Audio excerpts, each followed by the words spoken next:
She didn't care about the people around her, and since Grandpa wasn't there anyway, she lifted her fair arm and wrapped it around Lu Xian's waist. Husband, thank you, you're so good. Her gaze was clear and lively, her voice soft and pleasant. Lu Xian knew he was completely done for. Chapter 036, Chu Wanyan. Am I allergic to romance? The detoxification process for the old master went smoothly.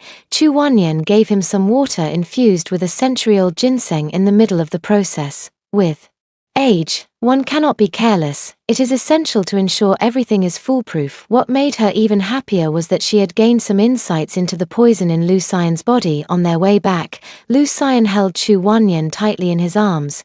Darling, don't leave me. A low, deep voice sounded in her ear, causing Chu Wanyan to freeze for a moment. Is Lu Xian really this clingy? I'm already yours. Who would dare to compete with you?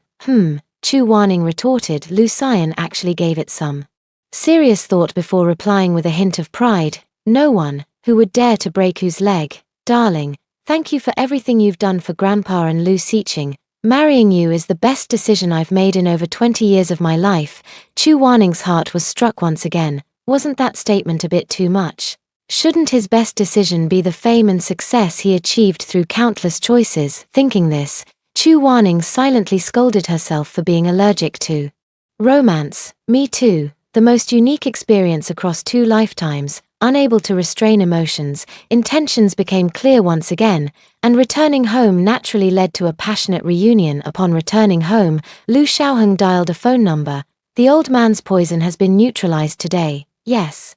I confirmed it. She's Lu Xian's wife. Chu Wanyan. Great. Then you arrange it. After hanging up the phone, Lu Xiaoheng's anger subsided a bit. The Lu family would be his. Lu Bofei is really useless, unable to handle even the smallest tasks, repeatedly failing, and even getting himself caught. He couldn't even clean up his tracks properly. Fortunately, this time it didn't involve him. Thinking of this, he picked up his car keys and went out again that night. Some slept soundly, while others trembled with fear. As the last person to get up in the house, Chu Wanyan wasn't having breakfast but brunch.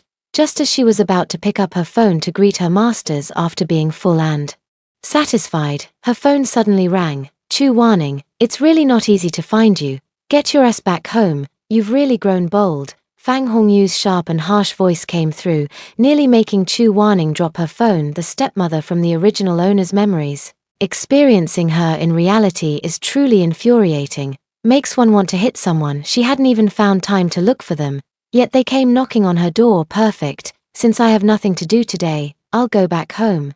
First step. Kick them out of the Chu family home, then renovate the house, and wait for Mom to come back and live there. The place tainted by that mistress. If it weren't for it being my mother's dowry, it would have to be utterly destroyed. For now, let's take a step back. But since we're going, it must be a grand spectacle. Otherwise, if she goes back alone, it wouldn't be enough to provoke their heartless and ungrateful nature. Speak up, no matter where you are. If you don't come back today, don't ever return to this home again. The clamor erupted once more. Chu Wanyan lowered her eyes to glance at her nails, a hint of mockery curling her lips as she spoke lazily. All right, I'll be there in 2 hours. She hung up decisively. No more time for the other person to ramble on. Her head was already aching. Fang Hongyu stared at the disconnected call, so angry she almost couldn't catch her breath. Her eyes glinted with malice as she viciously spat.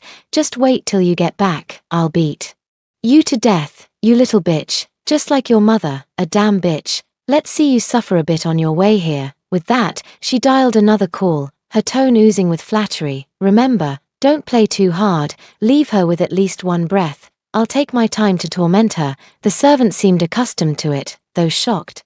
Their expression remained unchanged as they continued cleaning as usual. It must be said that working here can greatly improve a servant's mental fortitude. Chu Wanyan went upstairs and changed into a black cheongsam, applied light makeup, and put on a bold red lipstick, radiating an aura of confidence. Both fierce and beautiful, spinning in front of the mirror, she couldn't help but praise herself. Tonight is another day to be torn apart by iron. Being too beautiful has its troubles. Just as she was admiring herself, her phone rang again. Uncle A, I was just about to call him. After muttering softly, she quickly swiped to answer. Uncle A, Miss Ning, I've sent you a video on your phone. Do you need protection today? even if she didn't, he would still go. Uncle A's call came just in time. Take some people and wait for me near the Chu family villa. I'll be there soon. Alright, Miss Ning, do you need me to accompany you? No need, they can't hurt me. Old A didn't say anything more and hung up. After all, this was the truth. He only needed to follow orders. Fortunately, the young lady had asked him to go, so he didn't have to sneak around anymore. Chu Wanning clicked on the video, which showed the living room of the Chu family. Fang Hongyu looked quite well. Exactly, her scumbag father can't satisfy her. Who knows how many she's keeping outside. Remember not to kill them, leave them with a breath of life. I'll torture them slowly. Chu Wanning heard these words and sneered coldly. This stepmother really can't stay quiet, can she? But just because of this, does it constitute a crime? Then let's send her off and later put her in prison for reform. Since she's already delivered herself to our doorstep, there's no reason not to satisfy her. She's actually doing a public service by eliminating a threat. But why does Uncle A have this video? Could it be that he's been monitoring the Chu family all along? Excellent, excellent. This is exactly what she wanted. Now she has the evidence. Thinking happily, she went downstairs. No matter what Fang Hongyu had prepared for her, she wouldn't be afraid. Right now, she was fully armed, with all sorts of buffs stacked up. The most important thing is to have a husband with the title of King of Hell. Chu Wanning drove the car out of the Lu family estate. As soon as she left the Lu family's boundaries, several cars started following her from different directions. This must be the grand gift Fang Hongyu prepared for her. They must succeed. Chu Wanning deliberately drove the car to a deserted area. Boss, where is this guy driving to? One of the subordinates asked as they noticed the increasingly remote location. Who cares? Just look at the photos. She's definitely hot enough. It'll be a blast to play with her, getting to enjoy such a top-notch beauty for free and getting paid for it. As long as we achieve our goal, that's all that matters. Yes, yes, yes, the boss is still the wisest. Chu Wanning smoothly led the person to a remote wasteland.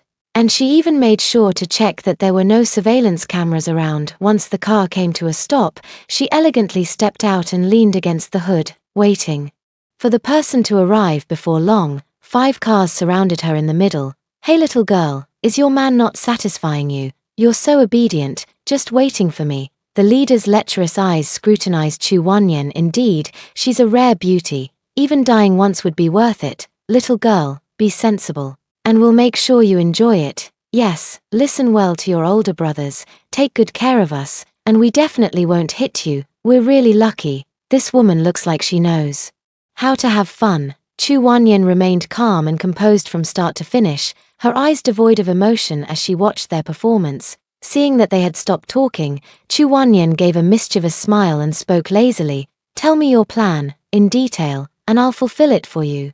Chapter 037. If you don't want to be human, then enjoy your plan. About a dozen people got out of the car. Fang Hongyu was indeed generous, but they were all greasy and lecherous, clearly having done all sorts of evil deeds. Hey, of course, it's all of us brothers going together. Look, we've even prepared some entertainment supplies. Be a good girl and come with me. Or do you want to sleep under the sky and on the ground for a wild adventure? When Chu Wanning heard this, her eyes lit up. She glanced around and said with a smile that didn't reach her eyes, not bad, perfect for a wild adventure, perfect for you too. Chu Wanning opened the car door and took out a wooden stick, mainly to avoid getting her hands dirty. Come on, let's go together. I still have to fulfill your wishes after I finish beating you. Everyone was stunned now, looking at each other in confusion. Even the slowest among them knew they had been fooled, not just fooled but also humiliated. As a delicate girl had dared them to come at her all at once. It seems you prefer punishment over a toast. You're courting death. I originally agreed to spare your life, but now I'm going to kill you, all of you. Attack together, rape first, then kill. Chu Wanning looked at them calmly, his disdain for them evident in his eyes. The next second, they swarmed forward. Chu Wanning moved swiftly, dodging left and right while her wooden stick struck soft flesh with every swing, causing a group of people to howl in pain. A few of them were even carrying guns. The moment the guns were drawn, Chu Wanning disassembled them single-handedly by following their movements. Not only was she agile, but she also possessed immense strength. Despite the men having some combat skills, they couldn't even touch her. These people, in her eyes, were simply asking for trouble. She had emerged from 100 professional killers in just a few minutes. The ground was littered with people groaning in pain. "Granny, please spare us. We dare not do it again. We dare not do it again. From now on, if you say east, we dare not go west. We'll do whatever you tell us to do." Chu Wanning looked at the wooden stick in her hand. Not knowing where it had gotten some blood on it. TSK, how filthy. Will Chu Wanning let them go? Of course not. If she were still the original owner or any other defenseless girl at this moment, the outcome would be obvious. She casually took out a bottle and threw it to the leader, her voice carrying a bloodthirsty coldness, her gaze fierce, but her tone unusually soft and languid. "Take one each." The person who instinctively caught the bottle looked around, and in the end, had no choice but to comply because they already have their own little plans in mind. "It's fine to eat it, just don't swallow or spit it out again. They know best how to be flexible." "I'll eat, boss. Give it to me." Me too, me too. "I'll eat, me too." Chu Wanning smirked coldly, taking in all the calculations in their eyes. The idea was beautiful, but reality was cruel. Once the pill entered the mouth, it turned into water, making it impossible to spit out. The few who had eaten were really panicking now this time. "They've really hit a brick wall. We're all brothers, so of course, we'll die together." Without Chu Wanyan saying anything, the others were persuaded by the first few to swallow the pills. "Do you want to try the poison's effect? It feels like ants are gnawing all over your body, both painful and itchy, making you wish you were dead." The girl's voice was soft, speaking the most cruel outcome in the gentlest tone. Everyone shook their heads in unison, showing great and without any doubt towards Chu Wanning's words. After all, the pain in their bodies was still so vivid. Chu Wanning hadn't expected these people to be so useless. Her idea of having them finish the task here had changed. The leading lady absolutely couldn't be missing. "If you want the antidote, follow me. And then let someone else finish what you failed to do." After saying this, Chu Wanning didn't glance at them again, directly returning to the driver's seat, starting the car, and driving off. "What do I do? She's gone.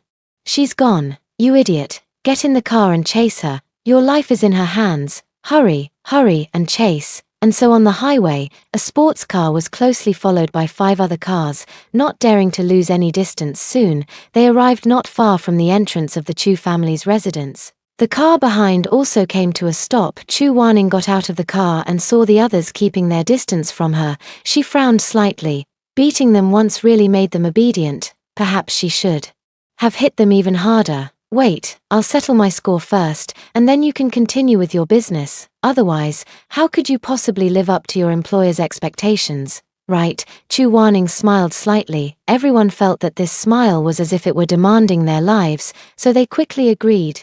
"Remember to record a video. I'll be checking it. Since Fang Hongyu isn't acting like a decent person, then just enjoy your own plan to the fullest, but that will have to wait until she finishes her calculations." Old A has also come out now. "Miss Ning, Uncle A, take people in after half an hour."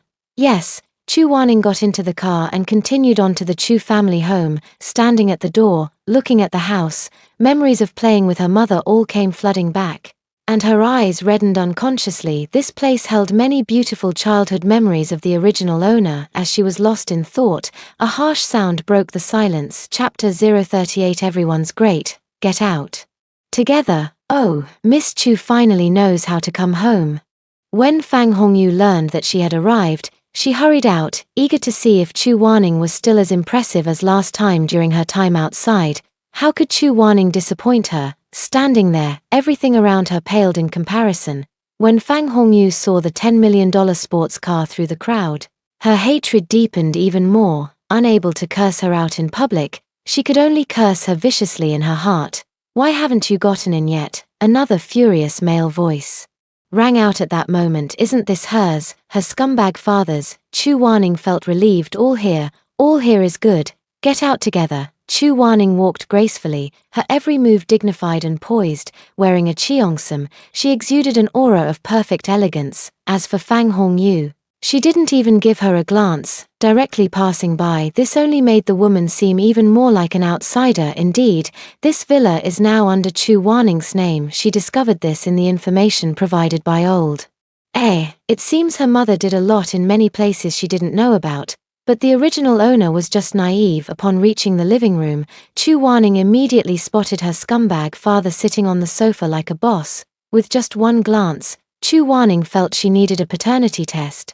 Her intuition told her that this man was not her biological father. With a father like that, no matter how beautiful her mother was, she couldn't possibly have given birth to such a stunning daughter like herself. The original host was not only foolish but also blind. As for why he and her mother got married, only her mother herself probably knew. Since a paternity test is desired, some hair must be obtained. She knew that Chiu Jian was completely stunned at this moment. After all, at this time, Chu Wanning should resemble Chu Shi even more. She knew from her memories that the original owner used to paint herself up to look like a ghost. Walking up to Chiu Jian, she directly reached out and grabbed a handful of his hair, but her hand landed on his shoulder. Are you too poor to afford good shampoo? Why do you have so much dandruff all over you? I couldn't stand it, so I patted it off. Chu Wanning frowned, speaking with a look of disgust. Anyway, she got the hair, and she grabbed quite a lot. She didn't know if it hurt, but she certainly didn't feel any pain. But seeing Chiu Jian take a sharp breath, it must have hurt quite a bit. Happy. Just as Chiu Jian was about to get angry, Chu Wanning spoke again, infuriating him without any compensation. My hands are covered in your hair oil, I'm going to wash them. With that, she headed to the bathroom. At this moment, Fang Hongyu, her chest heaving with anger, also entered. Chiu Jian, this is your good daughter. Not only does she refuse to call me mom, but she even pretends not to see me. She really has grown some nerve. Who knows which old man she's latched onto. You didn't see the car parked at her door. It must be worth at least 10 million. She's just like her mother, always taking the initiative to seduce. Bang! Chiu Jian slapped the coffee table and shouted angrily, shut up. Fang Hongyu was startled and only then realized what she had said. If Chu Wanning found out, their plan would be ruined. Her mother had been imprisoned with great difficulty, and Chiu Jian was the largest shareholder of Chu Corporation. That old man was shrewd and had long been on guard against him. They had thought that with Chu Wanning's death, they could finally get what they wanted, but to their surprise, she hadn't died. Oh, it's quite lively here. Should I step aside for a moment? Chu Wanning had heard everything that was just said, and sure enough, there was something fishy going on. You've turned the world upside down. Where have you been all this time? If you dare to do anything that brings shame to the family, I won't let you off. Chiu Jian scolded with glaring eyes. Chu Wanning sat down on the sofa slowly and calmly, speaking deliberately. Disgracing the family. Is it about having an affair during the marriage with your wife's so-called best friend, giving birth to a daughter who looks just like me? As she said this, she glanced casually at the two of them. Chiu Jian and Fang Hongyu were completely stunned. The two exchanged a glance. Impossible, absolutely impossible. She couldn't know. Even Chu Shi didn't know that Chiu Yuanyuan was Chiu Jian's biological daughter. Fang Hongyu kept telling herself not to panic. She still had to navigate the social circles of high society. If this gets out, all the image she has built up over the years will be completely ruined. Chiu Jian, however, showed little change in his expression. What nonsense are you talking? But this time, his words lacked the confidence he had just moments ago. Just then, a cheerful woman's voice came from outside. Chapter 039, Chu Wanning, still have to go home and have dinner with my husband. Mom, is the sports car outside a birthday gift for me? I love it so much. Well, it really is all coming together. The stepsister from a different father and mother has arrived. Chiu Yuanyuan pushed the door open and only remembered when she saw Chu Wanning that she had rushed home to tell her parents that Chu Wanning and Lu Xian had hooked up. Who knew that before she could even speak, her mother directly sent her upstairs. Chu Wanning's death was closely related to her, and at first glance, she was still afraid, so she didn't say anything more and went straight to the bedroom. All right, my time is limited. I still have to go home and have dinner with my husband, so let's make this quick. Chu Wanning glanced at her watch and continued, I'll give you an hour to take your personal belongings. I'm taking back this villa. He even asked with a smile. Did you hear that clearly? Chiu Jian was completely furious. From the moment he first laid eyes on Chu Wanning, he felt that this daughter had changed, and indeed it was true. Fang Hongyu burst into laughter. You silly girl, what kind of joke are you talking about, asking us to move out? Chu Wanning shrugged. If you can roll away, that would be even better. want to show me a performance? Fang Hongyu could no longer hold back. The person she had painstakingly ruined now dared to argue and disobey her, and even wanted her to move out of this house. She wasn't going to leave. This house was part of Chu Shi's dowry, and anything that was hers, she would seize at Chu Waning's words. She pounced over with claws bared. Chu Waning remained seated, motionless. In the next instant, with a loud thud, Fang Hongyu was kicked straight into the corner of the wall. Older stood before Chu Waning, giving her a once-over before speaking. Miss Ning, are you all right? Chu Waning shook her head. A group of black-clad men filled the living room in an orderly manner. Xiao Jian was momentarily distracted, and the situation had already escalated to this point. He began to feel fear. WN Ning, what are you doing? Didn't you hear what I just said, Mr. Qiu? You really need to spend more money on a thorough health checkup. Otherwise, how could she possibly torment him enough? Qiu Yuanyuan, who had been eavesdropping upstairs, was now in a hurry to run downstairs. Mom, are you okay? But with so many black-clad men around, she didn't dare to get close to Fang Hongyu. Oh, almost forgot about you. Put back what you took from me. If you dare to take even one thing, I wouldn't mind leaving a finger of yours behind. Chu Wanyan looked at Qiu Yuanyuan with an innocent expression. Qiu Yuanyuan was already quick to anger, and now she was on the verge of exploding, but she held it back when she saw the people around her. Her fists were clenched, her eyes bloodshot, looking as if she wanted to devour someone. Chu Waning spoke calmly, uttering a single word, ugly. She then turned to Qiu Jian. Mr. Qiu, you still have 55 minutes. If you return after the time is up, it will be considered trespassing. Waning, I'm your father, Qiu Jian said with exceptional firmness. Yes, after all, I've been calling you that for so many years, which is why I've given you face. Otherwise, do you think I would waste my breath talking to you here? And who knows if you'll still be my father in the future? What do you think? Chu Waning said with half-closed fox-like eyes. This time, Qiu Jian was certain that Chu Waning knew something.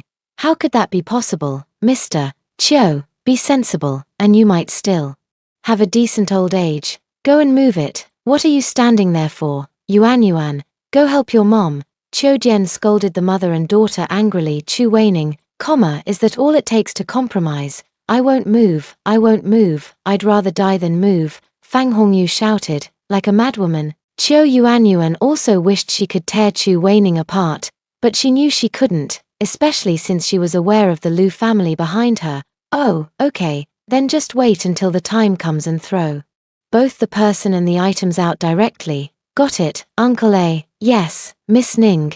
Qiu Jian stepped forward and pulled two people upstairs. Others may not know, but Qiu Jian knows the situation of this villa, which is also what he least wants to mention. He is a son-in-law who married into the family. Let go of me, let go of me. I won't leave. If she leaves now, even the last bargaining chip left for her will be gone. Fang Hongyu knew that once she left, she would never be able to come back in. That woman's death didn't matter much, but she still wanted to squeeze out her last bit of value. Aren't all those people looking for her? They would pay any amount for her, wouldn't they? Chu Waning frowned. Fang Hongyu's insistence on not leaving had caught her attention. Where's the butler? Chu Waning called out. Miss, I'm here. Where's Uncle Chu? Chu Waning asked coldly. Dismissed. Get out. Chu Waning was truly furious now. Uncle Chu was left to mother by Grandpa, yet they didn't even care about face or dignity, directly dismissing Uncle Chu. Older suddenly spoke up. Miss Ning, I've brought Chu Bin over. Chapter 040, Chu Waning, help me arrange a paternity test. Chu Waning's eyes lit up, her face filled with joy. Really? Please invite him in quickly. Yes, when I was investigating the Chu family, I learned about him as well. He was seriously ill at the time, and I sent him to the hospital. He has been recovering well these past few days. I thought you might need him this time, so I brought him along, Olde replied truthfully. He also investigated some matters regarding Chu Waning and only then realized that the Chiu family truly was inhumane, no matter how arrogant Miss Ning might appear outside. The grievances she suffered at home were something he couldn't bear to see. However, he wouldn't say too much about it, as even an upright official finds it hard to settle family disputes. Therefore, during the investigation, he was particularly meticulous. Similar to Lu Xian's approach, he privately questioned many servants, which eventually led him to Chu Bin. If he hadn't been uncertain about Miss Ning's intentions, he would have already taken action against the Chiu family. If Chu Wanning were to find out, she would only say that she, Leng Ning, had always been clear and decisive in everything. The original host was foolish, clumsy, and blind, but since she had taken over, she would undoubtedly handle things flawlessly. Thank you, Uncle A. Chu Wanning now felt that Master was indeed reliable, and the person he assigned was definitely useful. Old A nodded and went out to pick up the person. Soon, Chu Bin followed. Young miss, are you all right? Chu Bin, a man nearly 60 years old, asked anxiously with reddened eyes. Looking her up and down repeatedly, although he had long known from Old A that the young miss was doing well, seeing Chu Bin, Chu Wanning felt a pang of bitterness in her heart. Over the years, Chu Bin had taken the blame for her many times, even enduring beatings, but he had never left the Chu family. Uncle Chu, I'm fine. Could you please go check on the servants here and see who is reliable? Have them help that family of 3 pack up their things. The rest can be dismissed. Chu Wanning first dealt with the matters at hand, then treated Chu Bin's illness, and arranged for the subsequent tasks. All right, I'll go right now. There were indeed quite a few servants at the Chu family's villa. When Grandpa Chu bought the 3 villas and connected them, he also hired 30 servants. However, Chu Wanning usually only interacted with the dozen or so servants in the main villa building, and all more than 10 people are on the list of layoffs at this moment. Thinking about it, during those years, Chu Wanning was secretly helped by more than just Chu Bin, but as servants, they could only do so much, and at that time, Chu Wanning was someone who couldn't stand up on her own. Alas, young miss, there are still 18 people here. They were arranged by the old master and are all trustworthy people. However, they have all been assigned to do miscellaneous tasks. How could Chu Wanning not understand what Chu Bin meant? Thank you all. Thank you for still being here. From now on, we'll each return to our original positions, and the previously owed salaries will be reimbursed. Those who wish to stay can go upstairs to help them clean up, so they can leave quickly. Go. Now, Chu Wanning spoke with a gentle smile, but her presence was undiminished, instead earning more submission from the crowd. In the next second, everyone rushed upstairs, racing against time. Uncle Chu, you don't need to go. I have something I need to ask you. Chu Wanning quickly called Chu Bin back, then said to Old A, Uncle A, thank them for following along. Old A understood immediately and instructed the bodyguards to go upstairs as well. All right, Chu Bin responded. Chu Wanning led him to the side hall. Uncle Chu, are there any places in this villa that I don't know about? Such as those only my mother would know. Chu Bin was taken aback, his expression filled with surprise. Yes, it exists, but I don't know where it is. I only remember that the master mentioned once that only the young lady knows this location. Indeed, Fang Hongyu had a secret. Chu Wanning wasn't really surprised that Fang Hongyu knew where this place was. After all, they had been very close back then. The upstairs was in complete disarray, resembling a garbage dump. Madam, damaging the villas displays requires compensation at full price. Don't even think about touching things you shouldn't. A stern-faced bodyguard spoke up. Chiu Yuanyuan, who had just been about to smash the blue and white porcelain vase, froze mid-air. She glared fiercely at the bodyguard before reluctantly returning to her original position. Her mother had warned her earlier to do everything exactly as Chu Wanning said. Fang Hongyu was truly afraid of angering her. This person suddenly lost control, feeling that years of planning would come to nothing. Chiu Jian wasn't faring much better either. He directly placed the important items into the suitcase and instructed his assistant to quickly prepare a villa for him. Over the years, he had acquired quite a few properties, so there was definitely a place to stay. However, none of them were as good as this one, which is why he had never thought about moving out, let alone imagined that one day he would be driven away by Chu Wanning. But he knew that if he didn't leave, the consequences would be even worse. His daughter had completely changed, impervious to reason. No, that's not right. She wasn't his daughter at all. Who knows whose mistress she was? Fang Hongyu was even more troubled. She wanted to take everything with her. No, she didn't want to leave at all. However, thinking about it, leaving might be fine. If she later tells that little bitch Chu Wanning that her mother's death was because she drove her out of the Chu family and starved her to death, her expression would surely be quite spectacular anyway. No matter what happens, she won't lose out in this matter. Chu Shi, you can't defeat me. You'll never be able to defeat me, you'll be trampled under my feet for the rest of your life. At this thought, a fierce and terrifying smile appeared on Fang Hongyu's face. The servant who happened to come upstairs was startled by the scene, but upon seeing the bodyguards following behind, quickly entered the room. Do you need our help? Fang Hongyu was interrupted by the voice. She glanced at the servants and, still maintaining the haughty demeanor of a wealthy lady, arrogantly commanded, "Empty this place completely." The bodyguard immediately pulled out a QR code, "Scan to pay, they're not obligated to work for free." Miss Ning said it's 5,000 per person per hour, and any time less than an hour is counted as a full hour. Fang Hongyu nearly spat out a mouthful of old blood, but she clearly knew that there wasn't a single item of Chu Shi's in this room. This was Chu Shi's old room, and it had been cleaned over and over again long before she moved in. How could she possibly not take them away? After all, she had spent a fortune on everything here. After glancing around, she realized she couldn't move everything in an hour, and the rest would be thrown out.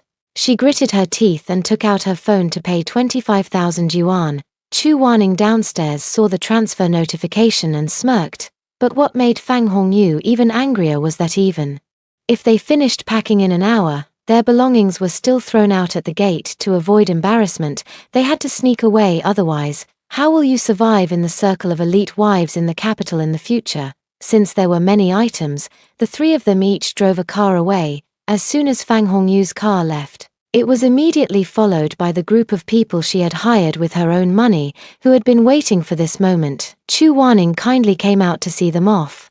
Very well, the house has been reclaimed, and the next step is the Chu group. Suddenly, she remembered the hair she had stuffed into her pocket. Uncle A, help me arrange a paternity test, and get the results as quickly as possible. If Chiu Jianjun isn't her father, she'll make sure that scumbag dad lives in poverty for the rest of his life. Chapter 041, Chu Wanning, might as well pick up my husband from work. Chu Wanning returned to the living room, where the butler had already arranged all the staff's tasks and subsequent handling. Following her instructions, the servants who had once been accomplices were dismissed with immediate payment of their wages, plus an additional 3 months' salary. In such matters, Chu Wanning would not leave room for gossip, although she didn't care about her reputation.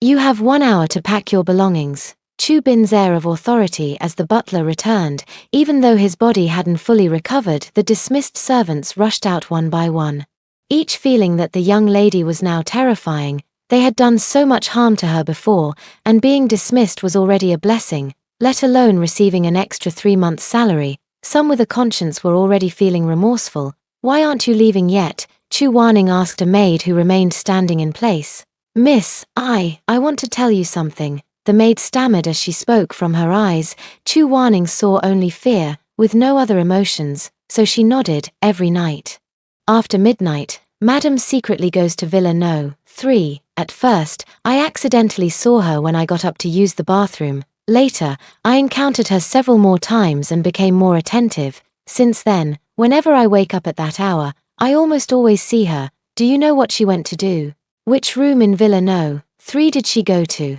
And were the lights on? Chu Wanning asked casually, continuing her inquiry. I don't know, and the lights weren't on, the maid answered with a sincere tone. All right, I understand. Go pack your things. Chu Wanning waved her hand, signaling for her to leave. Miss, can I stay? The pay here is good, and I have a mother who needs medication all year round. Please, I beg you. The maid immediately knelt down, crying and pleading. Chu Wanning raised her eyes to look at her, showing no emotion. No way, Uncle Chu. Give her an extra 3 months' salary, and send her away. Go, the housekeeper said coldly. The maid, who had been looking down, flashed a look of malice before raising her head again, now appearing pitiful. Then, I hope the young lady will be well in the future. After speaking, she got up and ran outside. Uncle A, send someone to follow her. Yes, they really thought she was still the same foolish girl from before, but there must be something strange about Villa No. 3. Uncle Chu, check if there's a hidden room or something like that in Villa No. 3. Chu Wanning glanced at her watch. Uncle A, you stay and help search too. The two men acknowledged. Uncle Chu, let me check your pulse first. Chu Bin was taken aback, his eyes filled with both confusion and surprise. Chu Wanning had to explain, you forgot that my grandmother is a very skilled doctor. Something happened recently, and I almost died, but now I'm fully awake. Everything she taught me when I was young, I still remember. She didn't need to say anything more. Almost died. I'm fine now. Don't worry, nothing will happen in the future. Alright. Chu Bin didn't ask any more questions and extended his arm for Chu Wanning to take his pulse. After examining him, Chu Wanning's expression improved. It wasn't anything serious, it was just a cold combined with a sudden rush of anger that caused him to faint. She took out a bottle of health pills. Uncle Chu, your body is fine now, just rest from here on out. Delegate tasks to others and just oversee them. Also, take one pill from this bottle every day, and you'll be fine once they're finished. I can't be unwell. Tears were already welling up in Chu Bin's eyes before leaving the hospital. He asked the doctor, and the doctor's words were similar to what Miss Xiao had said. He needed to live well and not die. The master was already gone, and he had to protect this family now. The young lady has become just like the lady before she got married. That's truly wonderful. After leaving the Chu family, Chu Wanning drove straight to the Lu family. At this moment, Lu Xian, who was still at the Lu group, checked his phone over and over again. But there was no message he wanted to see. Little thing, you actually didn't contact me. Chu Wanning suddenly sneezed, and the car veered directly towards the Lu Corporation. The Lu Corporation was located in the bustling CBD of the imperial capital, a whole building that was very conspicuous and impossible to overlook, so she was also very clear about the address, treating it as picking up her husband from work. At the front desk, Chu Wanning politely said, "I'm here to see President Lu. Please show me the way." The two receptionists were stunned. The girl before them was so beautiful it was hard to look away.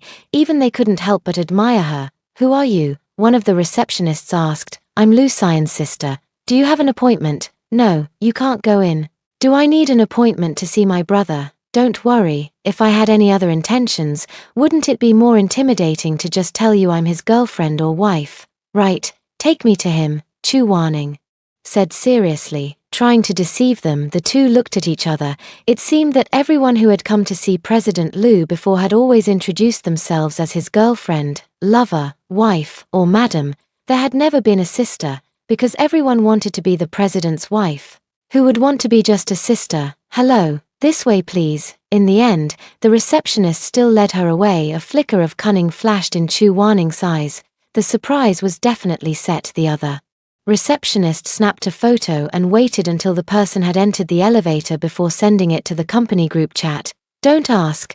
Just know that even the back view of a beauty is captivating," and she couldn't help but take a few extra glances to feast her eyes. Chu Wanning successfully arrived at the CEO's office. "I can go in by myself. Thank you." At that moment, Liu Bei happened to come out of the office and was about to speak when Chu Wanning stopped him with a look. Liu Bei quietly stepped aside. Bang bang bang. "Come in." The man's voice, devoid of emotion, rang out. It's also very nice. It's my man's." At the same time, the company group chat exploded. "I saw it. I saw the front face of President Lu's sister, much prettier than this photo. It's a blessing to be in the secretary's office, that's for sure. Make sure to take a close-up shot at the front desk, we want to see it too. I really had no idea that President Lu's sister is so beautiful. What's there to be surprised about? President Lu's looks are already top tier, so how could his sister be any less?" The person above has hit the nail on the head. Liu Bei's phone suddenly buzzed, snapping him out of his shock that his wife had arrived. "I took out my phone to check, and it's clear that this group of people definitely won't get their bonuses." "What sister?" "The girl who just went up. She told us she's President Lu's sister." Liu Bei, he chose to remain silent. Chu Wanning pushed the door open, and the man was busy handling documents, his serious demeanor really making one want to disrupt it. "President Lu." Lu Xian suddenly looked up, and the girl's smile was as radiant as a flower, her beautiful fox-like eyes staring at him without blinking. He quickly stood up, strode over, and embraced her in his arms. "Darling, what brings you here?" Lu Xian exclaimed in surprise. "Not welcome. It seems President Lu has quite a few girls flocking to him regularly. If I hadn't introduced myself as your sister, I wouldn't have been able to come up." Chu Wanning teased. Lu Xian frowned, utterly confused by what was going on. Chapter 042. Lu Xian, she's my wife, not my sister. Of course you're welcome. But what sister? Who's looking for me? Honey, I'm completely clean. Did you miss me? The man's voice sent shivers down Chu Waning's entire body. Truly irresistible. Of course I missed you. Otherwise why would I come to pick you up after work? Lu Xian lifted her by the hips, letting her legs wrap around his waist as he carried her toward the sofa. The next second, a torrent of urgent, overwhelming kisses rained down. Chu Waning's mind went completely blank. She hadn't exactly been starving him lately. Had she? What's going on? Yang, this, in the end. Chu Waning lay panting heavily in the man's arms, her eyes rimmed with red as she protested. This is the office. What if someone comes in? You're my wife. I said it's your sister. Lu Xian raised an eyebrow. Wanwan likes this. Then call me Gidge. Don't leave yet. I'll carry you to the restroom to rest for a while. You can't walk now. Chu Waning was about to ask why when she suddenly understood. Not to mention that Lu Xian didn't want anyone to see her in her current state.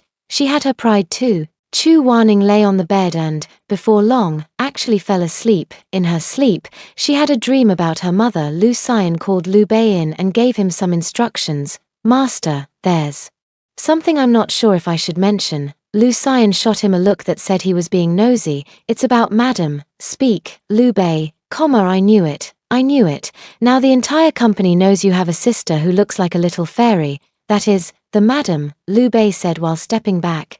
His survival instincts kicking in. But he knew if he didn't tell the master now, he might really end up in Africa later. Lu Xian was puzzled. The company group chat, you're not in it, as the most qualified special assistant. Liu Bei had to understand the master.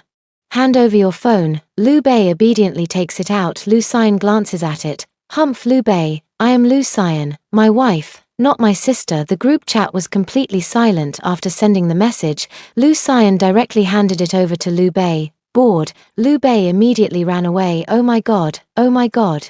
That's terrifying. The staff in the secretary's office saw Liu Bei come out with a look of relief, as if he had survived a disaster. He must have been glared at again, but they didn't care. They were driven by their curiosity and directly asked, Assistant, do we have a CEO's wife now? Liu Bei immediately put on a serious face. What do you mean? The president himself clarified. Could it be fake? Then did President Liu give you your phone?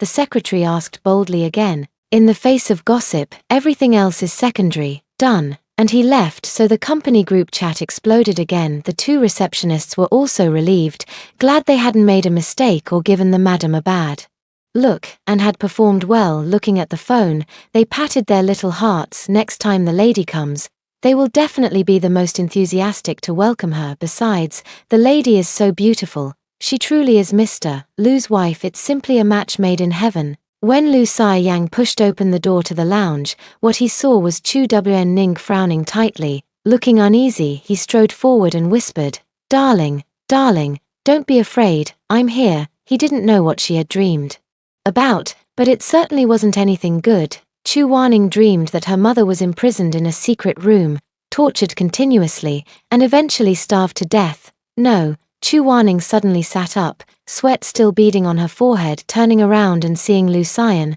she immediately threw herself into his arms. Husband, I dreamed about Mom. For some reason, she suddenly thought of the Chu family. Could it be that Mom has been at the Chu family all along? Otherwise, why would they spend so much manpower and resources and still not find her? As soon as this thought occurred, Chu Waning immediately got out of bed. Husband, are you done with your work? Can you accompany me back to the Chu family? Chu Waning said anxiously. Let's go, I just finished and came in. We can go back now. Lu Xian knew Chu Waning was in a hurry, so he drove as fast as possible while ensuring safety. Chu Waning also made a call to Laro A, but there was still no discovery on his end. She decided to go look for it herself. Honey, don't worry. I've already sent Chiang over with the latest equipment. If there's anything like a secret room, we definitely won't miss it. Lu Xian reassured her.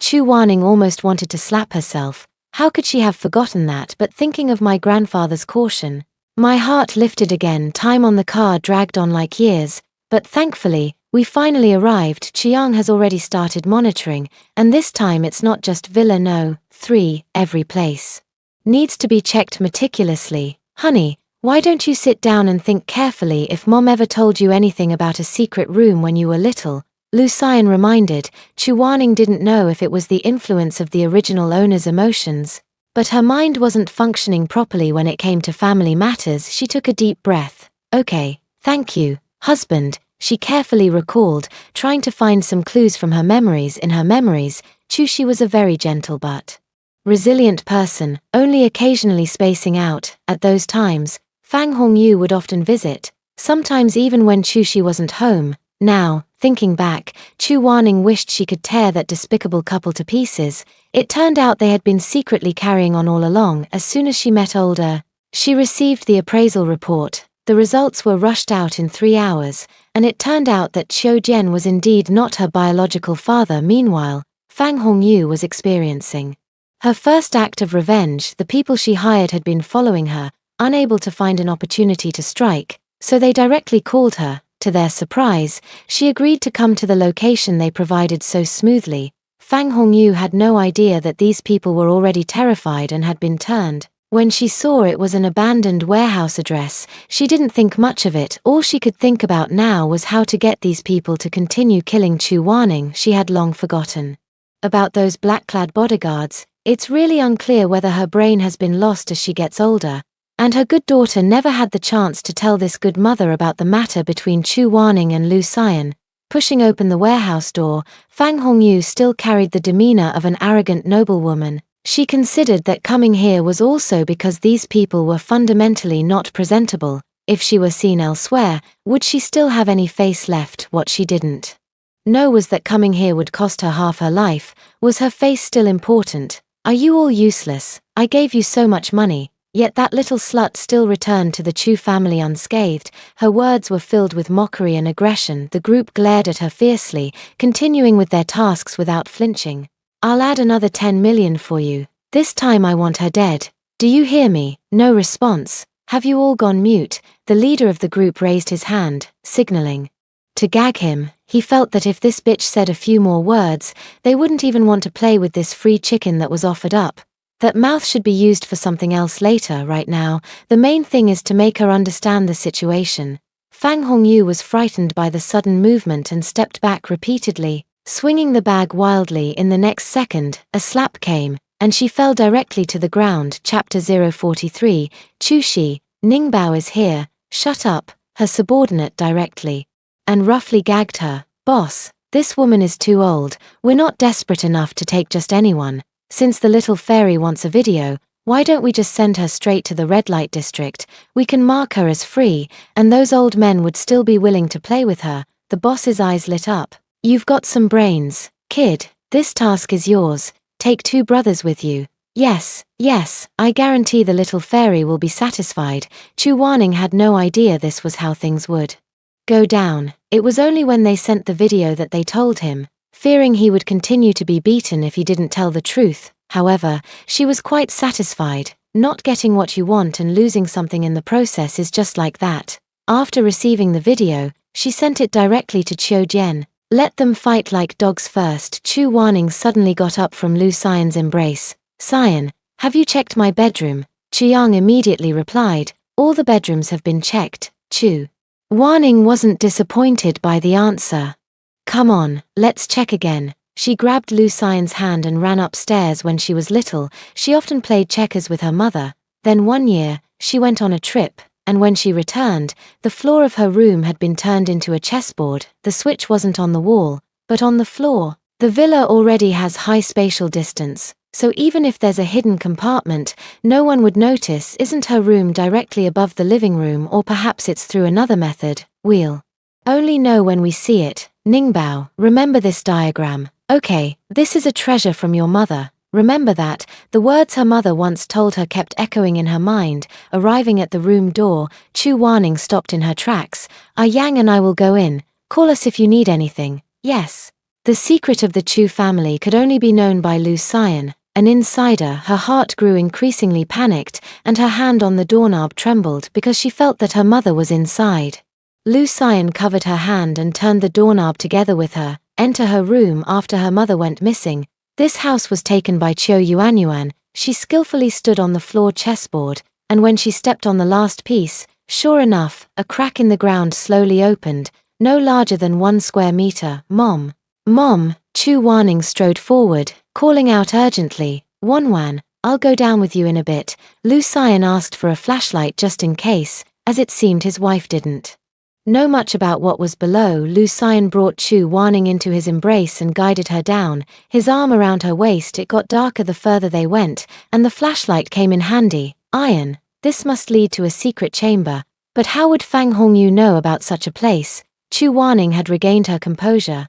Keep going. Maybe only Mom can tell you the answer. The two walked up about 4 flights of stairs before finally seeing light. A combination lock. I'll do it. Chu Warning skillfully entered a string of numbers, and with a click, the door automatically opened. As soon as they entered, both of them were truly startled. The room, roughly over 100 square meters, stored precious medicinal herbs preserved with great care, many medical books that were already out of print, and an entire cabinet filled with porcelain bottles of various sizes. Chu Warning pointed and said, "This must have been given by my grandmother to my mother." Well, keep going, there should be more than just these things. And Fang Hongyu definitely doesn't know about this place. Otherwise these items wouldn't have remained here until now, Lu Xian analyzed, wrapping his arm around her waist. Chu Weining nodded in agreement. Another door. Chu Weining entered the password again, only to see it display incorrect. She carefully examined it and found that this door couldn't be forced open, otherwise, it would trigger a self-destruct program. This must be the work of Grandpa. At this moment, Chu Warning actually really wanted to see this lovely and wise old man again, but if the previous password was incorrect, then what is the password? She furrowed her delicate brows, pondering. A moment later, I get it now. Sure enough, the door opened this time. The area behind this door is larger, estimated to be over 300 square meters. Antiques, calligraphy, and paintings, as well as gold, silver, and jewelry, are comparable to the private treasury of an ancient emperor. Yang, this must be Grandpa's. But where is Mom? I still haven't found her. Chu Warning felt a bit scared because there was no door in this room anymore. Don't panic. Go to Grandma's place and see if there are any medicines. Mom might need them if she's here. I'll look around. Chu Warning agreed and grabbed a box at random before running off. Lu Xiang knew that she needed to be distracted at this moment, so he deliberately sent her away and searched on his own. After Chu Wen left, he moved quickly, pressing or turning all the items placed on the surface, eventually locking onto an inconspicuous box. If someone who had never seen much wealth saw so many good things, they would have been captivated long ago. But Lu Xiang didn't even take these things seriously. Instead, he was the clearest headed, so he walked over to the corner cabinet, crouched down, and opened the box. After a moment, the entire cabinet began to move. Wanwan, I found it, Lu Xian called out. Chu Weining's hand paused as she picked up the Tai divine needle and ran towards Lu Xian. A pungent smell wafted over, and both Chu Warning and Lu Xian sensed something was wrong at this moment. Every step Chu Warning took felt as heavy as lead. A peculiar emotion stirred within her, as if she had never been Lang Ning but had always been Chu Warning. The person inside was the first family member she had ever seen. Now, it seemed her condition was not good, and at this moment, she admitted she was a little scared. Husband. Chu Warning choked out, her gaze fixed intently on the door. Don't be afraid, I'm here, go in. Lu Xian held her hand tightly and walked inside. This place was about the same size as the first room, empty except for a bed, with some medicine bottles scattered on the floor, the mixed smells sharp and pungent. But Chu Warning still recognized her. The woman on the bed with a haggard face was her mother Chu Shi, who had been missing for several years. Tears had long been falling continuously down her cheeks without her even realizing it. At this moment, the woman on the bed finally breathed a sigh of relief. She knew that if this door opened, it must be her daughter coming. Sure enough, it was her daughter, Ningbao, who had arrived. Mom, Chu Warning tried to call out, but her voice was lost in her sobs. Lu Xian saw the same door. Wanwan, open it first and bring Mom up. This is not the place for a reunion. Chu Warning wiped away her tears, walked to the door, entered the password for the first door, and it opened. I'll carry Mom up. You go see where the outside leads, Lu Xian said softly. Chu Shi knew how terrible she looked, and she instinctively shook her head to refuse. Although she didn't know who this man in front of her was, judging from his attire and demeanor, he was definitely not an ordinary person. How could she trouble him? Wait, what did he just call her? Mom? How could it be Mom? But at the moment, neither Chu Wanning nor Lu Xian noticed what Chu Shi was thinking. They just wanted to take her away from here as quickly as possible. Chapter 044. Am I really my father's daughter? Chu Wanning knew that Lu Xian had a cleanliness obsession, and she was a bit embarrassed by the environment, but since she was already on his back, she gave him a grateful look and then headed towards the door with a flashlight. It was a long flight of steps, looking much like those in her room. She wanted to take out her phone to call for help, but found that the signal had been blocked. Very good, they really went all out.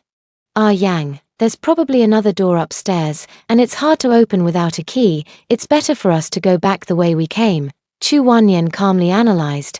Great. Lu Xian also thought of something. Chu Wanning immediately ran to Chu Shi's side and held her emaciated hand tightly. Mom, let's leave here now. And no one will ever hurt you again, Chu Wanning said, tears still streaming down her face. All right, Ningbao, don't cry. The way back was much smoother. The long staircase was already difficult to climb alone, and carrying someone made it even harder for Lu Xian, but he showed no signs of strain, not even breathing heavily. Finally arrived at the room, Lu Xian placed the person on the bed, and Chu Wanning quickly checked her mother's pulse, then gave her one of the pills she had retrieved from underground. Iron, Mom has been poisoned, but she's not in immediate danger. Please go out and ask Aunt Fang to come in. I'll give Mom a bath, and have them buy some clothes as well. You should also go wash up in the guest room. Chu Shi's clothes had long been stored away, and even if they were found now, they couldn't be worn immediately. Great. When Lu Xian opened the door, his own people were standing outside. Person found. Keep it confidential, Uncle Chu. Call Aunt Fang to help Mom take a bath. Alright, I'm going right now. Uncle Chu stumbled as he ran to call someone. Chuyang, take people back, and complete the Chu Corporation acquisition within 3 days. Yes, Master Lu. The person vanished. Lu Xian took out his phone and called Liu Bei.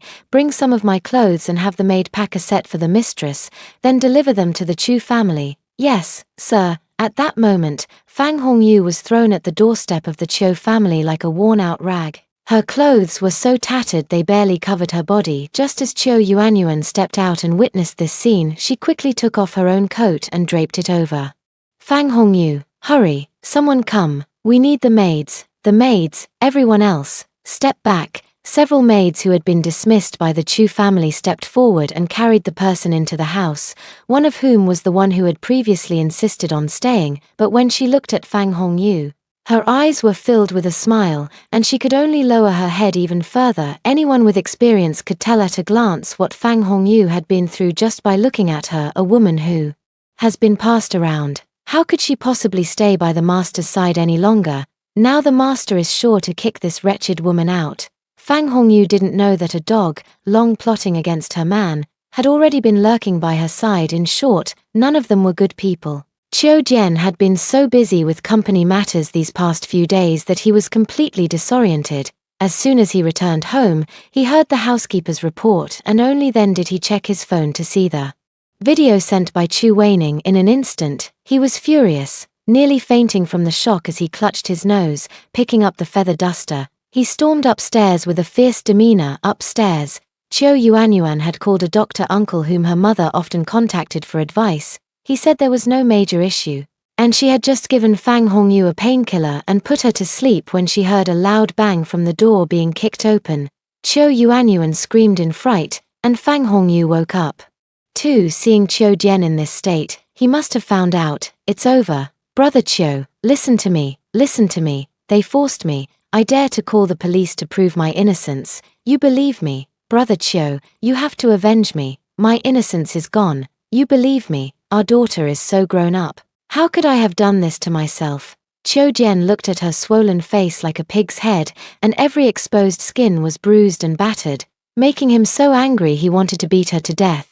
Alright, this time you were forced, but can you explain these pretty boys to me? Chiu Jian directly threw the phone to Fang Hongyu. Chiu Yuanyuan was completely confused from start to finish. What exactly happened? She grabbed the phone from Fang Hongyu's hand to take a look. No, Yuanyuan, don't look. But it was clearly too late. Chiu Yuanyuan's eyes were wide open, as if they were about to pop out. This person entangled naked with a man. no, with several men, was actually her mother, who had always boasted of being a high-class noble lady. She was so angry that she wanted to slap her mother several times. "Mom, am I really my father's daughter?" Qiu Yuanyuan was now very suspicious.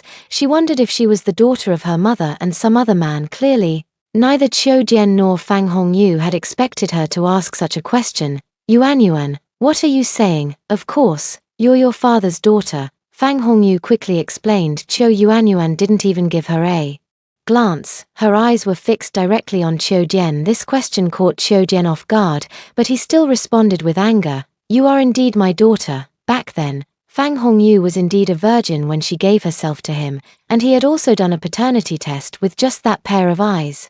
No one would doubt that they were father and daughter. Qiu Yuanyuan received the confirmation, and her next words directly made Fang Hongyu spit out a mouthful of old blood in anger.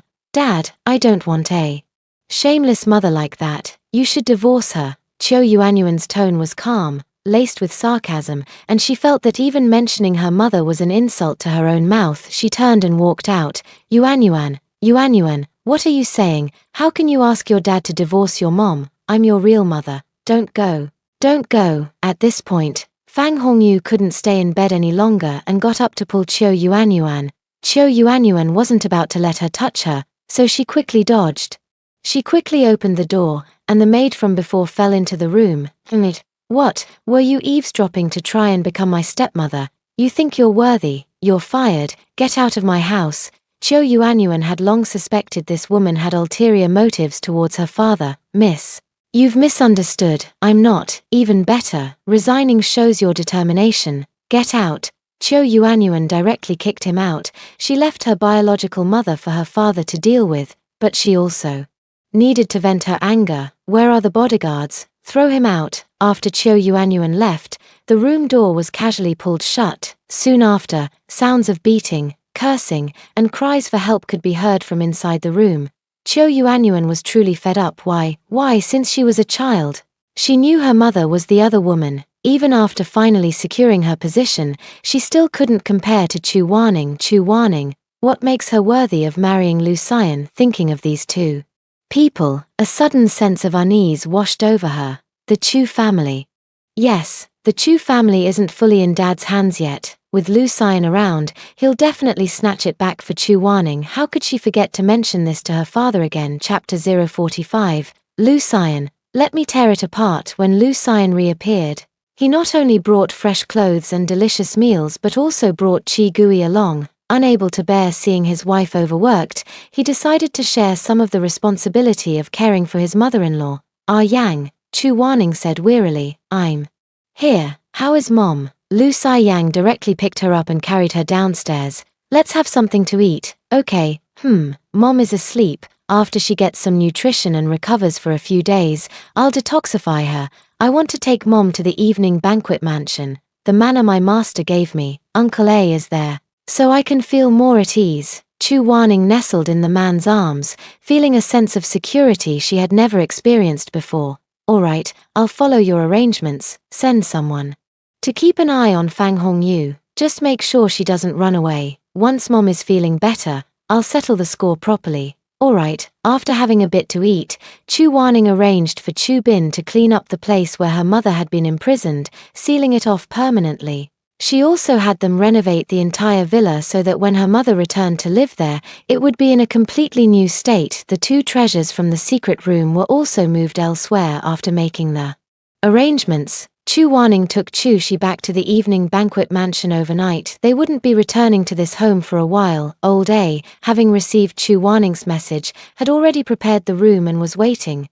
Qi Gui also agreed to stay at the evening banquet mansion for the time being. After all, this was his teacher's wife. He had to take it seriously. Chu Wanning spent almost all her days with Chu Shi, except for returning to the Lu family estate at night to sleep. She focused on acupuncture and preparing herbal medicine. Lu Xian would go to find Chu Wanning as soon as he finished work, and they would return home together at night, with him taking her back in the morning. After several days of everyone contributing from different places, Chu Shi's health had improved significantly, and she had even gained some weight. Chu Wanning was also preparing to detoxify her. "Mom, it'll be done soon." "Thank you, sweetheart. Mom will be fine. Chu Wanning discovered that the toxins in her mother's body only caused weakness in her limbs and were not fatal, but long-term consumption would cause serious damage to her internal organs. After detoxification, a second round of recuperation would allow her body to fully recover in 3 months. What she was most concerned about, however, was her mother's mental state, but through these few days of observation, she found that her mental state was not bad.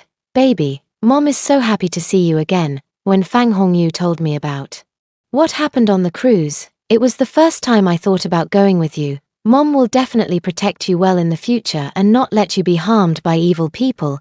It was Mom's carelessness that led to years of suffering for herself and hardship for you. Chu Wanning actually wanted to tell Chu-shi that her daughter was no longer there, but when she saw her eyes, she swallowed the words back. It was as if the Chu Wanning from a few years ago was fake, and now she was the real Chu Wanning in Chu-shi's eyes. But no matter what, it doesn't matter anymore. The person before her is her mother. Time flew by, and soon it was the 70th birthday banquet of Old Master Lu. Chu Wanning would attend as the wife of the head of the Lu family. Husband, what should I do if I'm feeling just a tiny bit nervous? Chu Wanning muttered as she adjusted the moonlit-colored vintage cheongsam she was wearing, watching the beautiful girl with her black hair tied up and wearing delicate light makeup. Lu Cyan's eyes ignited with a spark. Baby, come back tonight, and let me tear it apart. Only then did Chu Wanning realize that she had been so focused on taking care of her mother that she had neglected the man in front of her. Thump thump thump. Sister-in-law, are you ready? Can we set off now? Oh, and the little dumpling we almost forgot. Chu Wanning suddenly leaned close to Lu Cyan, her breath brushing against his neck as she cooed seductively. That depends on your performance. Just as Lu Cyan was about to embrace her, she slipped away and called out loudly to Lu Xiqing. Sister-in-law is here, let's go. Lu Cyan stood in place and chuckled softly. Little thing, I'll deal with you tonight. After getting into the car, the three of them headed straight to the Lu family's old mansion. Sister-in-law, what gift did you give to Grandpa? Lu Xiqing clung tightly to Chu Wanning, not letting go. He hadn't had a proper conversation with his sister-in-law for days, but he's a good boy. Knowing that sister-in-law found her mother, who is not in good health, so she's taking care of her, that's why he's been so well behaved. He hasn't been fussing or demanding to see sister-in-law. Now that he has some free time and sister-in-law's mother is also recovering, he finally dares to make a move. But why does it feel so cold in the car? Humph, Big Demon King. Brother, why don't you change to another car to sit in? Lu Cyan glanced at him and remained silent. With a long arm, he directly pulled Chu Wanning into his embrace. The attitude is clear. You actually compete with a child for someone. You're domineering and authoritarian. You're not cute at all. I don't want to play with you anymore. I want my sister-in-law. War, very good. Lu Xiqing's tantrum and antics work well on Chu Wanning. Ah Yang, I'll accompany you tonight. Be good. Lu Cyan's gaze towards Chu Wanning softened instantly. He then glanced at Lu Xiqing, who could handle everything without saying a word. Temph. Lu Xiqing glared at Lu Cyan, pouting, and ignored him. Sister-in-law, I won several awards at school. First place in the handcraft competition, first place in the computer skills competition, and first place in the storytelling competition. Are you going to the parent-teacher conference next week? Lu Xiqing asked with her big round eyes blinking. Of course, I'll go, and your brother will go too. Ah, the big demon is going too. The big demon has never gone before, it's always Uncle Liu Bei who goes. She pouted her little mouth, looking very cute. So, do you want your brother to go? Chu Wanning asked while gently rubbing Lu Xiqing's little head. Lu Xiqing thought for a moment and said gloomily, my brother is very busy, he has to earn money to support me. Phut. Chu Wanning couldn't help but laugh out loud. Ian, do you have time to accompany the two of us to the parent-teacher meeting? No time to accompany my brother, but I have time to accompany my wife. Look, brother agreed, we'll go together then. Aren't you happy? Chu Wanyan asked, leaning back against Lu Cyan. Lu Xiqing's little brain was working at full speed. Before, he thought that getting married and forgetting one's mother was simply nonsense. At this moment, he felt that studying more was right. The more principles you understand, the more you see. Isn't that right about his brother? It's just that the one forgotten is the younger brother, however, exchanging a cold brother for a gentle, lovely, beautiful, kind, and loving sister.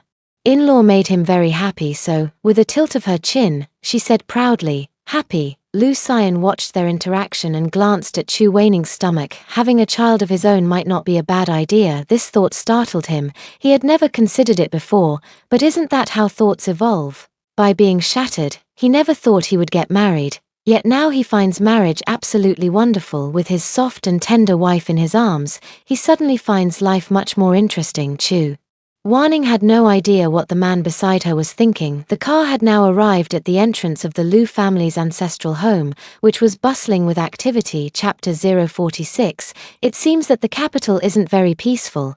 Someone in the crowd shouted, "Master Lu is here." Instantly, all eyes in the venue focused on the car they had just parked. Lu Xiqing was the first to get out of the car with Liu Bei's assistance. After stepping out, he stood by the car like a little gentleman, waiting for Chu Waning. He paid no attention to the onlookers and showed no sign of nervousness. Lu Xian had one hand on the door handle, but the other never let go of Chu Waning. "Wife, you don't need to give face to anyone. I'm here for everything." Let's just say, this statement really gives a sense of security. Chu Waning curled her lips. "Honey, I won't let myself be wronged. Your wife is quite capable." Lu Xian kissed Chu Waning's forehead one last time before opening the door and stepping out with long strides. The sight that met their eyes made everyone hold their breath for a moment. The man was dressed in a custom-made black suit, his figure tall and slender, his handsome, perfect face made the girls who saw him feel their hearts race, yet he seemed like a deity, untouchable and beyond reach. After he stood still,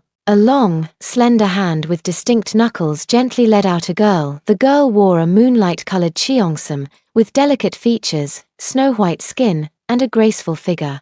Her gentle yet coldly enchanting demeanor captivated the attention of everyone present. Which family's young lady is this? What a strong presence. She looks so well matched standing next to Mr. Lu. Yeah, I don't think I've seen her before. Could this be Mr. Lu's companion he found? Come on. Have you ever seen Mr. Lu bring a companion? This must be Mrs. Lu. Look at the way Mr. Lu is looking at her.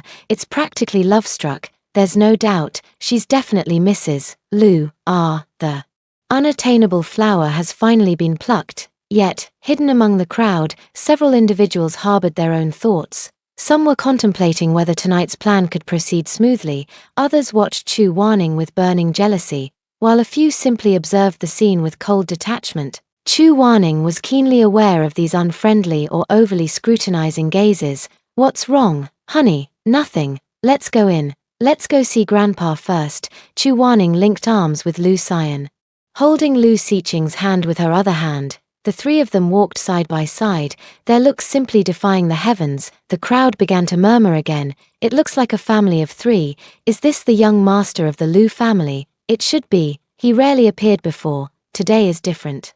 It's the 70th birthday of old Master Lu." As soon as they entered the gate, Lu Feng came forward to greet them. "Master, Madam, young master, the elder requests your presence." Lu Xian nodded, and Lu Feng led the way. Chu Waning could tell at a glance that elder Lu was in good health, and of course, his hearty laughter indicated that he was in high spirits. "Oh, Ninga is here. Come over quickly. Let me introduce you to a few old men. Lu Yang, Lu Xiqing. You don't have to ignore it so completely. Hello, Grandpa. I wish you good health, long life, and happiness," Chu Waning said with a smile that the elderly loved.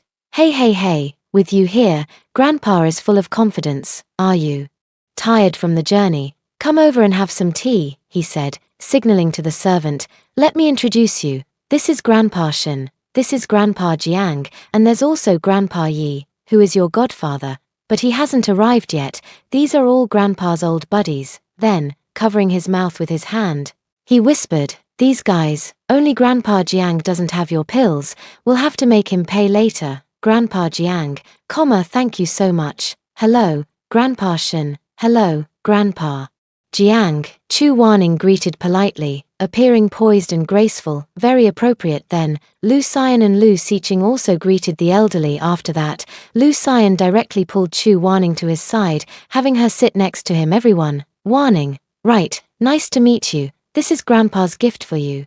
Grandpa Jiang took out a sandalwood box. Even without looking, it was clear that the contents inside were of great value. Chu Wanning glanced at her grandfather. Take it, this old man never makes a losing deal. He just wants you to check his health. After saying this, she looked quite proud. That's such a blatant show-off, almost as if he's saying outright, I have such an amazing divine healer as my granddaughter-in-law, and you don't, do you?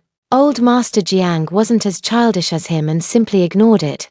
Thank you, Grandpa Jiang. If it's convenient for you now, I can take your pulse. Chu Wanning took the wooden box with a smile, and for Grandpa Shen, this is what I prepared.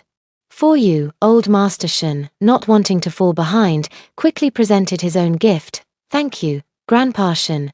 Please let me check your pulse too. You and Grandpa are old friends, and old friends must live a long and healthy life together. Chu Wanning's little mouth was so sweet that the elderly gentlemen were all smiles, their eyes crinkling with joy. Lu Xian, speechless. Everyone is trying to steal his wife. Lu Xiqing, sister-in-law is amazing, starry-eyed and full of admiration. So the tea room instantly turned into a clinic as soon as her hand rested on his arm. Chu Wanning's heart sank. The previous investigation yielded no useful leads. The trail of the poisoner was lost, and the person was dead unexpectedly. These two elders also had the same poison as Grandpa, with some slight variations. At this moment, something Chu Wanning had been unwilling to see happen seemed to have come true. If she wasn't mistaken, the four great family patriarchs of the imperial capital should all have been poisoned. She only needed to check Grandpa Yi's pulse to confirm her suspicion. If that were the case, the ambition of the person or organization behind this was truly not small. It seems the imperial capital is not at peace, but her expression remained unchanged. If Grandpa Jiang and Grandpa Shen don't mind, I'll have my grandfather take me to visit your homes in the next few days, Chu Wanyan said with clear, reassuring eyes. Everyone present was a master of subtlety, and upon hearing Chu Wanyan's words, they knew something was up, but also understood that she could handle it. At this moment, Grandpa Jiang and Grandpa Shun were already cursing their eldest grandsons 1,000 times over in their hearts. You see, the granddaughter-in-law of Elder Lu, not only is her medical skills extraordinary, but her thoughtfulness is also impeccable. Alas, when I get home, I must punish them to kneel in the ancestral hall. Shen Zelin and Jiang Yundo, who had been waiting in the outer hall early on, both sneezed at the same time. They had just gone out for a wild outing. And in fact, they had also taken care of some serious matters. Who would have thought that upon returning, one corner of the unbreakable trio, Lu Xian, would collapse? They were just waiting for Lu Xian to come out so they could confront him. Guess who's thinking of me? Shen Zelin blinked his phoenix eyes, casually swirling his wine glass as he spoke. Ha, I bet they're definitely cursing you. Even a dog wouldn't want you. Jiang Yundu sneered mockingly. Damn, didn't we just agree to form a united front, and now you're already launching personal attacks? The beauty is here, Jiang Yundu said calmly. Shen Zelin immediately reverted to his aloof demeanor, and Jiang Yundo really wanted to give him a big slap. Does anyone know this kind of Shen Zelin? Chapter 047. Don't forget to send money to Iron. The guests had mostly arrived, and Chu Wanning knew her grandfather and Lu Xian would have things to discuss, so she offered to go for a walk outside. Qingbao and I are together. Don't worry, we'll take good care of ourselves, Chu Wanning assured. Brother, I'll protect sister-in-law. You go ahead and do your work, Lu Xiqing eagerly declared. It was rare to have some alone time with her sister-in-law, so of course she had to seize the opportunity before Lu Xian could say another word. Lu Xiqing grabbed Chu Wanning's hand and pulled her away. Oh my, I never noticed that Xian is so protective of his wife. Can't bear to be apart even for a moment, Grandpa Shen teased. You're absolutely right. Unlike my grandson, I used to doubt his sexual orientation, but seeing Xian quietly pull off such a big move and bring home such a beautiful and capable wife, I've decided to hold out a little more hope for him. Haha, old Master Jiang teased. You two old men better stay away from my Ning girl from now on. Xian, you better keep a close eye on your wife. I'm afraid someone might try to steal her. As for who that someone is, it was practically a direct call-out. Lu Xian rarely listened to their chatter for this long, all the while pondering the meaning behind his wife's earlier words. Could it be that both elders have also been poisoned? And it's the same as Grandpa's. He shared his speculation with the three elders, so they could be prepared and on guard. There must be something wrong with the people around them. The people around the three elders have all been with them for at least 30 years. For example, the person discovered by Elder Lu has been with the Lu family for nearly 40 years and has always been loyal. Why would they agree to poison someone? He wondered if his mind was being controlled. Because no abnormalities were found in the investigation from other places, he would discuss this point further with his wife. These damn scoundrels. Even wanting to live out my old age in peace isn't allowed, Mr. Jiang fumed. Good bamboo can produce bad shoots, and once they're full and content, they start doing bad things. The way we educate our children needs to change. Just because they're born into a wealthy family doesn't mean they are the wealthy family.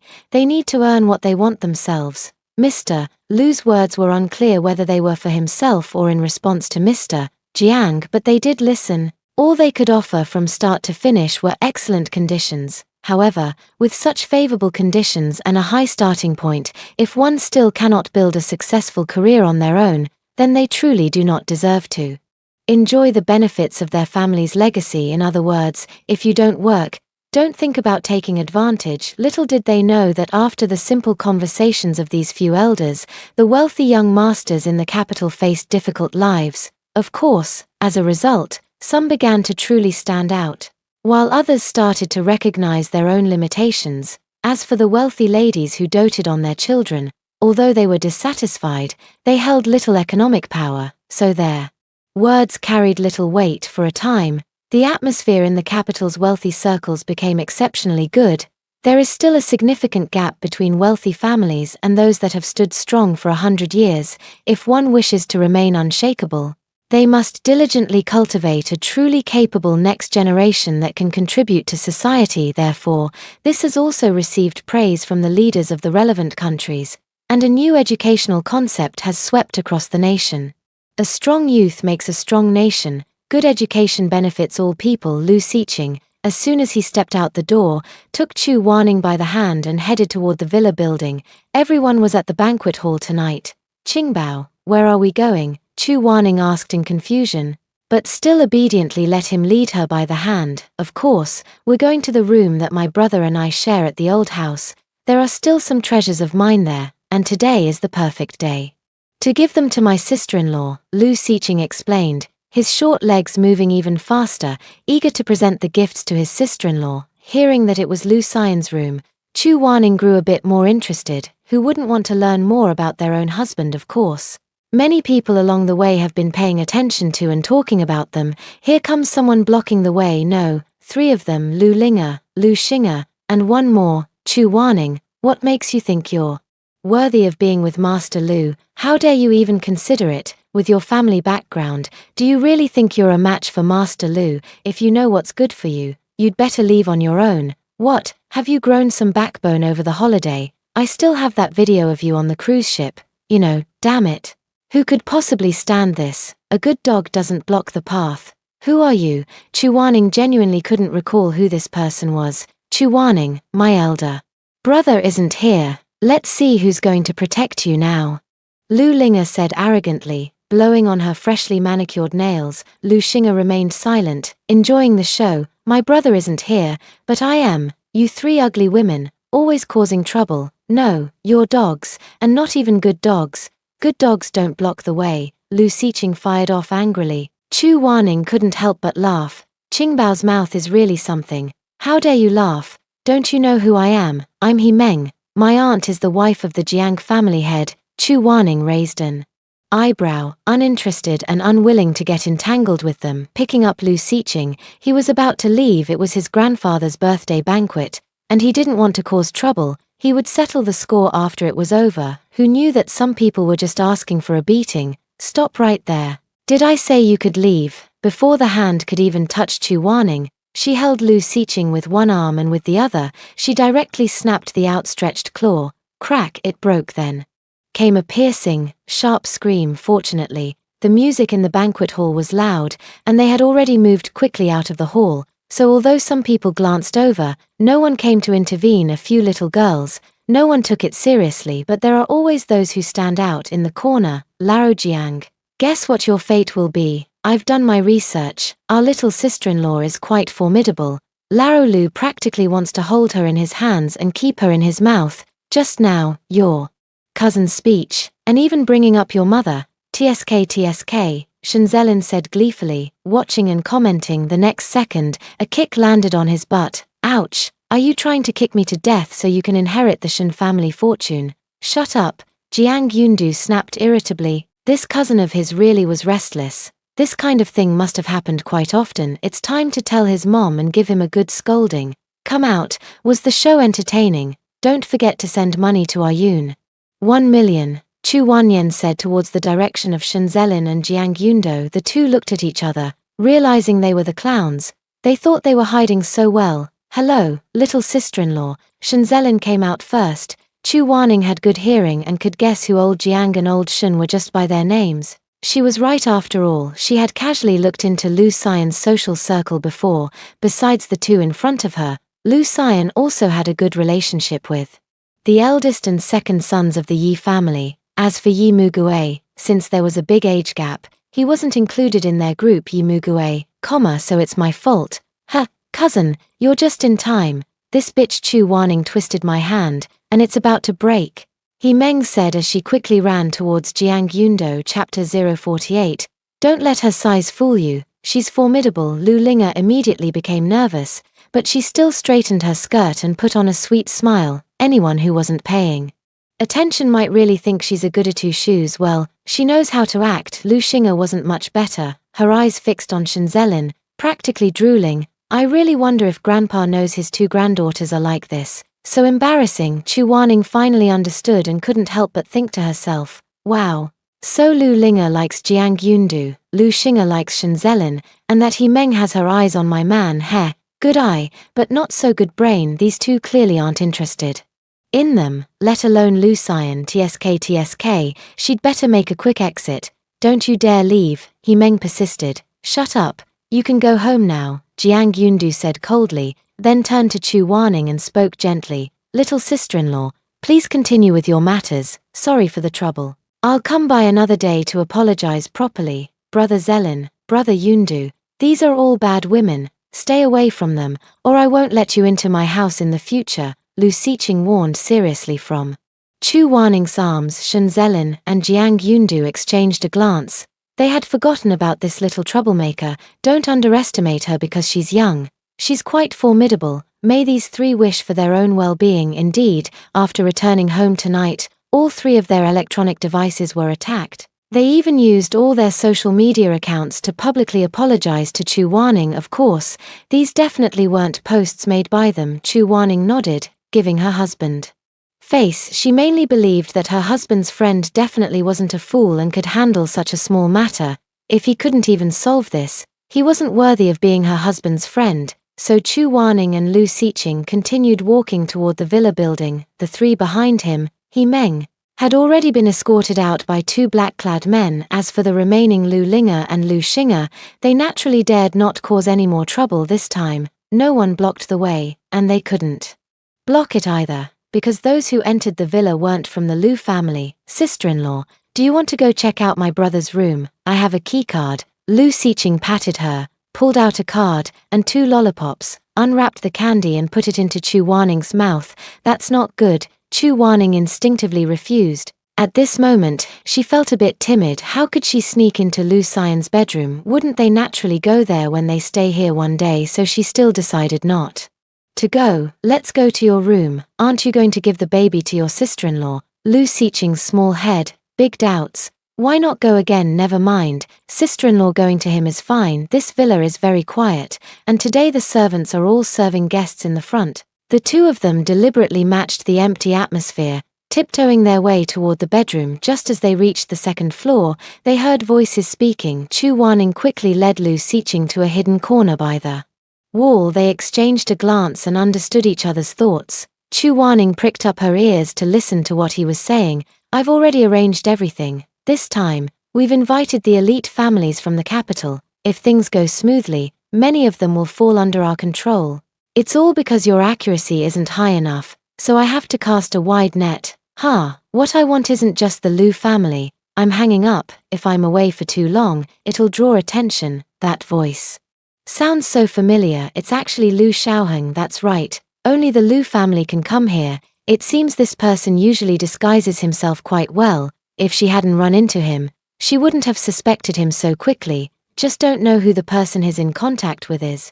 And what exactly is the matter he's talking about? Could the person in control be today's guest? If that's the case, the banquet hall really isn't safe to make everyone fall for it at the same time. They would all have to be doing the same thing. And today, at Grandpa's birthday banquet, the one thing everyone would be doing together is offering birthday wishes. It is inevitable to drink alcohol for birthday celebrations. Yes, there's something wrong with the alcohol. Chu Wanning took 3 pills out of her pocket. She and Lu Xiqing each took one. They were antidotes. The other one is a powerful sedative that knocks you out upon contact. Lu Xiqing understood what her sister-in-law wanted to do and nodded. The next second, white knockout powder was sprayed out. Before he could even see what it was, Lu Xiaoheng collapsed on the ground. Qingbao, we have more important things to do now. We can't go see the baby at the moment, but we can stay here for the night. Is that okay? Chu Wanning crouched down to ask for Lu Xiqing's opinion. Lu Xiqing was young, but she was clever. From Lu Xiaoheng's few words, she naturally understood the seriousness of the situation. Let's go find my brother. In his heart, his brother was invincible, capable of solving anything. There was no problem in this world that could stump his brother. Chu Wanning was fortunate not to know what Lu Xiqing was thinking, or else she would definitely say a few words to tell him that his sister-in-law is also invincible. This time, the two didn't waste any time. But they couldn't just leave Lu Xiaoheng lying on the floor. They dragged him directly to the living room downstairs and placed him on the sofa. You were too tired after making the call, so you walked over to the sofa to rest for a while and then fell asleep. After saying this to him, Chu Wanning took Lu Xiqing and left. And after waking up, Lu Xiaoheng would believe it was exactly as Chu Wanning had said. This is the powerful aspect of Chu Wanning's knockout drug. Once affected by her medicine, one must obey her words. Lu Xian has now finished chatting with the 3 elderly gentlemen. Upon leaving the tea room, he saw Shen Zelin and Jiang Yundu waiting outside. Old Lu, your little wife is amazing. Ask her if she has any older or younger sisters. I want to chase after them, Shen Zelin said with a cheeky grin. What happened? Tell me honestly, Lu Xian said coldly. Then, Shen Zelin told the story as if he were narrating a tale, making it incredibly vivid. Jiang Yundu, I don't want to see her in the capital ever again. In a word, He Meng's fate was to be sent abroad, of course, forced to go abroad. Otherwise, the He family going bankrupt would be the least of their worries. This once again made the two of them personally realize just how important Chu Wanning is to Lu Xian. Jiang Yundu didn't dare to delay for a moment and immediately called He Meng's father. The next day, He Meng was still asleep when she was taken to the airport. Lu Xian hurried back to the villa and ran into Chu Wanning and Lu Xiqing. Honey, are you okay? Chu Wanning thought Lu Xian had found out about their encounter with Lu Xiaoheng. It's fine. He's been drugged and won't wake up anytime soon. Who, only? Then did Chu Wanning realize that the two of them were not talking about the same thing at all. While telling Lu Xian what she had overheard, she also asked him to take her to find the servant in charge of the drinks.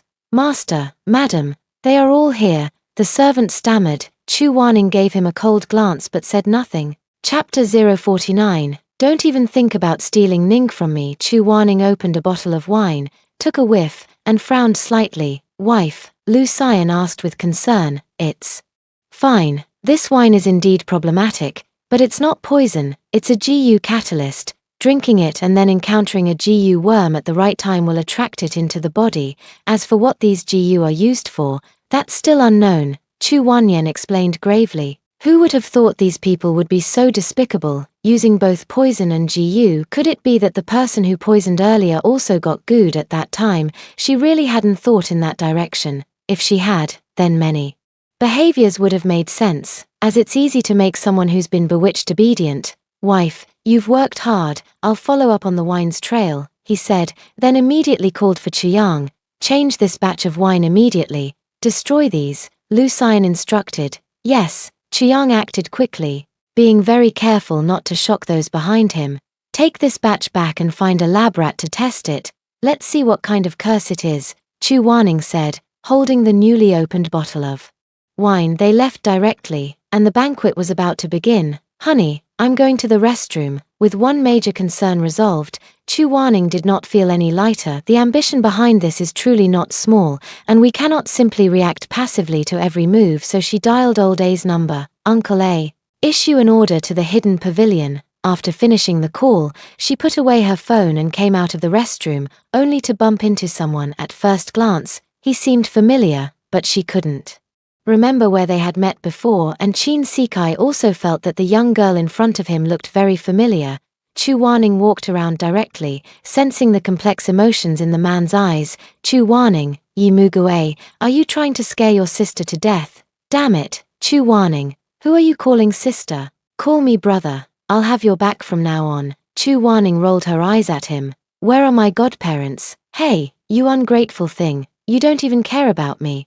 And I came looking for you as soon as I arrived. Then why don't you leave? Chu Waning raised an eyebrow and said, Yi Mugalai, almost spat out a mouthful of old blood. Humph, brother will take you to find your real mother. I think I'm the adopted son. This remark was overheard by Madame Yi Shuqing, who had just arrived. You brat, are you bullying Wanyan again? You're not an adopted son. I could disown you. After all, I have plenty of sons. Mom, there's really no need. I can still protect Waning, can't I? Yi Mugue took shamelessness to a whole new level. Chu Waning and Shu Qing each rolled their eyes at him, then linked arms and walked away. Godmother, tomorrow I'll take you to meet someone. How about a surprise? Chu Waning hadn't yet revealed the news of finding Chu Shi. Fang Hongyu hadn't suffered enough torment yet. These days, she has also been investigating her, never expecting her to be far more formidable than she imagined. With several lives on her hands, she will make sure she spends her entire life in prison, suffering endlessly. Even if execution comes, it will be years later by then. Death might be something she yearns for. During this time, the Chu Corporation has already come under her name, all thanks to her husband's efforts. After the banquet, she must reward Lu Xiang properly. I've been so busy lately that I've neglected him. Great, whatever Waning gives, I'll love it. The two walked towards the banquet hall, and many people recognized Mrs. Yi, so they couldn't avoid some pleasantries. She also generously introduced Chu Waning. Wanwan, Lu Xiang called out softly. Ah Yang, is it about to begin? Chu Ning said a few words to Mrs. Yi, then went over and linked arms with the man. As soon as they left, those who had already been surrounding Mrs. Yi became even more enthusiastic. They are also people who know how to read expressions. Chu Waning doesn't want to have too much of a relationship with them. It's difficult to get along well with her. Although Mrs. Yi is not someone who befriends just anyone, the difficulty level is still lower in comparison. Mrs. Yi, Miss Chu is your goddaughter. You are truly blessed. Indeed, it's something to be envied beyond reach. Mrs. Yi, have your sons considered getting married? Shu Qing's face instantly darkened. These people really know how to seize every opportunity. Sorry, the banquet is about to begin, Shu Qing replied with a professional, polite smile. He left after saying that, gave face, but not much. Everyone glanced at the time and tactfully returned to their seats. At this moment, Elder Lu walked out with his grandson on the left and granddaughter-in-law on the right, his face full of kindness and a smile. Who could have thought that this was once a demon king who never lost a battle in the first half of his life and made ruthless decisions in the business world in the second half? So it's no exaggeration to call Lu Xian the Lu Demon King, and even Lu Xiqing has the nickname Little Demon King. This is truly the descendant of the Lu family. Hello everyone, welcome to my birthday banquet. Today, there is indeed an important matter to share with you. Grandpa Lu paused, looking at Chu Waning before speaking again. Let me introduce to everyone my granddaughter-in-law, also the lady of the Lu family, Chu Waning. At this point, he was grinning from ear to ear. There was no doubt left. Grandpa Lu was absolutely delighted with his granddaughter-in-law. Waning is still young. I hope that no matter where you encounter her in the future, you will give way to her. She is the one our entire Lu family holds in our hands and cherishes. This statement was very clear. Chu Waning is young. If she does something, it must be because you didn't give way to her. If you offend her, just wait for the Lu family's retaliation. We, her own family, cherish her dearly, so there's no reason for outsiders to bully her. That's right, Ning. This girl is the adopted granddaughter of our Yi family. I, old man. Yi, am her grandfather. From now on, the Yi family will be her backing. You, young man from the Lu family, must not bully her, or else Grandpa Yi will serve you with his cane. Old man Yi tapped his cane on the ground a few times, making his warning very clear. You little brat, how dare you bully Ning girl? With her grandpa here, you can just rest. Old Master Lu immediately became displeased. Ning girl is a distinguished guest of our Jiang family, and even an old man like me has to protect her. Old Master Jiang, sitting in the audience, was not willing to fall behind. What are you all fighting over? Ning girl is the benefactor of our Shen family. From now on, your matters are Grandpa Shen's matters. Girl, do whatever you want, Grandpa will back you up. After Old Master Lu finished speaking, he directly stepped off the stage. He looked ready for a fight. Are you three old men here to wish me a happy birthday or to annoy me? Don't you dare try to snatch Ning away from me. Old man Lu glared and warned, his beard bristling. He wouldn't budge an inch. Old Lu, you're being too stingy. If we all look after your granddaughter-in-law together, wouldn't that just add icing on the cake? Old man Yi stroked his beard and chuckled. The words made sense, but he just didn't want to. These old men have more schemes than a lotus root has holes. What if they lead her astray? If Ninga ever meets with you all in the future, I must be there. After saying that, she gave them a look that clearly said, I don't believe a word you're saying. Chapter 050, Chu Warning becomes the group's darling. These old gentlemen really don't treat these guests as outsiders at all. The four of them started arguing and shouting at each other. It was Lu Xian who finally brought it to an end, and then the entire banquet hall went wild in an instant. The news that Chu Warning became the darling of the four major aristocratic families' patriarchs in the imperial capital immediately spread to every corner, and some people were absolutely green with envy, like Lu Linga and Lu Xinga. As the biological granddaughters of Patriarch Lu, they never received such treatment. On what grounds? Did Chu Warning use some underhanded tactics? Meanwhile, Qin Sikai finally waited for Yi Qin, and of course, Shen Lingyun was there too. So the three of us are late. Shen Lingyun looked at his father's smug expression and curled his lip. I just want to know when these old gentlemen got to know my goddaughter. Yi Tan looked puzzled. I think Chu Warning is my daughter. What do you think? Qin Sikai pondered thoughtfully. Yi Tan and Shen Lingyun glanced at each other, then looked at Qin Sikai, turned around and left. Hey, I'm serious here. Can you tell me who Chu Warning's mother is? Yi Qin and Shen Lingyun picked up their pace even more. This guy must be out of his mind. It's not like you can just claim a daughter like that. Qin Sikai was left standing there, having not returned to the country for nearly 20 years. He was unfamiliar with this high society circle, but that didn't stop people from recognizing him. Isn't that Professor Qin? It seems so. I've seen his photo. Wow, no wonder it's the Lu family. Even Professor Qin is here. He never attends any gatherings. Yeah. Should we go up and say something? You go. Damn, he's gone. Qin Sikai had no choice but to go find Master Lu. The four elderly gentlemen, having gathered together, returned to the tea room. Chu Warning and Lu Xian followed shortly after. Just as they were about to verify their previous speculation and take Mr. Yi's pulse, Lu Feng reported, Master, Professor Qin Sikai wishes to see you. Lu Xian knew who this person was, and Chu Warning had also heard of him, as he was quite famous internationally. Though they didn't know him personally, it was just unexpected to meet him in person today. Grandpa Lu looked at Chu Warning. Chu Warning was bewildered. Could she really decide this? But in the end, he nodded. Please, let him in. The moment the door opened, a hint of surprise flashed in Chu Warning's eyes. So it was him. This scene was just witnessed by Lu Xian. He tightened his embrace around Chu Warning. What's wrong? Wife, it's nothing. I just met her in the bathroom and thought she looked familiar.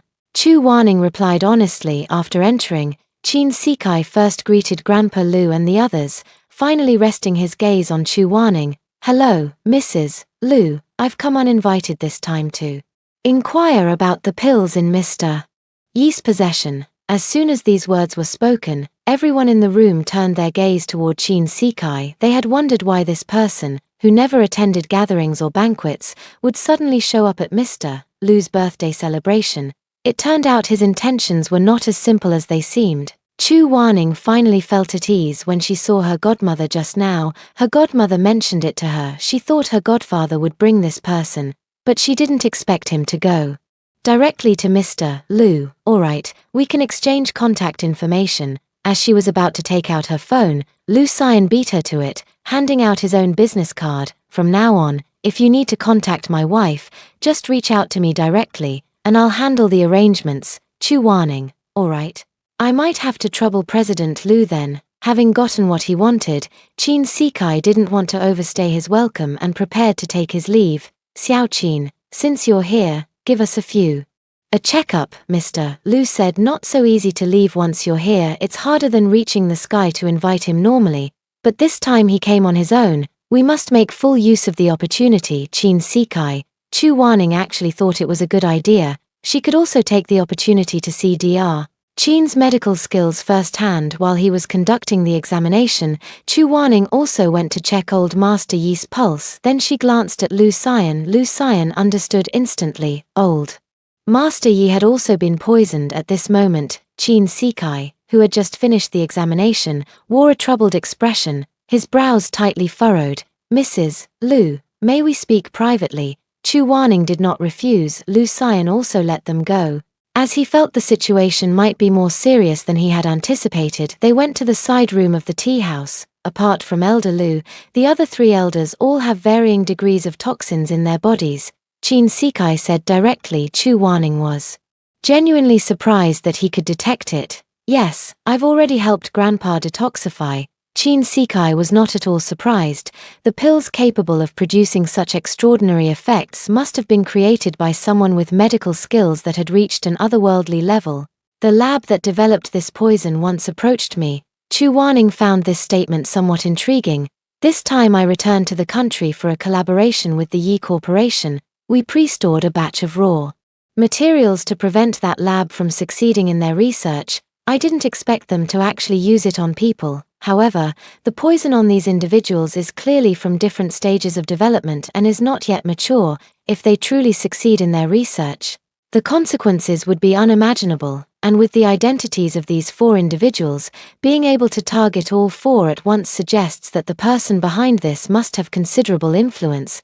But don't be afraid, I'll protect you. This last sentence was undoubtedly spoken by Qin Shikai. Chu Warning frowned, looking at him with confusion. It was only then that Qin Shikai realized what was wrong with his words. Don't get me wrong. May I ask about your mother's situation? If Chu Warning didn't know this person's identity, she would have definitely thrown a punch upon hearing these words and then turned to leave, but for some reason, at this moment, she actually wanted to know what this person was up to. Haven't you investigated me? Chu Warning retorted. Qin Shikai shook his head. He had never done anything like investigating someone from behind. His entire life was dedicated to medical progress. The only time he ever wanted to take responsibility, he could no longer find that person. When he first saw Chu Warning, he thought she resembled someone, and upon further reflection, he wondered if she might be his daughter. Chu Warning looked into his eyes and knew he wasn't lying. It seemed he genuinely didn't know her situation. My mother disappeared many years ago, although she has been found now, but since she wasn't familiar with him, there was no need to tell him. Besides, she still had some things she needed to ask her mother about. What? Qin Shikai felt a sudden sharp pain in his chest and instinctively pressed his hand against his heart, though he had no idea why. Chu Warning was equally puzzled. Her mother is missing. Why is this person so agitated? But this person is still useful, and he seems to know quite a bit about that lab. So I gave him a heart-protecting pill. Eat it. Give it to me. Yes, remember to make the payment, 1 million, pay it to my husband. As for the pills, let's schedule a meeting for the day after tomorrow to discuss, bringing more information from that laboratory. Qin Shikai didn't hesitate and swallowed it in one gulp. In an instant, he felt completely better at this moment. Chu Warniang had also returned to the tea room. Chapter 051, Lu Xian, they're ugly. Don't look. In the tea room, several elders were chatting with great enthusiasm. Ning girl, are you hungry? Let's go eat. Dinner is about to start, Grandpa Lu said with a kind smile. Alright, let's go. Our Yang is hungry, Chu Warning said with a charming smile, looking at Lu Xian. Lu Xian nodded in agreement. Alright, this little thing is being naughty again. 100-meter-long table was filled with guests. After the 4 elders sat down, the others began to take their seats as a new face In the high society circle, Chu Wanning inevitably became the focus of conversation at the banquet, or perhaps admiring her good fortune, or seeking to befriend her, or filled with jealousy and resentment. Chu Wanning ignored it all, fully enjoying Lu Xian's attentive feeding. "Ah Yang, you should eat too. You're hungry." I am hungry, but I want to eat you even more," Lu Xian teased, pressing closer to Chu Wanning. Chu Wanning nudged him under the table with her leg and said coquettishly, "Stop fooling around." At that moment, the attention-seeking Lu Xiqing squeezed between the two of them, holding a plate of peeled shrimp, deboned fish, and sliced steak. "Sister-in-law, eat," he said with bright eyes, an expectant tone, and a proud expression. Chu Wanning had no choice but to accept this filial offering. "Have we fed Qingbao enough? Do you want to stay at Grandpa's place tonight?" "Yes, sister-in-law already agreed with me, and we have a secret too." As she said this, her eyes glanced at Lu Xian. Lu Xian's face turned black instantly. "Lu Xiqing, stop pestering your sister-in-law, she hasn't eaten enough yet." Lu Xiqing wouldn't listen to him at this moment. "I have a treasure to give to sister-in-law. Brother, you can't monopolize her. She is my wife, she is my sister-in-law." Chu Wanning had no choice but to speak up. "Husband, let's stay here for the night, in your room." Then she said to Lu Xiqing, "Go eat a little more, and after we finish, we'll go rest." Only then did Lu Xian and Lu Xiqing end their childish standoff.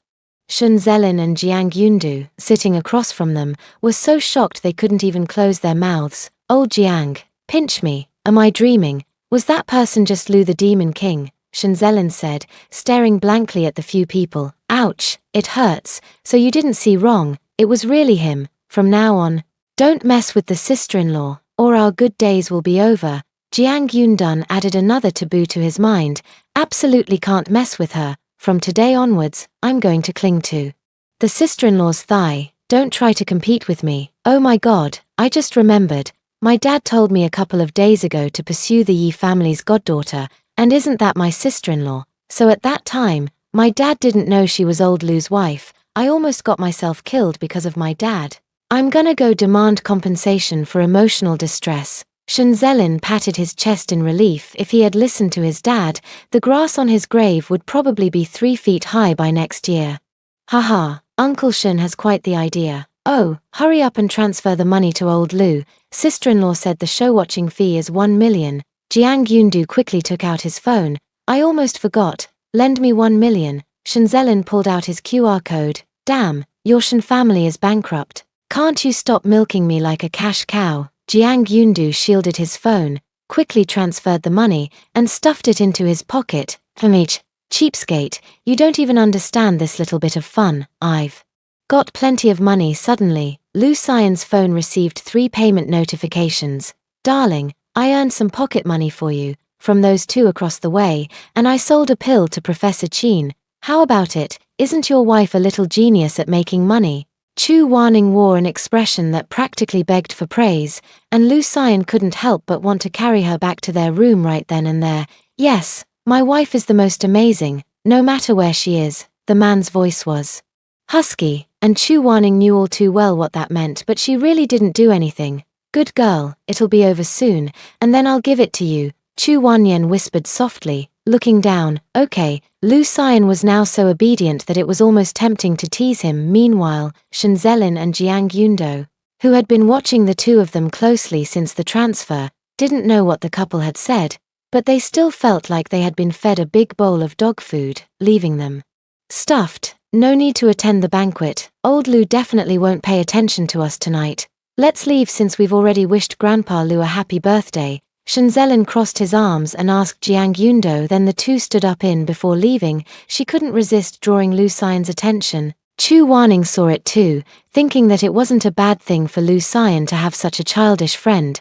"Honey, they're ugly. Don't look." These words were meant for Chu Wanning, but they were said for the 2 people across from them to hear. "Old Jiang, did old Lu say we're ugly?" "Me, ugly? You, ugly? We're clearly the epitome of peak looks, aren't we? You're still a big star with millions of fans." "No, Laro Jiang, hurry and call an ambulance for me. I'm so angry I'm about to faint." Jiang Yundo frowned and pulled the person away. The act is a bit over the top. Chu Wanning leaned in with her little head and said in a soft, sweet voice, my husband Yang is the most handsome. Lu Xian's lips curved imperceptibly. The banquet went fairly smoothly, with no further incidents at the same time. Lu Xiaohang, who was sleeping in the villa, also woke up. The first thought that crossed his mind when he found himself lying on the sofa was that something was seriously wrong. But no matter how much I recall, I was just tired and fell asleep. Then he strode out of the villa and found the servant in charge of the drinks, asking if there had been any accidents. The servant had already been instructed beforehand, telling him that everything was normal and nothing had happened. Only then did he feel relieved, thinking about finding someone to test the GU worms later. Just as he entered the banquet hall, he happened to see Lu Xian with his arm around Chu Wanning's waist, leading Lu Xiqing out. Big brother, sister-in-law, Qingbao, Lu Xiaoheng greeted with an innocent demeanor, still that same indifferent, gentle, and polite appearance. If it weren't for Chu Wanning hearing him make the phone call herself, she would have almost been fooled by him. Lu Xian and Chu Wanning nodded slightly in response. Brother Xiaoheng, Lu Xiqing still politely greeted him. After exchanging a brief glance, the group went their separate ways, and from a position where they couldn't see him, Lu Xiaohang glared at their backs, wishing he could bore holes through them. Why should Lu Xian get everything from the Lu family, while he only gets a small company? He was also a grandson of the Lu family, yet his grandfather's favoritism was too extreme, so no matter what he does, don't blame him. They can only blame themselves for never having treated him as part of the family. Mr. Lu's 70th birthday banquet concluded amidst the renewed blessings of the guests, and several other elders also made appointments with Mr. Lu for Chu Wanning's time. When Chu Wanning found out, she couldn't help but tease, saying that Grandpa was now her secretary, scheduling her itinerary to the brim, and the plan to visit her mother with Mrs. Yi the next day was also finalized. Godmother is one of the few friends and also a relative of Mom. Chapter 052. Chu Wanning, then do you like being torn apart? Returning to the villa, Lu Xiqing immediately pulled Chu Wanning and ran towards his room. Let's go, sister-in-law, now no one will disturb us. This remark made Lu Xian's anger surge uncontrollably. Wife, be good, I'll put him to sleep and then come to you. It'll take at most an hour. Okay, you can use that time to check the source of today's wine. Okay, I'll be good. Unlike some little good-for-nothing who only knows how to play, holding Chu Wanning's hand, Lu Xiqing paid no attention to her brother's sarcastic remarks before leaving. She even stuck her tongue out at him when the two arrived at Lu Xiqing's room.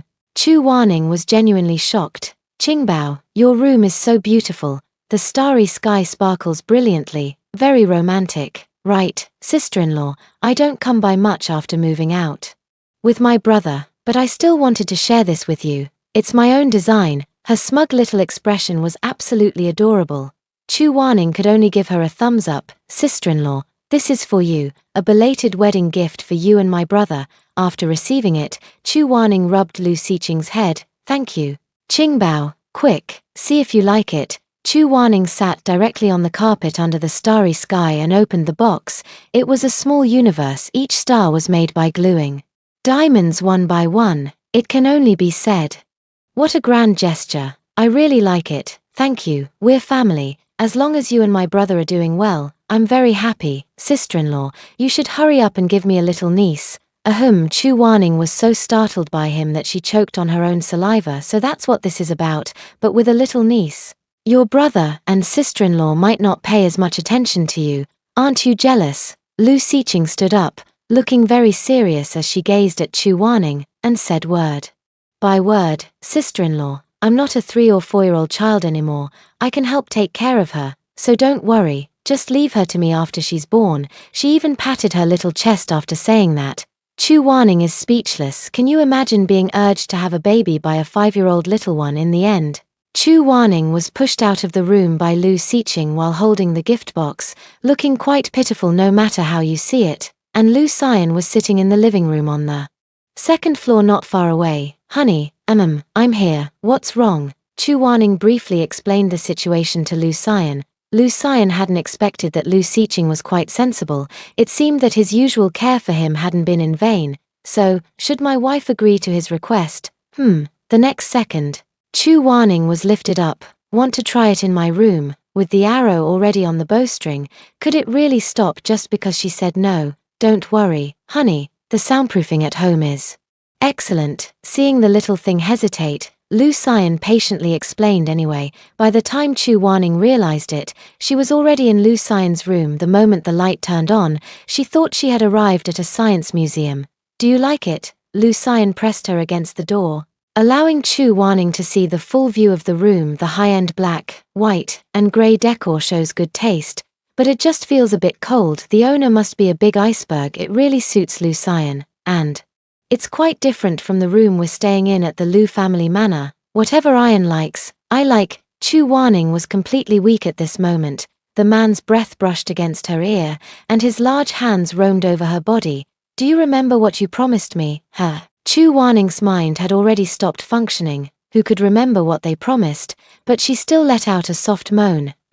So good. Husband will reward you well. In the next moment, the cheongsam on Chu Wanning ripped with a loud sound, tearing open all the way to her chest. She remembered she had promised to tear it for him before leaving. Well, one should keep their word, especially since she had indeed neglected him recently. Thinking of this, she directly pulled his neck down with both hands, her red lips pressing against his. Even though they had kissed many times, her initiative still carried a hint of awkwardness, which undoubtedly made Lu Xian even more excited. He began to give up his initiative, passively allowing the girl in his arms to take what she wanted, while also tearing her cheongsam more thoroughly. Waiting for the girl to completely undress, he then began to guide her in unbuttoning his own clothes. Chu Wannian, Lu Xiyang certainly knew why. Every time, his clothes remained perfectly intact. Honey, I'll let you tear them. How about that? The man's magnetic and pleasant voice had already drained all her strength. She wanted to tear them, but her heart was willing while her strength was lacking. But today, on his turf, Chu Ning really didn't want to go along with everything he said. Go to bed. The man chuckled softly and carried her straight to the large bed. As the mattress sank, Chu Wanning felt like she had landed, no longer floating in the clouds, so she quickly flipped over and straddled the man's waist. Yang. The girl leaned in close to the man, her slender fingers teasingly brushing over the firm chest revealed by the few undone buttons. Do you like it? She also couldn't resist nibbling on his Adam's apple. The man let out a muffled groan, pleasing Chu Wanning. Beg me. How about your sister feeds you till you're full? At this moment, Chu Wanning was like a seductive enchantress. Just as Lu Xian was about to make a move, the girl pinned his hands down. How could he forget that his wife's skills were on par with his own? Like to tear? Then do you like being torn? As she spoke, she untied his tie and bound his hands with it. The fire in Lu Xian's eyes grew even more intense at this moment. Yet the girl continued to leisurely ignite sparks everywhere, those bewitching fox eyes, making one fall for them at first glance. Honey, have I ever told you that your low moans are so good to hear? I really love them. Suddenly, Lu Xian's white shirt was ripped open, revealing distinct chest and abdominal muscles. Full of power, Chu Wanning was experiencing this moment for the first time, the aura of pheromones enveloping her, causing her to be completely immersed and entranced. The gradually rising body temperature of the man was even more scorching. Wife, give it to me. And yet, the man regained the initiative, the bound hands somehow ending up in Chu Wanning's possession. So it turns out Wanwan likes it like this. Your husband will definitely satisfy you. Do you like it? Chu Wanning could no longer utter a single complete sentence. Finally, it ended with her pleading, that dog man, really not someone to mess with. What reward? Treat him to meet his full, but she's lost half her life. Lu Xian looked at the girl asleep in his arms and ultimately couldn't bear to ask for more. It was her who led him through the new doors, so it's not right to just bring him in and not guide him out. Right, so his girl. You've worked hard tonight. Finally, everything is cleaned up, and he falls into a deep sleep holding her. Chapter 053. Blame Lu Xian. No sense of occasion. The next day, waking up and opening her eyes to an unfamiliar environment, Chu Wanning sat up abruptly, only then realizing it was Lu Xian's ancestral home bedroom. There were no clothes of hers here, so she went to the wardrobe and found a white shirt of Lu Xian's, which would do as a nightgown. When he came out of the bathroom, he saw the man leaning against the sink, staring at him intently. Yang. You didn't leave, Chu Weining asked while drying his hair. Lu Xian hadn't expected the person to disappear as soon as he entered, so knowing they were in the bathroom, he waited here. The sight of the person emerging was unexpectedly so visually alluring. The white shirt's long sleeves were rolled up, with only one button fastened at the chest, the collar open, revealing one fragrant shoulder, and the chest visible through the movements leading down to the long, straight legs, especially that face, pure yet alluring, with a few droplets of water still clinging after the shower, making one want to reach out and touch. Wife, I want to. The man's words were cut off by Chu Weining before he could finish. You don't want to. I have an appointment with my godmother to see my mom at noon. Chu Weining immediately straightened her shirt. Just once, as he spoke, he had already pulled Chu Weining into his arms, making her look at herself in the makeup mirror. Right here, Lu Xian. Are you out of your mind? Where's your usual aloofness and restraint? Lu Xian completely ignored her, directly turning his body and taking her earlobe into his mouth from behind. Then Chu Weining's legs went weak. He knew exactly where her sensitive spots were next. Lu Xian was indeed very obedient, lasting over an hour each time afterwards. It was all about serving him with a bath and dressing, along with apologies and making amends. Will you listen next time? Chu Weining lay in the man's arms, letting him dress her. Honey, I've always been very obedient. At first glance, that statement really doesn't seem off. Lu Xian is really obedient, always compliant, except in bed. Forget it, she enjoyed it too.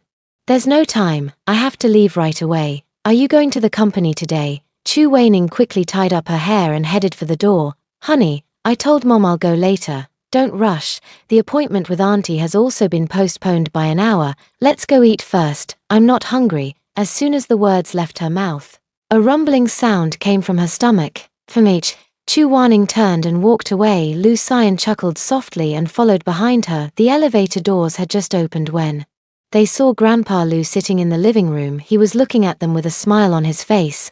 Good morning, Grandpa. No, good afternoon. How could I have forgotten that there was still Grandpa in the old house? This is really embarrassing. It's all Lu Xian's fault. He has no sense of occasion. Chu Weining turned around and gave him a big glare, then turned back to Grandpa Lu with a well-behaved expression. Little Ning, you must be hungry. Come and eat, Grandpa Lu warmly invited. Sorry, Grandpa, I overslept. Chu Weining forced herself to save face. Oh, it's nothing. Our family doesn't have so many rules.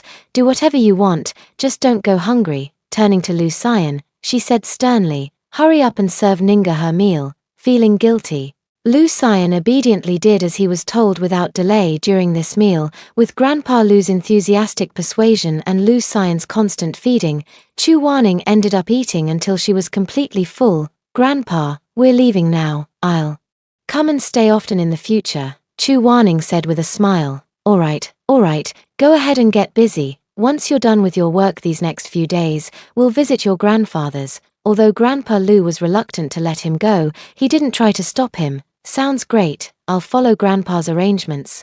In the car, Chu Weining kept rubbing his bulging stomach. I'll help your wife, Lu Xian said, his large hand reaching over. Chu Weining dodged instantly. You sleep in the study tonight. No, I'll stay at the evening banquet mansion. You go home and sleep by yourself. Lu Xiang frowned tightly. It seemed he hadn't done anything wrong. Wife, don't you want me anymore? Lu Xian, behave normally. Don't you know you're acting just like a big golden retriever trying to win favor?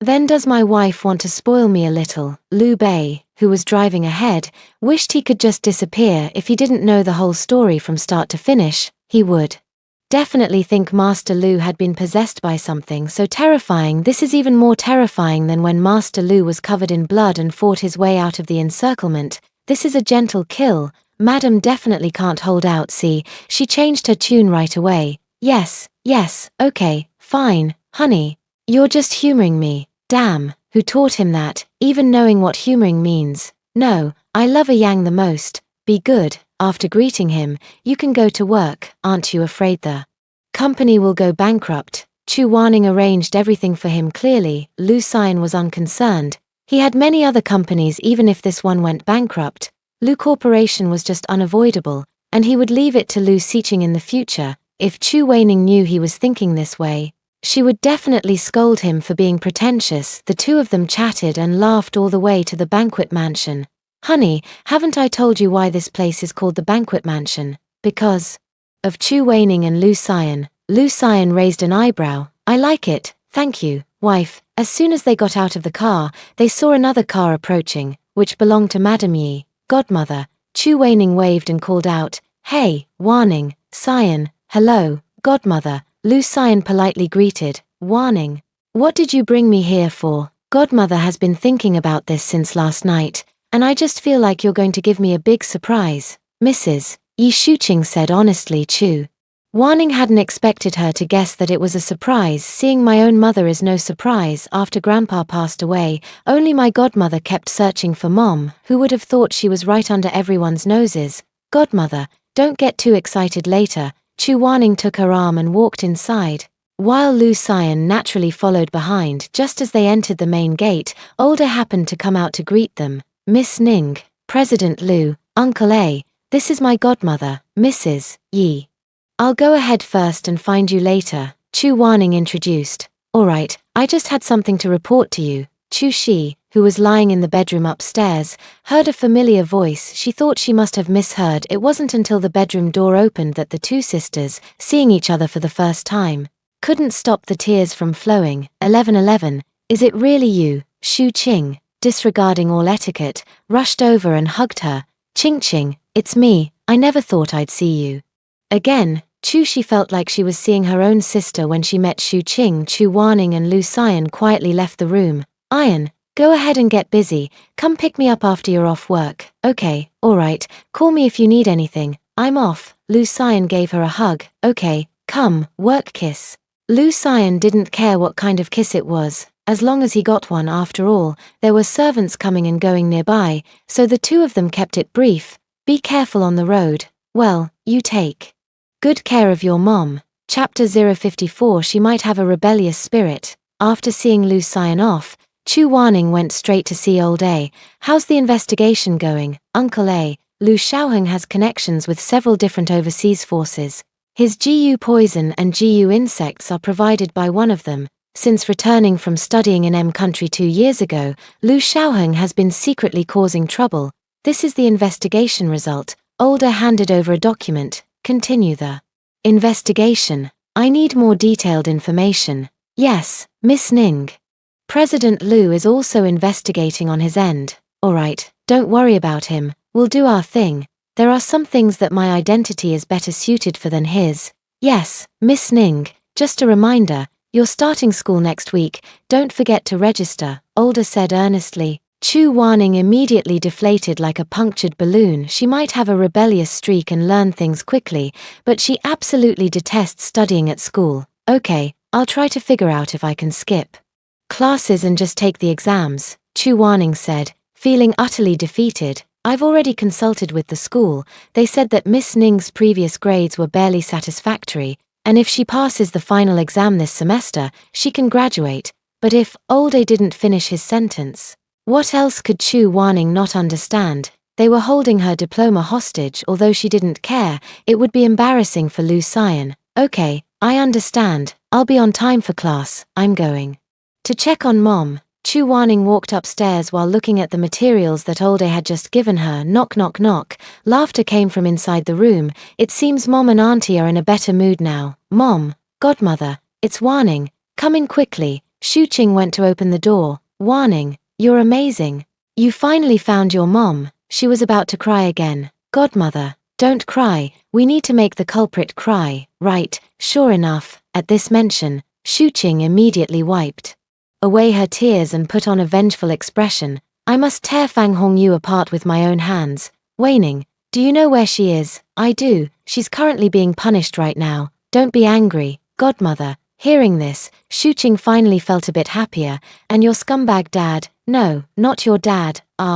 Godmother, you know too. It was only then that Shu Qing realized she had let something slip. After that incident happened by chance back then, Chu Shi's first call was to Fang Qing. Later, I discovered Chu Shi, and I really didn't want to terminate the pregnancy. After all, it was a little life at this point. Fang Hongyu started to hang around Chu Shi, eventually becoming her best friend. Because of her, Shu Qing didn't contact Chuxi for a while, but after all, they were sisters from childhood. Later, Chuxi had to find Qiu Jian to arrange a marriage, where he would be the one to join her family, acknowledge the child, and she would provide him with wealth and luxury. As for why she didn't look for Chu Waning's biological father, of course, it was because she couldn't find him. The reason can only be asked when meeting her biological father. Upon hearing this, Chu Waning suddenly remembered the man who claimed to be her father, Qin Sikai. Godmother, do you know Qin Sikai? Of course I know him.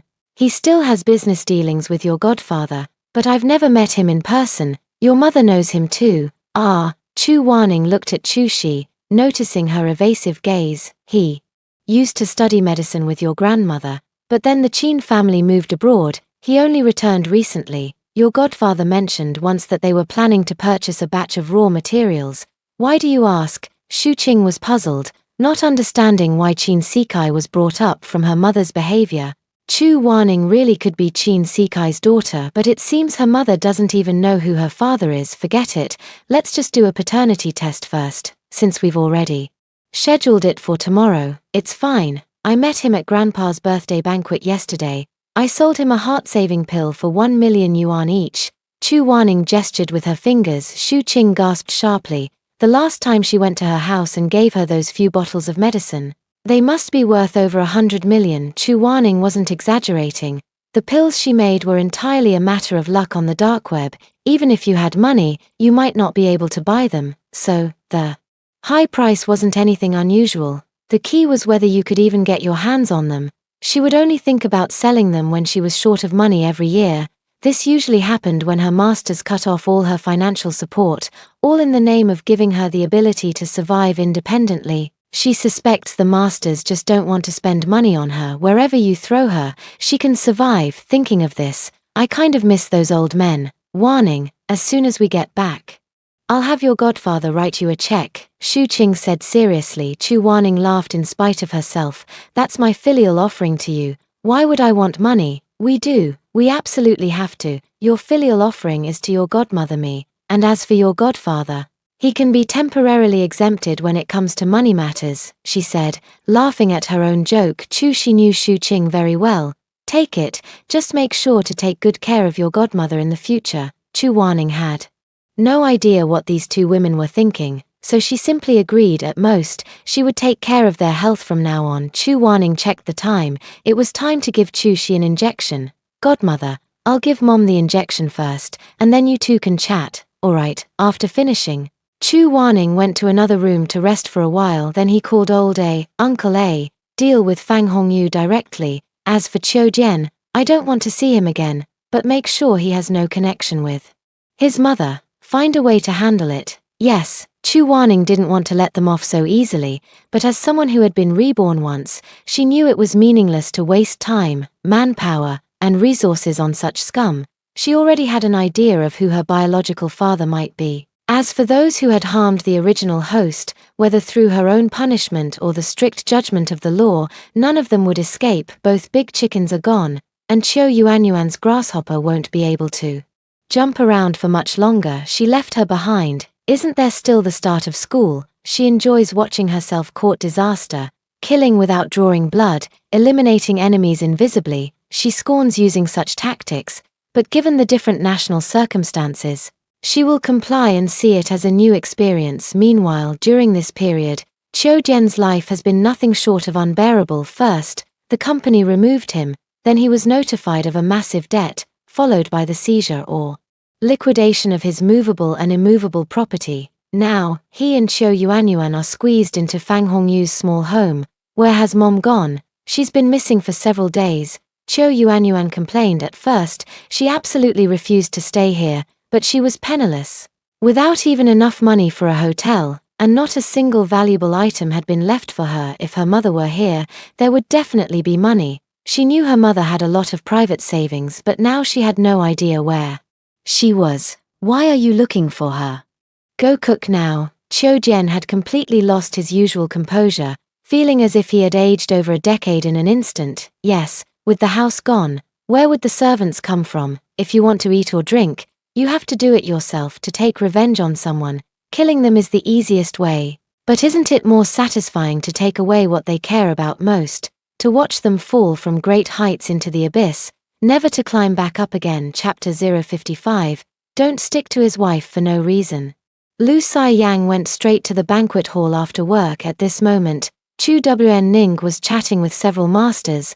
The masters were even more excited than she was when they learned she was going to school. If they had any regrets, it was certainly that they couldn't let their only beloved disciple experience a normal pace of growth. She began training as soon as she could walk. While others were still crying for milk, she was already learning which poisons could kill a person instantly. While others were still in school, she was already proficient in playing musical instruments, chess, calligraphy, painting, and handling various weapons.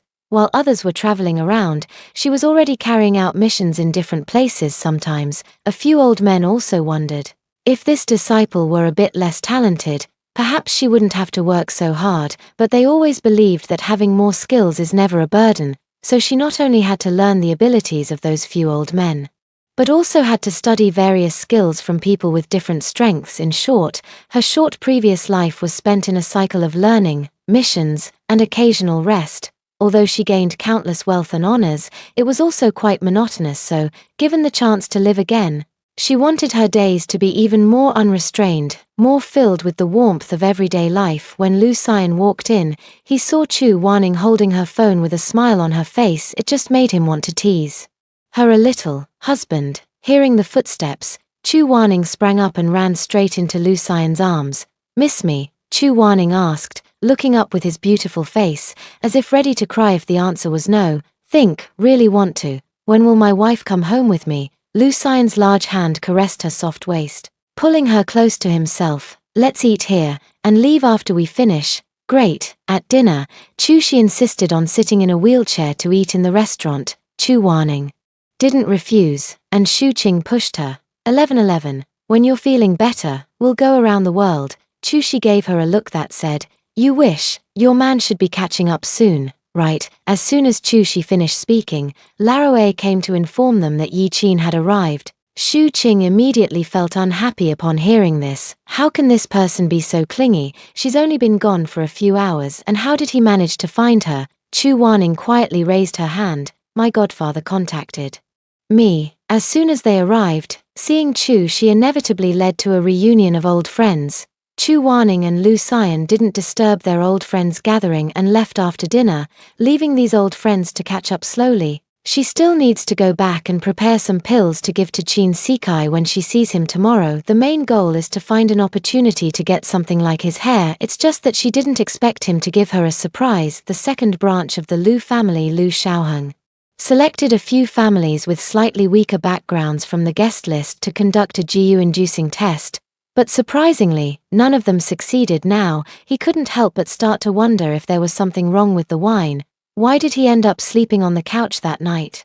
And what exactly happened during that time? Is Lu Si-yan involved in this matter? If he is involved, does that mean he has already been exposed? What should he do next? As he thought more, panic set in, and finally, he dialed a number. Master, I think I've failed the mission. What should I do? Please save me. The other party only replied with 2 words, worthless. Then he hung up. Lu Shaoheng only then realized that something seemed to be spiraling out of control, heading towards the worst possible outcome. Yet he couldn't understand why this was happening. He had always been so well disguised, and even his father's imprisonment hadn't been enough to implicate him. What should I do? What should I do? In an instant, he was panicked. He was completely devoid of his usual calmness and nonchalance. And he also had the idea of running away. But where could he run to? He really did run, but his master wouldn't let him off, and neither would Lu Si-yan. If he knew that the scheme at the abandoned factory was his idea to trap his father,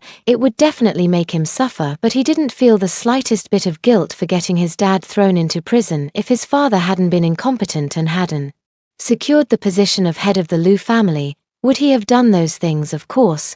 His choice to go abroad was to hide in the shadows and continuously develop and strengthen himself, wasn't it? Although he can't openly confront Lu Si-yan now, every time he uses underhanded tactics, Lu Si-yan falls for them. This includes the kidnapping and dumping into the sea of Lu Si-ching. It's just that he seems to have incredibly good luck, managing to be saved even in such a situation. It seems like all These changes started with the appearance of that woman named Chu Wanning. Damn it indeed, yes, Chu Wanning. He must make her die, so he called his master again, explained his plan, and expressed his determination and loyalty. Last chance. Lu Xiaoheng knew that his master always followed through on his words.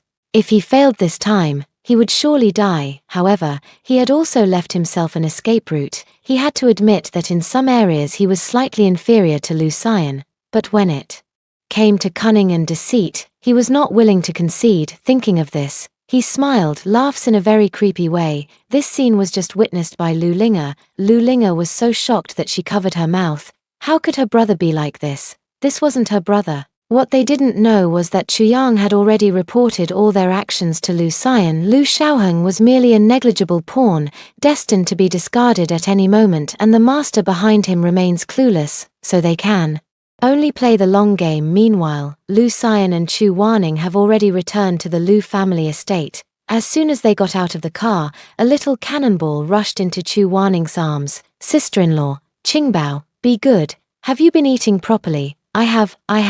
After Chu Wanning arrived and learned that Lu Xiqing had a poor appetite, she gave the little one a few massages. Now, there's no need for the servants to chase him around the yard to feed him anymore. This also gave Lu Xiqing an excuse. I wish I could tell every servant who ever chased me around to feed me.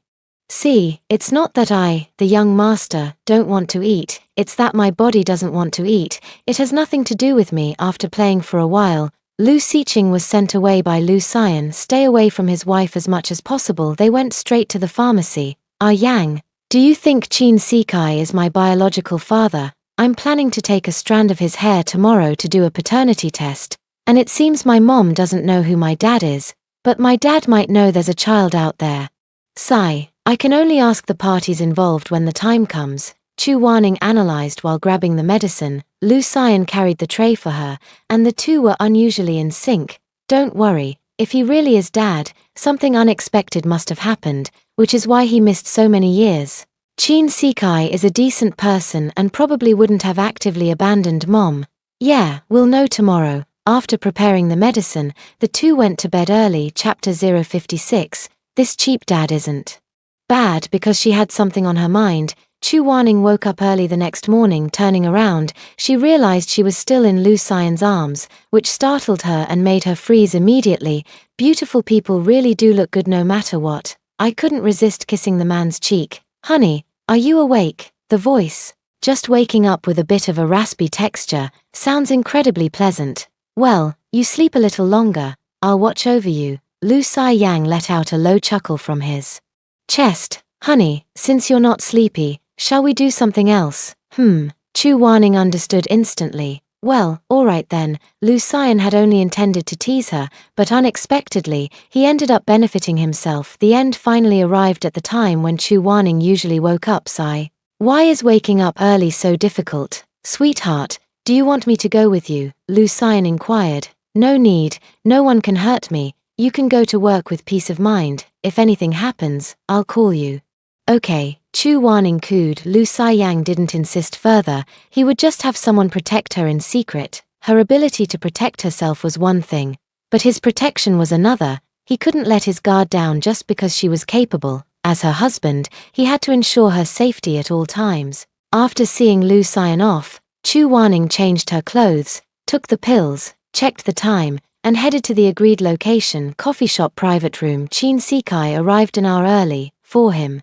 An hour was extremely precious, but he was willing to spend it waiting for his daughter. Yes, for example, while Chu Wanning was uncertain, Qin Sikai was 100% certain that Chu Wanning was his daughter, especially the paternity test report already on the table. Don't ask how he got it. If you ask, it's confidential. He naturally has his own ways. The moment Chu Wanning opened the door to the private room, he noticed the file bag on the table. A guess formed in his mind, but she still sat down unhurriedly, waiting for the person across from her to speak. Wanning, you really are my daughter. Look, this is our paternity test report. Forgive me for doing this in advance. As expected, it turned out just as she had guessed. Chu Wanning didn't mind at all. It even saved her some trouble. When she picked up the document and saw the final 99,999%, she suddenly felt a lot more at ease. This speed at finding her biological father is way too fast. Tell me what's going on. Not bad.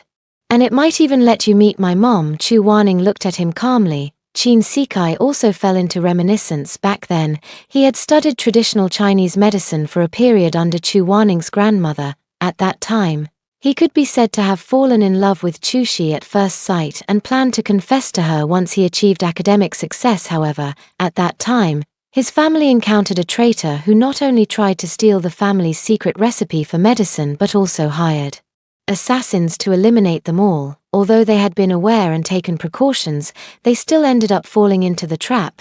He had come that day to bid farewell to Chu Shi. As his family was preparing to move abroad, little did he know that he had been drugged. And the one who drugged him was none other than the daughter of his enemy. Years later, they wiped out the entire family, but they wanted to know from her mouth who that girl was that night, because he was very certain it couldn't have been the enemy's daughter, and indeed it wasn't. The enemy didn't want his own daughter to have any involvement with Qin Shikai, fearing it would lead to emotional entanglements and ruin their grand plan. Yet he wanted Qin Shikai to believe he had wronged his daughter, so he directly grabbed a girl, Chu Shi, knocked her unconscious, and forced her into a relationship. He had no idea what accident had occurred at the time. When Qin Shikai woke up, there was no one around him. Meanwhile, Chu Shi also woke up in an unfamiliar room. Thus, to this day, neither of them knows that the other was the one from that night. Later, it was discovered that Qin Shikai had more than one type of toxin in his body, and the Qin family immediately took him away. It took 2 years to detoxify his body. And they both heard the news that Chu Shi had already married and had a baby. He could only suppress his feelings, silently bless her, and never appeared again. Later, he paid less attention to the Chu family's affairs. No, to be precise, apart from medicine, his concern for the outside world was pitifully little, so he didn't know that Chu Shi later went missing. Since then, he never returned to the country, but he had always sent people to search for the whereabouts of that person from back then, wanting to offer some compensation. Of course, they never found him this time. Returning to the country was unavoidable. This raw material was simply too important. He had to come and confirm it himself. I never expected to meet Chu Wanning. For some reason, at first sight, he felt that this girl was his daughter, but at the time, he didn't think of Chu Shi. He had just learned that Chu Wanning's mother was Chu Shi. He was Chu Wanning's father, and the girl from back then was Chu Shi. He would never have enough time in his life to make up for what he had done to the mother and daughter, but he was happy. After hearing it, Chu Wanning felt nothing. No resentment, no hatred. Many things are simply uncontrollable. And who would have expected such a dramatic situation to happen to them? Aren't you married? Chu Wanyan asked this on behalf of her mother. If he were the father, being with the mother might not be a bad thing. Mother and Qiu Jian were originally fake spouses, so it's likely that mother has someone in her heart. And it's highly likely to be Qin Shikai. After all, even at over 40 years old, he's still handsome. Otherwise, why would mom be there that day, and just happen to be caught? Is that really a coincidence? Isn't it possible that mom intentionally went there? Of course, you'd have to ask the person involved. No, Qin Shikai's mood instantly dropped. I've always had Chu Shi in my heart. Your mother, Chu Wanning, didn't say anything, but she was still happy inside. It's not a bad thing to reconnect with someone you hoped to be with over 20 years ago. She just needs to test the waters with her mom first. If mom really accepts you, would you come back to live in the country? Yes, Qin Shikai answered without hesitation. Chu Wanning glanced at him, and so he continued to explain. The first 20 years were when I failed to fulfill my responsibilities, dedicating all my time and energy to medicine. But if there's a chance in the future, I will put you first. Chu Wanning nodded. This so-called father wasn't bad then. Let's give him the formula for the heart-saving pills. Here, I'll tell my mom about this. Just wait for my news. You said, your mom has been found. Chu Wanning suddenly remembered that her mother was still missing. Yes, she's been found, but she's not in good health and is still recovering. Can I see her? Qin Shikai's eyes were filled with affection. Wait for my news. I'm leaving first. Chu Wanning left the private room without waiting for anyone else to speak. It was only then that Qin Shikai noticed the formula. He realized that, at the very least, Chu Wanning had accepted him as her father. However, since Chu Wanning had grown up, he had never fulfilled his responsibilities as a father, which only deepened his Guilt, he thought that in the future, he must truly cherish and love them as a mother and daughter, regardless of his identity. Chapter 057, Chu Warning. Even a genius has weaknesses. After leaving, Chu Warning went directly to the banquet mansion. After this period of recuperation,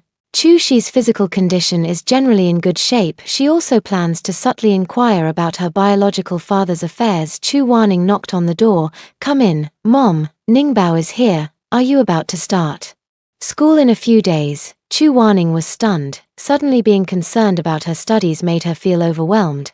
Well, Mom, just take good care of your health, and I will study hard.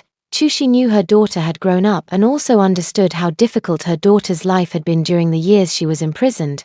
She couldn't even bring herself to say a word of reproach. Mom, Fang Hongyu has already been incarcerated and will never get out in this lifetime. As for Qiu Jian, he has received the punishment he deserved. Mom, I am not Qiu Jian's daughter. Chu Warning stated it directly and affirmatively. Chu Shi was not surprised. After all, she knew her daughter was very smart. So she nodded. I'm sorry, Ningbao, some things happened back then, and I wanted to keep you, to protect you from gossip. So I found Qiu Jian to agree to a marriage of convenience. As for your biological father, your mother really doesn't know where he is. She tried to find him before, but there was no news. Seeing that her pregnancy was advancing, your mother had no choice but to resort to this desperate measure. Who would have known that Qiu Jian was such a heartless person?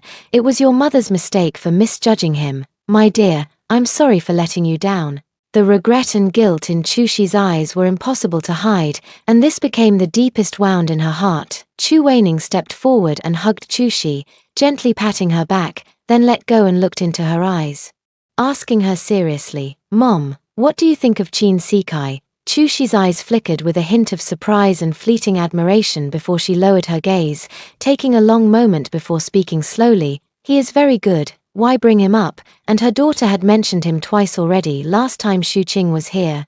She asked too. There's nothing Chu Warning doesn't understand. He wants to come see you. Is that okay? Chu Warning doesn't plan to tell her mother that Qin Sikai is her biological father. As a child, it's better not to get too involved in adult matters. A 20-year-old, after all, she will always be a child in her parents' eyes. Chu Warning waited quietly for Chu Shi's answer.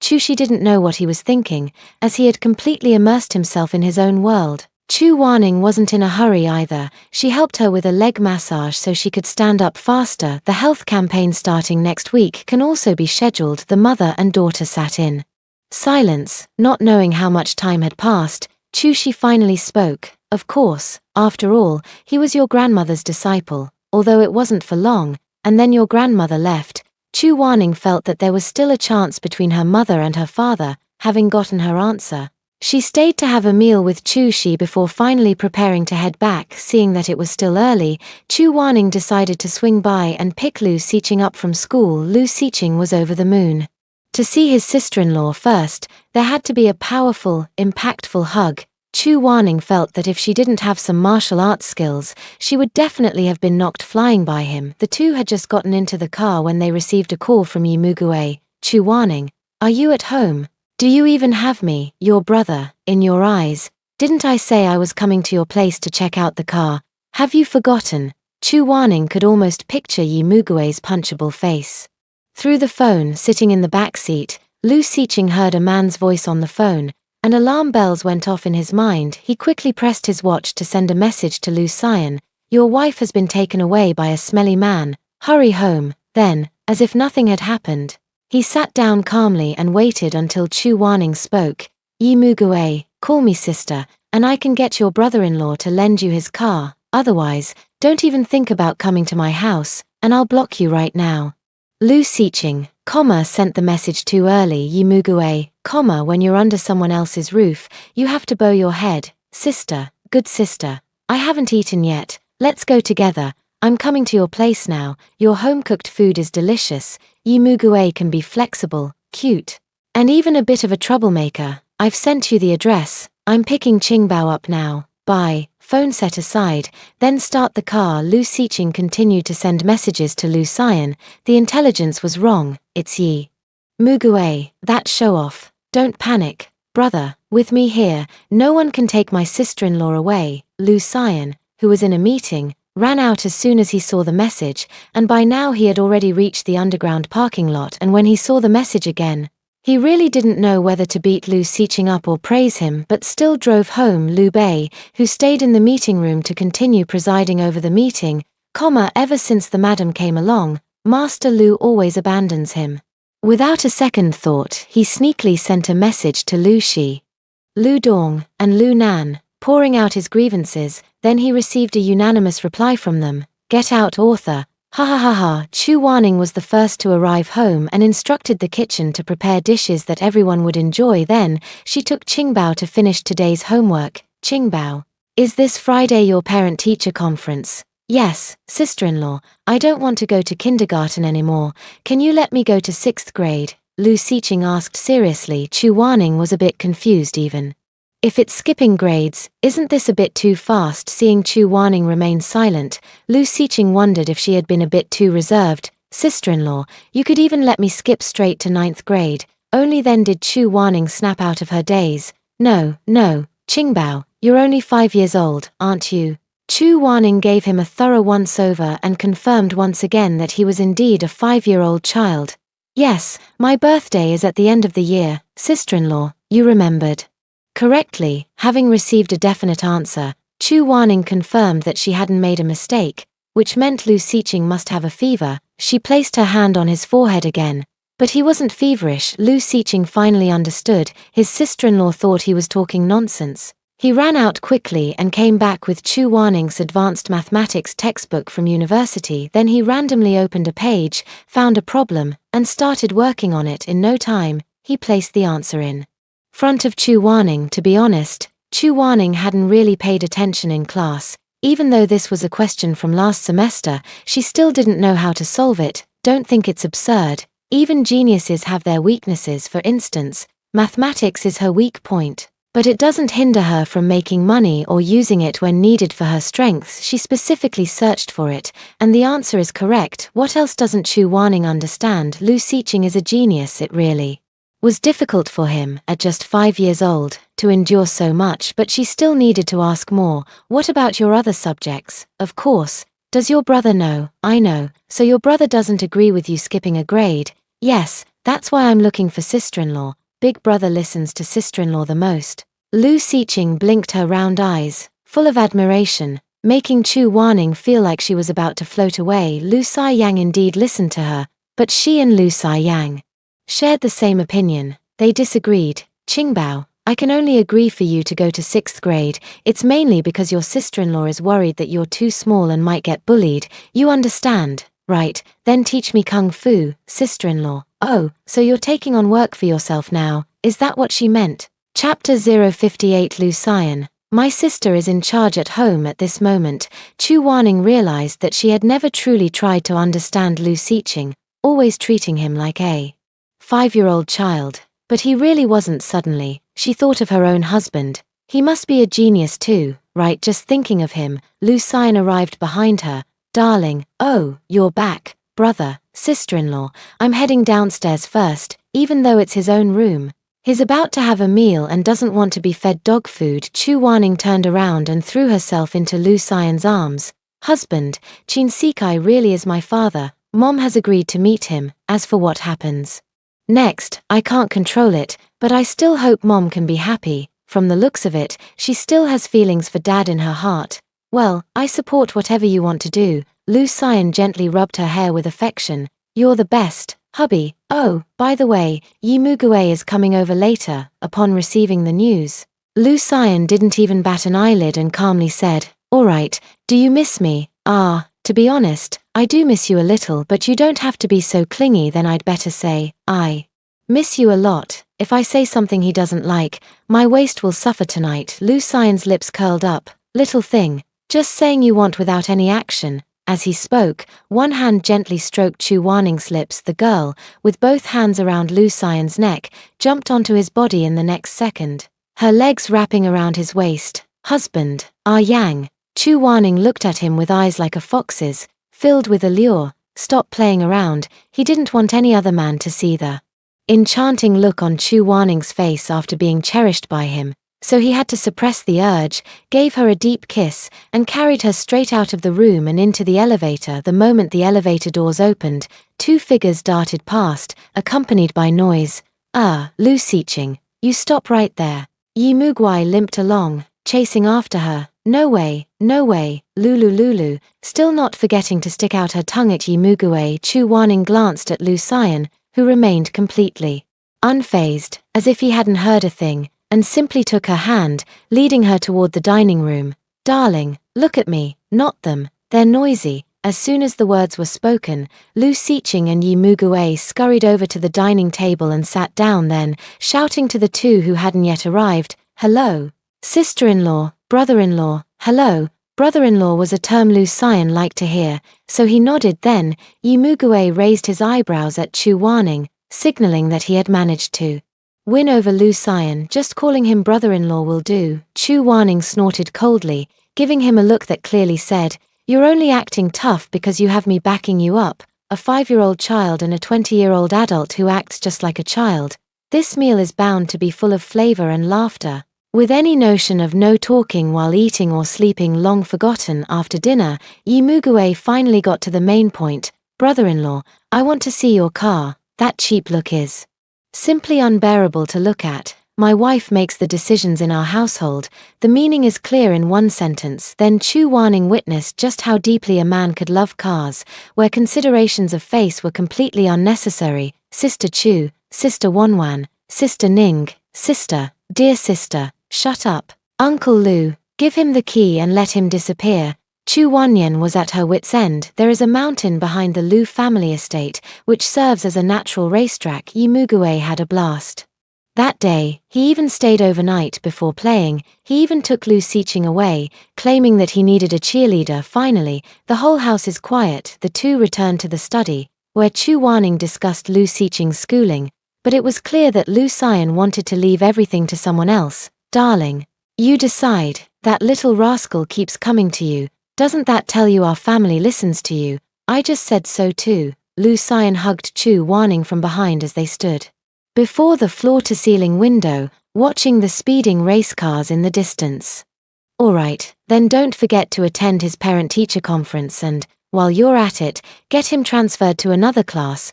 Chu Wanning has firmly remembered this. As the eldest sister-in-law, she had to take on the responsibilities of a mother. The next day, Yi Mugu directly took Lu Xiqing to school, which was indeed convenient. Chu Wanning, who also got up at noon, was having brunch and thought that this younger brother was somewhat useful. No wonder those sisters online can just lie down and do nothing as soon as they get home just by speaking. "I can get things done." Chu Wanning received a call from her grandfather right after finishing her meal. "Okay, Grandpa, don't worry, I'm almost there, everything will be fine."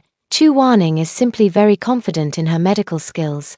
Although she has been busy lately, she has already mastered all the medical books left by her grandmother, so now she not only has the direct teachings from her masters, but also the insights passed down from her grandmother, along with her own innate talent. As long as she isn't reduced to ashes, she can give anything a try. As for the poison in Lu Xian's body, there are still no clear thoughts on it. Thinking of this, the little confidence I just had is gone again. She began to feel that the poison on Lu Xian's body was meant to counteract her. It seems she still has to go back to the Forbidden Island. Perhaps the regeneration pool can help. The regeneration pool is another secret to the Masters' agelessness, and it was primarily for this that they seized the Forbidden Island. This place, which still seems like a legend to outsiders, is where Chu Wanning has been bathing since childhood. Of course, in that body. As for this one, she'll have to go there in person, Chu Wanning thought as she acted without any delay. She hurried upstairs, changed into a cheongsam, grabbed her medical kit, and drove straight to the hospital. She also reminded Lu Xian on the way, so he wouldn't have trouble finding her later. Although it seems unlikely, she knew that Lu Xiang had installed a tracker in her phone. Because she had done the same, they also installed their own positioning systems into Lu Xiqing's watch simultaneously. Of course, it will not be activated unless it is an emergency, giving the other party the utmost freedom and personal space. Chu Wanning's driving skills were pretty good. By the time they arrived at the hospital, Grandpa still hadn't made it. She went to the emergency room first, as her grandfather had instructed, just walking along peacefully when someone bumped into me. Watch where you're going and get out of the way. Sister, are you okay? Let's hurry up and go. Chu Waning's temper can be tolerated. The woman, dressed like a noble but displaying appalling manners as soon as she opened her mouth, was given a sharp rebuke. Sister, I can't move. Apologize. You only have 30 seconds. If you don't apologize now, there's no need to say anything later. Chu Waning said coldly, as if she were possessed by Lu Xian. The middle-aged woman panicked, especially when faced with Chu Waning's icy glare. 20 seconds. Do you know who I am? 10 seconds. Yes, I'm sorry, I was too hasty. Chu Waning glanced at her and continued walking. If it weren't for the fact that her tongue was starting to feel stiff, she was sure that woman would never have apologized so easily. It's just not the right time to settle accounts now. She still has important matters to attend to. However, upon arriving at the place, I discovered, Chapter 059, Chu Waning can save. Who are you, and why don't you get lost? Is this a place you can just barge into? Before Chu Waning could speak, the middle-aged woman who had caught up from behind spoke again. The woman with her remained silent, clearly harboring doubts as well, but Chu Waning didn't want to pay them any attention. She took out her phone and called her grandfather. Grandpa, I'm in the hallway on the 12th floor. Throughout this time, Chu Waning remained silent because she guessed that these two people might also be here because of old Master Jiang. Not long after, Jiang Yundu came jogging over. The middle-aged woman's smugness at seeing someone was simply unbearable to watch, and even the woman beside her, who had remained silent, showed some expression on her face. Yet, with just one sentence from Jiang Yundu, they halted their steps to approach and speak. Little sister-in-law, the grandfathers are all waiting for you. Please follow me. Chu Waning nodded, signaling to lead the way. Jiang Yundu finally noticed the two people beside him, but he just glanced at them briefly before continuing on his way. The two, utterly ignored, stood frozen in place. Sister, what did Yundu call her? Little sister-in-law. Isn't that the little bitch who forced He Meng to flee abroad? Shut up. She is the wife of the Lu family head. Do you want the He family to be unable to survive in the capital? Meng's mother, Sun Qingqing, fell silent, but her mind was far from idle, cursing Chu Waning to death. She also scolded the person next to her, as if she weren't part of the He family. Let's go back, said Madame Jiang. He Jiuying, we're leaving already. We haven't even seen the old master yet. Your brother said you should take this opportunity to serve the old master more, so that when he's happy, he might give the land in the north of the city to our He family. Sun Qingqing held He Jiuying back, not letting her go. Let go. Go back and write a paper proof first. He Jiuying's tone was icy. What should I write? Sun Qingqing continued to ask. Letter of severance. This is the last time I will help the He family, and then I will divorce Jiang Haokuan. Don't even think about using me anymore. Go back.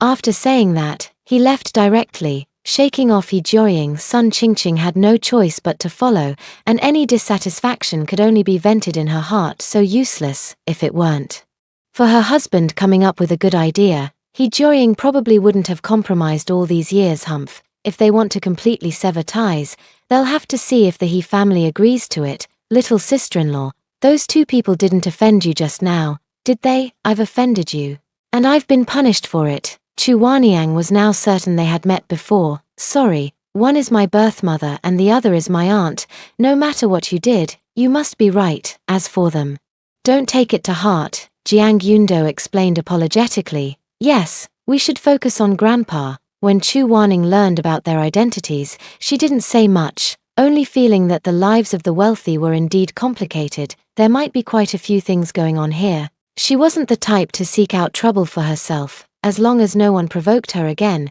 she wouldn't hold a grudge. Both of them moved quickly, and soon they arrived at the ward. The ward was now crowded with people, including Qi Gui and Qin Sikai. It would be expected that these two medical experts could resolve 90% of patients' symptoms. Could Mr. Jiang's condition be very serious? Master, you're here. Qi Gui quickly stepped forward to greet him. Qin Sikai frowned beside him. Master, when did his daughter become Qi Gui's master? It seems Waning's medical skills are far more impressive than he had imagined. Chu Waning nodded to everyone as a greeting, then walked over to the ward of old Master Jiang. Give me the inspection report. Here, master. Chi Gui promptly offered it. She took his pulse again, and everyone focused on her every move, especially Jiang Haokuan, the current head of the Jiang family and Jiang Yundo's father. He had always been skeptical. How could a 20-year-old girl possibly cure his father? But the attitudes of those present forced him to believe. He had just returned from abroad, and in the past month, he hadn't had time to catch up on what had happened domestically. Yet, this figure had emerged in the capital. She is also Lu Xian's wife, and Lu Xian is someone he knows all too well. He and Lu Xian's father were also good friends. In the end, he still agreed to let Chu Wanning come. If she could really cure his father, she would be a benefactor to the Jiang family. She can be saved. Uncle Chi and he stay. Everyone else, wait outside, Chu Wanning said in a calm voice. Yes, Chi Gui responded, then turned to the others and said, please step out first, everyone. No one dared to delay any longer.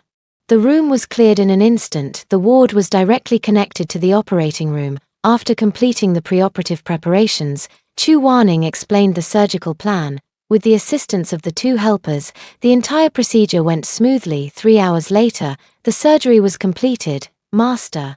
If old Master Jiang hadn't met you, I'm afraid, Chi Gui said with a sense of relief after narrowly escaping disaster. Qin Sikai, standing nearby, also agreed, the symptoms caused by the toxins in Grandpa Jiang's body are severe enough on their own, let alone under such dual pressure. It's indeed dangerous. After he wakes up, I will help him completely detoxify. But the last time she took his pulse, the poison wasn't this severe. It seems someone has made a move recently. They really can't stay still, Uncle Chi. I'll need you to keep an eye on things from here on out. The person probably won't wake up for another 24 hours, so please notify me when they do. Then he looked at Qin Sikai. Let's talk outside. The people outside had been waiting anxiously for a long time. When Chu Wanning stepped out and saw the crowd, was it the entire Jiang family? Ning girl, how is your Grandpa Jiang? Grandpa Jiang is fine now. It's good that he's awake. You should go back and rest for a while. And come back when he's fully awake. Chu Wanning walked over directly and supported Grandpa Lu's arm. All right, Grandpa will listen to you. Are you coming back to the old mansion with me, Grandpa? I still have some things to attend to. Another day, Yang and I will come back together. Chu Wanning indeed had matters to handle. All right, then Grandpa will head back first. Jiang Haokuan hurried over. Uncle Lu, let me see you off. Jiang Yundu was practically beaming at Chu Wanning right now. But just as he was about to take another step closer, he was abruptly pushed away. Jiang Yundu was just about to curse when he met Lu Xian's dangerously possessive gaze, and Chu Wanning was completely enveloped in Lu Xian's embrace. Old Lu, what brings you here? Talk if you must, but stay away from my wife. The surrounding members of the Jiang family widened their eyes in surprise. Many of them were unaware of the situation, having arrived later, and some began to whisper among themselves, is this Lu Yama's wife? They really look good together. The two of them standing side by side are indeed a perfect match. Both of them are tough characters. This young lady's medical skills are extraordinary. Of course, anyone the Lu family head takes a liking to can't be bad. We must be respectful when we meet her in the future and never provoke her. You can see how much the Lu family head treasures her. If she were my wife, I'd treasure her too. I was really worried about Big Brother getting beaten up just now. Shut up already. Chapter 060 Lu Xian. This is the real business. Yang, you're here. Chu Wanning felt the fatigue from the surgery vanish instantly and leaned into Lu Xian's embrace. Tired? Let me take you home, he said, ready to lift her up. Wait a moment. Chu Wanning glanced at Qin Sikai beside her, only to see his face dark and gloomy. Lu Xian treats his daughter well, and he should be happy about that. But why does it feel so painful inside? I still need to figure out a way to make my daughter recognize him as her father as soon as possible. My mom has agreed to meet you. I haven't mentioned anything else, so you can tell her yourself. I'll send you the address. You decide when to go. I'm heading back now, Chu Wanning said, then grabbed Lu Xian and ran off. Qin Sikai was both surprised and delighted, only to realize that his daughter had already disappeared. Why was Chu Wanning running so fast? It was because she was afraid that Lu Xian would really carry her downstairs. This is a hospital, a public place, so she had to be a little more cautious on the car. Lu Xian asked again with concern, Honey, are you Very tired, it's okay. It's been a long time since I last performed surgery. I'm indeed a bit tired. After saying that, Chu Wanning realized something was off, but seeing Lu Xian's expression remained normal, she didn't ask further and relaxed. How could Lu Xian not know what the little thing was thinking? Since she didn't say anything, he wouldn't ask either. As long as she stayed by his side, that was enough. Honey, you won't leave me, will you? The thought came to mind, and I voiced it out loud. Of course not. Are you trying to kick me out? Chu Wanning abruptly pulled away from Lu Xian's embrace, saying with a fierce yet adorable tone. Lu Xian chuckled softly. How did it feel like the little thing was turning the tables on him? You leave just because you're told to. No leaving. Good, since you're not tired. Let's burn off some energy. Lu Xian pulled the person back into his embrace, reaching out a large hand to open the partition. Chu Wanning understood instantly.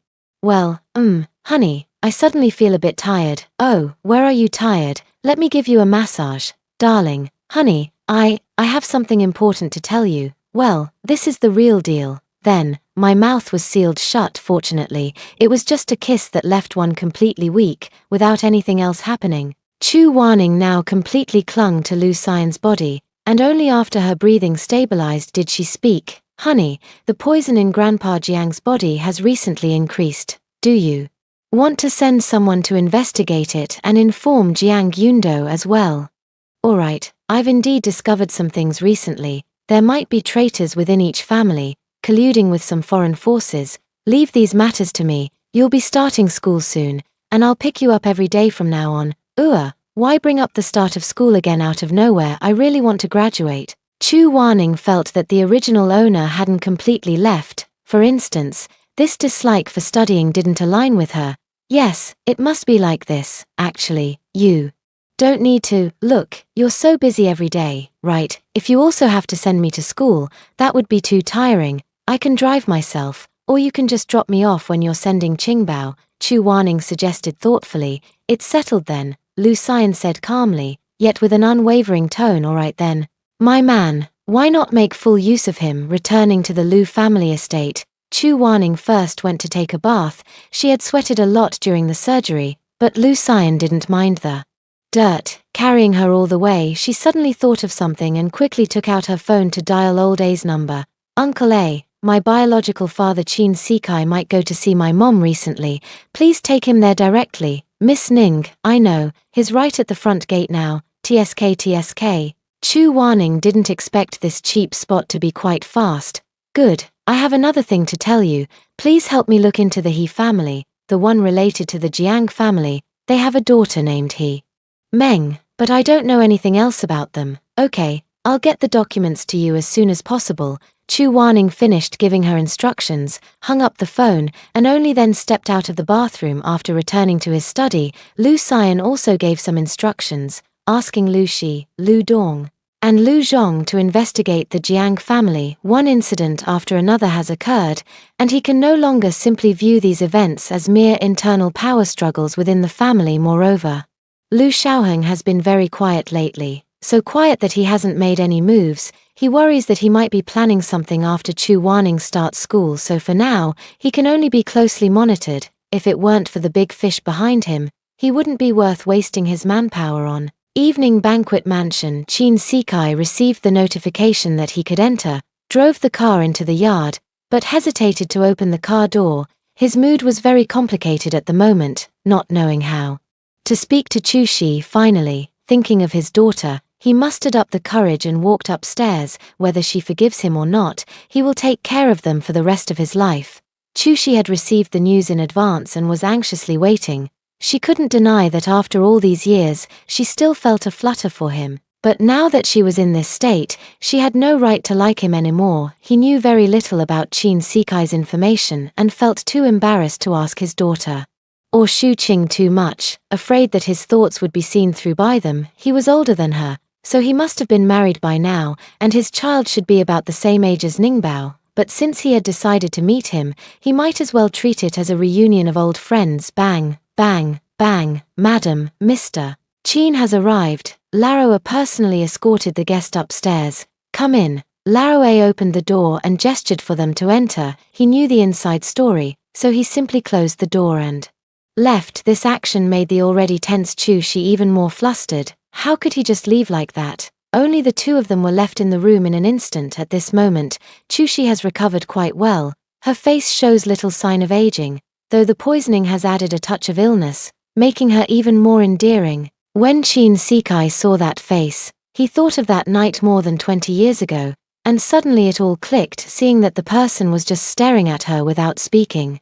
Chu-shi could only muster her courage and call out first, "Senior brother. My senior brother is still as handsome as he was in his youth, just more steady and mature." Chu-shi felt her heart still racing. It turns out that some feelings are impossible to suppress, no matter how hard you try. A call of senior brother brought Chin Sikai back to his senses. 11:11, "I'm sorry, I'm late." He had someone investigate Chu-shi's situation over the years and learned why she had chosen to marry in such a hurry. Back then, only to encounter an ungrateful person who caused her so much suffering over the years. But for their daughter, they might never have had the chance to meet again in their lifetime. Chu-shi heard these words, and for some reason, tears began to flow uncontrollably, filled with grievance, regret, and joy, all mingled together in a complex mix. Chin Sikai was completely flustered when he saw the person crying. He strode over to Chu-shi, knelt directly in front of her, and gently wiped the tears from her cheeks with his slender, somewhat sickly pale fingers. Chu-shi was stunned. This gesture was highly inappropriate, and she struggled to pull back. Just the person was pulled back again. 11:11, "I have something to tell you." Chapter 061 Readers, we testify. Chu-shi saw Chin Sikai's serious expression, and her tension increased even more. You said, you should let me go first. It's not good to pull and drag like this." Chin Sikai was amused by the anger. He reluctantly let go of Chu-shi, sat across from her, and his gaze remained fixed on that beautiful face. She, "Look at me." Chu-shi's drooping eyelids were forced to lift for work. "Warning is my daughter." Chin Sikai said each word with utmost seriousness. Chu-shi was completely stunned by this, her entire body frozen, utterly at a loss for how to react. "Furthermore, I am not married. I have no fiancé, only a junior sister who gave birth to my daughter and whom I haven't yet brought home as my wife. So, 11:11, would you give me a chance to take care of both you and your daughter? I know you've been wronged all these years. I'm sorry." Chin Sikai sincerely apologized, speaking these words from the bottom of his heart. Chu-shi's tears fell in large drops, impossible to stop. Chin Sikai remained silent, gently wiping away her tears while quietly accompanying her. After an unknown amount of time, Chu-shi finally found her voice. "Ningbao knows." Although she asked, she was certain. "Well, otherwise I wouldn't be able to see you. She told us to figure it out ourselves." At this moment, Chu-shi just wanted to be alone. "Senior, could you please leave first? I need some time by myself." Chin Sikai wanted to say something more, but Chu-shi was currently unable to continue the conversation. He helped her lie down, saved his own phone number in her phone, and only then did he reluctantly leave. 11:11, "Don't rush. Every day from now on, I'll be there." The room was left to Chu-shi alone, and she curled up in the blanket, crying her heart out. The mix of emotions, grievance, relief, surprise, hesitation, completely broke through the knot in her heart. She had been wronged for over 20 years, so why did her senior brother only find her now? She was grateful that Ningbao's father was the only man she had ever liked from childhood to adulthood. Her surprise also stemmed from this. Although she still didn't know exactly what had happened back then, she believed it once her daughter confirmed it. She hesitated. Could they really be together? She was no longer the young woman she used to be. Now, besides merely existing, she felt utterly worthless. How could she possibly deserve her senior brother? And so, not knowing when, she fell asleep. Chu Wanning knew that her biological father had gone to find her mother, and he didn't contact her for the rest of the day. They needed time, and all she needed to do was respect their choices. In the blink of an eye, it was Friday, the day of Lu Xiqing's parent-teacher conference. This was a rare day for Chu Wanning to wake up early, because she had set an alarm clock on purpose. "Honey, hold me," Chu Wanning said with her eyes closed. Lu Xian saw her like this and affectionately pulled her into his arms. "Sleep a little longer." "No, we can't be late." In her heart, she was complaining about why their school's parent-teacher meeting had to be so early in the morning. "Then let me help you get dressed and wash up." Chu Wanning immediately nodded. So the entire morning, Chu Wanning clung to Lu Xian like a koala, and Lu Xian truly endured it with great difficulty. Finally, after everything was settled, he gently bit her earlobe. Wife, the cheongsam I chose for you today is very nice. Tear it, let you tear it, little thing, you've even learned to interrupt. Chu Wanning quickly covered his mouth with a kiss. I'm hungry. After a lingering kiss ended, Chu Wanning patted her stomach and said, waking up early makes you hungry easily. Carry you downstairs. No, don't. Qingbao is still here. Chu Wanning was completely awake and jumped off Lu Xian downstairs. Lu Xiqing in his little suit, sitting perfectly straight, kept looking towards the stairs and elevator entrance. He would occasionally ask a few questions. Uncle Liu Bei, can my sister-in-law get up? Oh, this time is really hard on her. Why don't you go instead? After all, it was you before. Uncle Butler, is all the breakfast my sister-in-law likes prepared?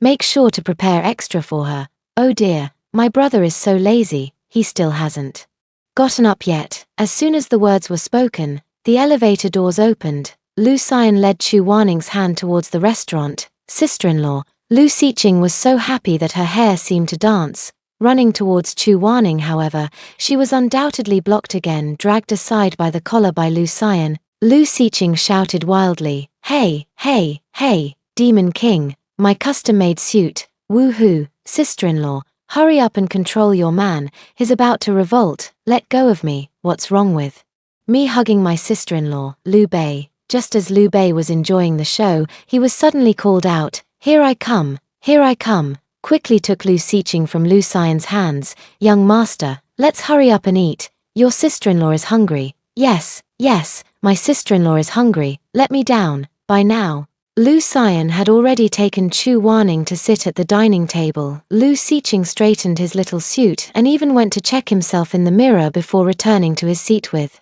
satisfaction. Because this meal was shared with Chu Wanning, Lu Xiqing ate quite a lot. Chu Wanning was also hungry and ate a lot, while Lu Xian, as usual, had just a little. Chu Wanning couldn't help but wonder how such a big man, eating only a little more than her, still had endless energy. Honey, what are you staring at me for? I was thinking about your strength, Chu Wanning blurted out, then immediately covered her mouth. Lu Xian raised an eyebrow. Darling, aren't you the best judge of my strength?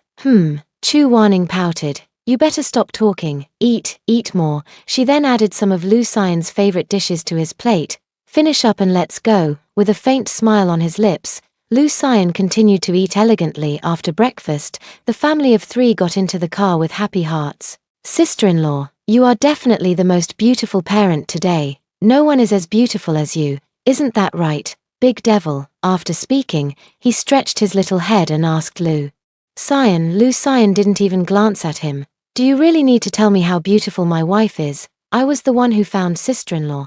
I wonder who it was that didn't want her at first. Lu Xiqing had a temper too. Lu Xian had no way to refute that. With a sweep of his hand, he pulled Chu Wanning into his arms. Wife, don't listen to him. The moment I saw you, I knew you were the one. Author, but it can be proven that Lu Xian's love at first sight was actually lust at first sight, reader. Yes, we testify. Chu Wanning leaned into Lu Xian's embrace. So you admit that the reason for getting the certificate back then was just a delaying tactic, and you never intended to let me go. Darling, in the Lu family, we only have widows, no divorces. You can only be mine. Chapter 062. The eldest sister-in-law is like a mother. What a heavy burden. Cough. Lu Xiqing let out a loud series of coughs. The minor is still here. Be careful, mainly targeting the big demon king. Lu Xian ignored him amidst such playful banter. The car soon arrived at the school. As soon as the three of them got out of the car,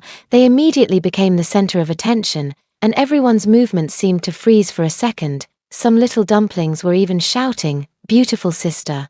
Lu Xiqing held his little chin high and pulled Chu Wanning's hand as they walked into the school. He wanted everyone to know that this was his family member. Although Chu Wanning had picked up Lu Xiqing many times, this was the first time she had entered the school gate. The entire campus was enveloped in a golden glow by the morning sun, adding an air of mystery. The grandeur, elegance, tranquility, and serenity blended together perfectly, while the children running on the paths were like the finishing touch, full of vitality. making the air itself seem vibrant. Qingbao, after today's parent-teacher meeting, you can choose to continue attending classes until the start of 6th grade or take a break at home and wait for the new term. What will you choose? It doesn't matter either way since it's only a few days left. When does sister-in-law start school? The round eyes looked eagerly at Chu Weining. Sister-in-law, the Monday after next is coming soon. Ah, saying too much is just sorrow. Then I should be in 6th grade by the Monday after next, so I'll stay home with sister-in-law. Lu Xian, who hadn't spoken until now, frowned slightly at this remark. You haven't finished your other homework yet. A single sentence instantly deflated the proud little dumpling. Then I'll stay at home too. I'll be with my sister-in-law more than at school. The parent-teacher meeting is about to begin for Chu Wanning and Lu Xian. This is their first time, which is quite a good experience after it ended. Lu Xian went directly to the principal's office to handle the matter of Lu Xiqing skipping a grade. It wasn't too troublesome to directly enroll in the elementary school division of this school. Meanwhile, Lu Xiqing held Chu Wanning's hand and went out for a stroll, and then Lu Xiqing ran into someone she disliked. Sister-in-law, let's go somewhere else. Lu Xiqing turned around and was about to leave. Lu Xiqing, don't run. Why are you avoiding me? Chu Weining only felt a bump and, upon steadying herself, realized it was a little girl. She seemed to be about the same age as Lu Xiqing, but those eyes were hard to like, filled with worldly calculations. Was this what a child should be? Like, I really wonder what kind of parents would raise such a child. Why did you bump into my sister-in-law? Lu Xiqing's tone was icy, and an uncontrollable anger radiated from him. No matter how old the little girl was, she was still young and directly burst into tears from being scared by Lu Xiqing. Lu Xiqing looked impatient, and Chu Weining felt that he definitely wanted to go up and hit the little girl. Sister-in-law, are you okay? Does it hurt? To everyone's surprise, he immediately switched to a concerned expression when facing her. It's okay. Sister-in-law just stumbled because she wasn't prepared. Who would have thought that even kids here could be so rude? Indeed, you can't judge a book by its cover. Age is not always a reliable measure, as some children are simply beyond words. The little girl's crying immediately attracted her parents. It turned out to be the middle-aged woman we met at the hospital that day. Oh, auntie of Jiang Yundu, why did you make my daughter cry? Oh, who are you? The woman had been focused on her own daughter and hadn't noticed Chu Wanning at all. It wasn't until she stood up that she properly looked at the person. Is it you? Why did you hit my daughter? Chu Wanning knew exactly what kind of person this was. And raising such a daughter provided a perfect explanation. Let's just check the surveillance footage. Chu Wanning tilted her chin toward the nearby camera. Come on, let's go find the school authorities. Sun Qingqing hadn't expected this person to handle things so directly. Of course, she knew what had happened, but she never expected this woman to be Chu Wanning. After all, when she saw her, she was already turned away. She spotted Lu Xiqing from afar and immediately thought of having her daughter go over to get close to him. Her eldest daughter, He Meng, was useless. She had pursued Lu Xian for so long, only to end up being forcibly sent abroad. Although her younger daughter was still small, children were easier to fool, weren't they? Besides, she had taught He Xiong so many things. No, we're busy. Sun Qingqing certainly wouldn't go. How embarrassing. How could she have forgotten about monitoring? You just open your mouth and accuse us of beating your daughter. If you don't clarify, we'll have to carry this blame, right?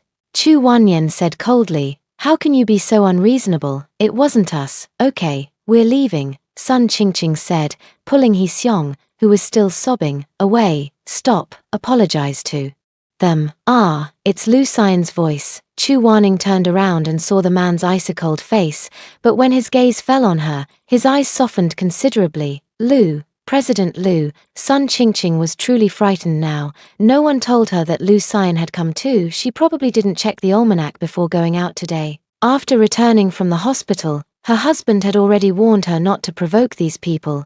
He Jiuying is already being disobedient, or else it's all over. She turned around and directly confronted Lu Xian, but she could bend and stretch, immediately bending at a 90-degree angle to apologize.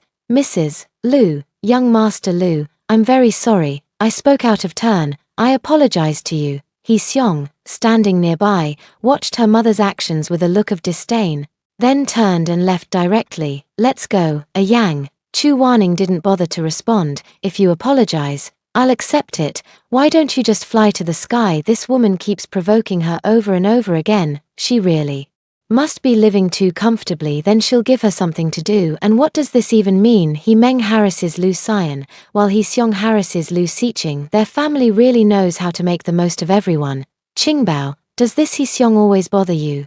Only after the three of them had walked far away did Chu Wanning speak up to ask. I knew I was from the Lu family before starting, and before that, I was isolated with other classmates, but I don't care about their childish behavior at all, Lu Xiqing said calmly. Chu Wanning believed Lu Xiqing's last sentence, but this little kid could endure it, but she couldn't. She glanced at Lu Xian, and Lu Xian understood instantly. Wife, leave it to me to handle, they won't appear again in the future. Chu Wanning nodded and rubbed Lu Xiqing's head again. If anything like this happens again, you must tell your sister-in-law. After all, you're just a child, and your brother is so capable. Why not rely on him? Lu Xiqing, I'm pretty capable too. I'll expose the He family's scandals as soon as I get back. But Lu Xiqing still obediently nodded. Got it, sister-in-law. Lu Xian didn't think much of it. If Lu Xiqing couldn't handle such a small matter, then he didn't deserve to bear the Lu surname. Chu Wanning also secretly made a decision in her heart to pay more attention to the little one in the future. Big sister-in-law is like a mother. Alexander, the parent-teacher meeting finally ended. Chu Wanning helped Lu Xiqing pack up the things in the classroom, said goodbye to the teacher, and then left. Although there was a bit of unpleasantness, it was overall a very good experience. Chapter 063, Jiang Yundo. Come on, let's hurt each other. Qingbao, do you want to go see Mom with your sister-in-law? You have to call her auntie, Chu Wanning asked, holding Lu Wusui's hand with one hand and being held by Lu Sansui with the other. And you, honey, do you have time later? Yes, I do. Finally, there's still some brotherly coordination. Sister-in-law, auntie must also be a beautiful aunt, right? Lu Xiqing asked, looking up with her small head tilted. This Chu Wanning couldn't help but agree. Her mother was indeed beautiful, and her father was handsome too, so her looks were definitely top tier. Chu Wanning coughed lightly, realizing where her thoughts had wandered just now. Yes, auntie is just as beautiful as sister-in-law. I like auntie, I'm good looking too, so auntie must like me as well. Lu Xiqing was completely immersed in self-praise and mutual admiration. Completely oblivious to Lu Xian's disdainful gaze, this younger brother, Sai, really wants to rely on his looks for a living in the future. First, he needs to find someone like his wife. After all, his wife gives him pocket money from time to time. Thinking of this, Lu Xian curled his lips, directly pulling Chu Wanning into his arms, and didn't forget to say to Lu Xiqing, your sister-in-law woke up early this morning and needs to rest. Go play by yourself. Lu Xiqing, reluctant but still wanting his sister-in-law to sleep. Chu Wanning, completely awake and wide-eyed.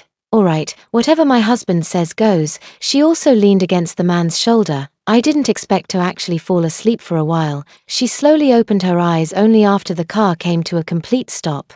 Do you want to sleep a little longer? Chu Wanning shook her head. Let me carry you down. Just as I was about to refuse, he scooped me up horizontally on the other side. The little bun wasn't idle either. He quickly grabbed his bag and followed, his short legs moving fast. Honey, you're going to turn me into a useless person like this. Put me down at the door. How could anyone associated with Lu Xian be useless?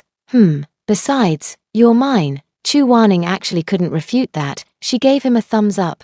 Her husband is truly one of a kind. This response is absolutely brilliant. I wonder who that's supposed to be praising, but Lu Xian obediently put Chu Wanning down. When it's my wife's words, I must listen. As soon as they entered, Chu Shi was sitting in the living room. Sister-in-law, is this the beautiful aunt, and the handsome uncle next to her? That's just one being your mom, and the other being your dad. Sister-in-law, the source of your good looks is right here. Lu Xiqing felt that her analysis was flawless. So the little social butterfly is back online. He scurried over, extended his little hand, and greeted them politely. Hello, beautiful auntie. I'm Lu Xiqing, my sister-in-law's brother. Hello, handsome uncle. Chu Shi chuckled out loud. Oh my, Ningbao, this little one is so adorable. Mama really likes him. Qin Sikai, sitting beside her, was as blunt as ever. Shi, if you like, we can have another one. The entire venue fell silent. It was Lu Siqing who broke the silence.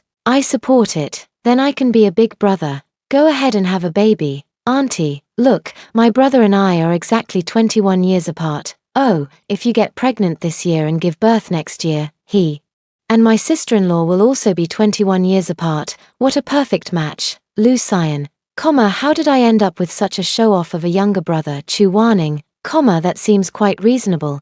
The analysis is very good. Chu Shi's entire face turned red, while Qin Sikai remained very calm, contemplating the feasibility of this matter. Seeing no one speak, Lu Siqing continued, am I wrong? Right, I'll discuss it with your aunt. Qin Sikai immediately responded, Uncle, go for it, I believe in you. She even made a cheering gesture, so adorable and cute. Chu Shi was amused by him again. Chu Wanning watched the scene, thinking that her cheap father was making good progress. Indeed, that was the white moonlight. When the white moonlight launches a fierce attack on you, it's simply irresistible. She wholeheartedly approved and supported it. Lovers eventually become a family. That is a beautiful story. Chu Wanning and the others had lunch here, gave Chu Shi a quick checkup, reminded Qin Sikai, and then left. Qin Sikai was extremely happy. He felt that his daughter was there to assist him, handing over the massage task to him. Chu Wanning also had Uncle A prepare a guest room for her cheap dad to stay in, and the rest would require him to keep working hard. I hope to attend my parents' wedding soon. The He family. Sun Qingqing kept cursing He Xiong all the way. You're just as useless as your sister, can't even handle a little boy. Why are you crying? You even made Mom think you were beaten, causing her to misunderstand others. Usually, you can get away with some mischief. After all, the people at your school come from families that aren't short on money. Now it's great. You've provoked someone you shouldn't have. Let's see if your dad won't beat you when we get home. At the mention of her dad possibly hitting her, He Xiong could no longer hold back. It was Mom who told me to go, and now you blame me when something happens. I'm going to tell Dad that Mom always slanders me. Sun Qingqing, who was driving at the moment, immediately got furious. You worthless thing. You dare to tattle on me. If you and your sister had even a bit of my skills, you might have been able to marry someone like your dad. You really need to learn from your aunt He Jiuying. If it weren't for her marrying into the Jiang family, our He family wouldn't be where it is today. He Xiong had been hearing these ideas from her mother since she was old enough to understand, constantly being told to think about how to find a man. She was only 6 years old. He Meng was even more deeply affected by it, ultimately leading to her own demise. He Xiong absolutely detested her mother. Suddenly, an idea popped into her mind, to make her mother disappear. If her mother disappeared, no one would nag her endlessly anymore. Thinking this, she actually did it. She didn't consider what would happen to her at all. Sitting in the back seat in her safety seat, she loosened her seatbelt and directly grabbed Sun Qingqing's neck from behind. Sun Qingqing, who was driving, instinctively reached out with both hands to grab those hands, but no matter how small a person is, when they are angry, they can be incredibly strong. No matter how hard she struggled, He Xiong just wouldn't let go. Meanwhile, the uncontrolled car happened to encounter a large truck coming out, and the outcome was predictable. About 3 or 4 kilometers from home, a car accident occurred. The truck driver quickly called for an ambulance. The car had completely lost control and crashed into him. He was innocent, but due to inertia, he couldn't brake in time. By the time the ambulance arrived, the person had already lost vital signs. Sun Qingqing never understood, even in death, why her own daughter would try to kill her. The He family only received the news through a police notification, but no one was paying any attention to this mother and daughter. The He family is now in a state of panic, with scandals flying everywhere, and both the police and tax authorities knocking on their door. In the end, it was He Jiuying who handled the aftermath. It was only a few days later that the news reached Chu Waning's ears. As for this, she had nothing to say. What you sow, so shall you reap. The He family had no choice but to seek help, which ultimately exposed them. Lu Dong and his team followed the clues and uncovered traces of some overseas forces, who turned out to be in league with those supporting Lu Shaoheng. Thus, the He family lost their last value as bait. And naturally, those who should be imprisoned were imprisoned, and those who deserved punishment could not escape it. As for He Jiuying, she insisted on divorcing Jiang Haokuan, as long as it did not affect her son, Jiang Yundu. She initially did wrong things out of coercion, but wrong is wrong. The law may not sentence her, but she feels guilty in her heart. Leaving is the best outcome. Jiang Yundo's attitude was indifferent. He hoped his mother had truly reformed this time, being muddle-headed. Harmed both herself and others, but she was still his mother. Regardless of her relationship with the Jiang family, he would fulfill his duty of providing for her. Thus, the incident caused by the Jiang family's poisoning came to a close. Grandpa Jiang was also discharged from the hospital after recuperation. And he treated Chu Wanning as dearly as his own granddaughter. He would often grumble that Jiang Yundan was useless, unable to marry such a wonderful granddaughter-in-law like Ning. At such times, Jiang Yundan would deliver a killer retort, "You don't have a grandson as good as Lu Xian either. Come on, let's hurt each other." Chapter 064, Preparation for School Opening. Before they knew it, the day before Chu Wanning's school opening arrived. "Honey, since school starts tomorrow, should we get ready today? What are we preparing?" Chu Wanning looked confused as she stared at Lu Xian. "What are we preparing?" Lu Xian really didn't know, but then Chu Wanning thought about it and realized they indeed needed to prepare. They needed to prepare Lu Xiqing's school supplies. After all, he's a primary school student. Even though he could handle her college-level coursework, however, as a college student, she didn't need anything special. This semester, she just needed to study hard and avoid failing any courses, or it would affect her graduation. "Let's go, I know what to buy, a new backpack and stationery for Qingbao, and do we also need new book covers?" Chu Wanning became more and more excited, and the list of things to buy quickly grew. Lu Xiqing didn't have much anticipation for starting 6th grade. He was just aiming to move on to middle school, then directly to 3rd year of middle school, 3rd year of high school, and then he could take the college entrance exam. As for university, he would definitely choose business. He had always known that his older brother would eventually hand over the Lu Corporation to him, so no matter what tasks or studies his brother assigned, he would strive to complete them. Don't let his 5-year-old appearance fool you. He bears quite a lot. Lu Xian frowned and followed behind Chu Wanning, heading up to the 3rd floor to find Lu Xiqing. Before they arrived, their voices rang out, "Qingbao, Qingbao, let's go shopping." Lu Xiqing, who was in the midst of building his own website, quickly shut down his computer upon hearing Chu Wanning's voice and opened the door to greet her.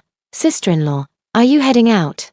"Yes, let's go. You're about to start school, so let's get your school supplies." Chu Wanning took Lu Xiqing's hand and walked out. As soon as Lu Xian stepped out of the elevator and saw this scene, he quickly stepped forward, pulled Lu Xiqing's wrist to his side, and with his other hand, embraced Chu Wanning. Suddenly switched hands. Lu Xiqing gave Lu Xian a resentful look, thinking, "This brother of mine is truly hopeless, as if he doesn't have a wife or something. When he grows up, he'll find 10 or 8 of them first." Humph! Lu Xiqing was fortunate not to have voiced that thought aloud, or Chu Wanning would have surely labeled him a little scoundrel. "Let's go, I'll take you there." Lu Xian looked down at Lu Xiqing. Lu Xiqing felt offended. Being tall doesn't make you better. Sister-in-law always bends down to look him in the eye. Sister-in-law is so much better. Woo woo. The 3 of them drove straight to the high-end mall under the Lu Group. Chu Wanning's goal was clear. She headed straight for the children's section on the 5th floor. No matter how amazing Lu Xiqing was, he was still just a 5-year-old kid. Lu Xiqing hadn't mentioned to Chu Wanning that his clothes were all custom-made by a specialist sent by his older brother every season, and he had never bought ready-to-wear items from a mall, not even a single pair of underwear. But seeing his sister-in-law so enthusiastic, he didn't want to pour cold water on her excitement, and it's a new experience for him too. Having lived for 5 years, he has never been to a shopping mall. Who would believe it if you told them? Lu Xian told Chu Wanning that she could take Lu Xiqing shopping later, and he would use that time to make a surprise inspection at the mall's headquarters, because when it comes to buying things for Lu Xiqing, he has absolutely no interest at all. He'd rather spend that time working Lu Xiqing. If it weren't for the fact that their faces looked alike, he'd really suspect this person wasn't his biological brother. Chu Wanning, of course, was in full agreement. This meant she could finally let loose and have fun. Lu Xian is definitely meddling in everything. It's not that she doesn't let him manage things, it's just that he's always jealous of Qingbao. This really takes a toll on the waist. "Qingbao, let's go look at backpacks first. Let's buy all the stationery we need, then we'll go buy clothes. Do you want any toys?" As soon as the words left her mouth, Chu Wanning quickly dismissed them. "What toys? He must think it's ridiculously childish. Alright, I'll listen to sister-in-law and everything. Lu Xiqing's eyes were filled with indulgence toward Chu Wanning. Even if sister-in-law dressed him up like a little girl, he would still go along with it in just over an hour. The things they bought could pile up into a small mountain. Fortunately, this mall offered excellent service with home delivery, so after paying, they could continue shopping at the next store empty-handed. Once home, they could unpack their spoils of war. Sister-in-law, since you're here, why don't you go buy something too? This is for you. Saying this, she took out a black card from her small backpack. Chu Wanning had an expression of meeting a big shot. Impressive. Qingbao, having a black card at just 5 years old. What else don't you have? Chu Wanning teased playfully. Nephews and nieces. I don't have those. Lu Xiqing widened her innocent eyes, wearing a troubled expression. Cough, cough, cough. Chu Wanning choked on her own saliva. Others are urged to have children by their parents or mother-in-law, but in her case, it's her brother, sister-in-law. Don't get worked up. Look, I have plenty of money. If you give birth and don't have time to raise the child, just hand it over to me. Didn't I tell you that before? Have you forgotten? Don't worry, you can still enjoy your time alone with my brother. I understand, Lu Xiqing quickly explained. Does he understand? What does he know? Did you forget? She didn't even listen. Okay, it's natural for the baby. Okay, come, let's go shopping with sister-in-law. Chu Wanning snorted coldly, not wanting to continue the topic. She had to let Lu Xiqing know just how expensive it was to support someone. They went straight to the first floor, which was filled with all the top international luxury brands, offering clothing and jewelry in every category. They walked directly into a store without even looking at the name. As soon as they entered, Chu Wanning felt several unfriendly gazes. Looking up, there were a few girls. Chu Wanning racked her brains but still couldn't remember who these people were. In their eyes, disdain, contempt, and ridicule were all present. What's wrong?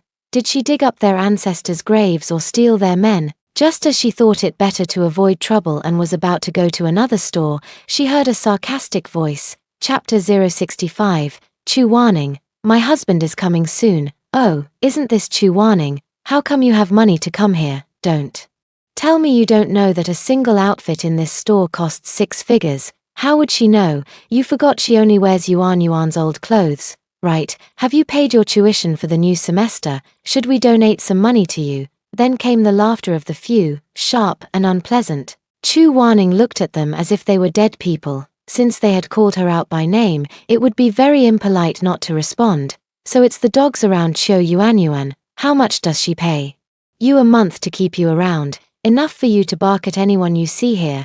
Chu Wanning gave a cold smile, her lips curling carelessly. She seemed to recall a bit now. These people were indeed quite close to Qiu Yuanyuan, and of course, their family backgrounds were similar as well. Calling them Qiu Yuanyuan's dogs was purely to disgust them. Chu Wanning, do you know what you're saying? How dare you speak to us like that? I think you're asking for trouble. Would you dare to come into the fitting room with us? If you kneel down and apologize now, I might still forgive you. Here we go again. Can't you just introduce yourselves first? She really doesn't know what their names are, but she was certain that these people had bullied the original owner before. Back then, the original owner wouldn't even dare to lift her head, just a spineless pushover who endured all the abuse. She wasn't like that. Going to the fitting room. Right, there shouldn't be any cameras in the fitting room. Right, does that mean we can do whatever we want? She turned around and patted Lu Xiqing's head, saying, Qingbao, sister-in-law is going to deal with a few pests. You sit there and wait for me for a while. Sister-in-law, Lu Xian said worriedly, your sister-in-law is quite skilled. Your brother can only fight me to a draw. So don't worry. After saying that, she gestured to the shop assistant nearby. Please keep an eye on my brother-in-law. The shop assistant nodded repeatedly, because compared to those few people, she knew that the girl in front of her was truly wealthy, not to mention anything else. Just the cheongsam she was wearing was a private custom piece by the international designer WW, specially invited by their S-Mall. Forget about the price. Just being able to get in touch with such a person meant she had to be either rich or noble. Her eyes were sharp. After all, don't ask her why she knows. She's a die-hard fan of WW, working to earn money just to buy a cheongsam designed by her. Chu Wanning didn't know any of this. She just thought the shop assistant was nice. unlike the few others who were still standing around watching the show. Let's go to the biggest fitting room, otherwise, it would affect her performance. Chu Wanning lightly glanced at them and walked to the front. A few of them exchanged glances and were actually intimidated by Chu Wanning's gaze just now. Why did they sense a murderous intent in her eyes, even if it was just a fleeting glance? This reaction naturally did not escape Lu Xiqing's notice. Bug, hurry up and follow. Lu Xiqing's cold, childish voice also struck fear into people's hearts. Fine, we'll go. Do we really fear her? Besides, we're just going to catch up and exchange some feelings since we haven't seen each other over the holiday. With that, she walked ahead, and the others had no choice but to follow, bracing themselves. Chu Wanning indeed found the largest fitting room, leaning against the door, and lazily spoke.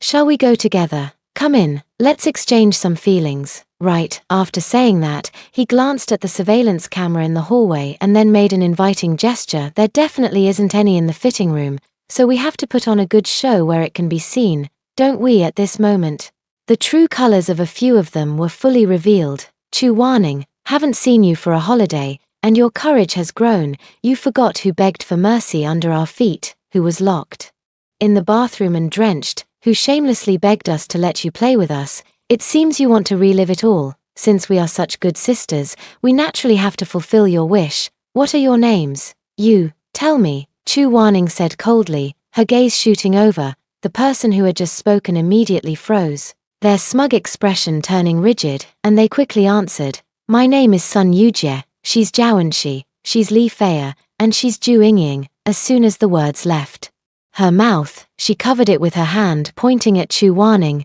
He cursed, you vile woman, what did you make me say? Oh, come on in, don't dawdle, my husband is about to arrive. She didn't want to bother him with such a trivial matter, but how could that be possible? Lu Xiqing had already sent the hallway video to Lu Xian's phone from outside. He had only intended to listen to the voices, but unexpectedly, he overheard how these people had bullied his sister-in-law in the past. He couldn't stand it anymore. When those people come out later, he's definitely going to make each of them eat dirt. After all, he's just a little kid, and who would bother to argue with a child over pushing someone down? Right as he thought about it, his little hands almost crushed the custom-made minicomputer. Lu Xiang started heading downstairs as soon as he received the video.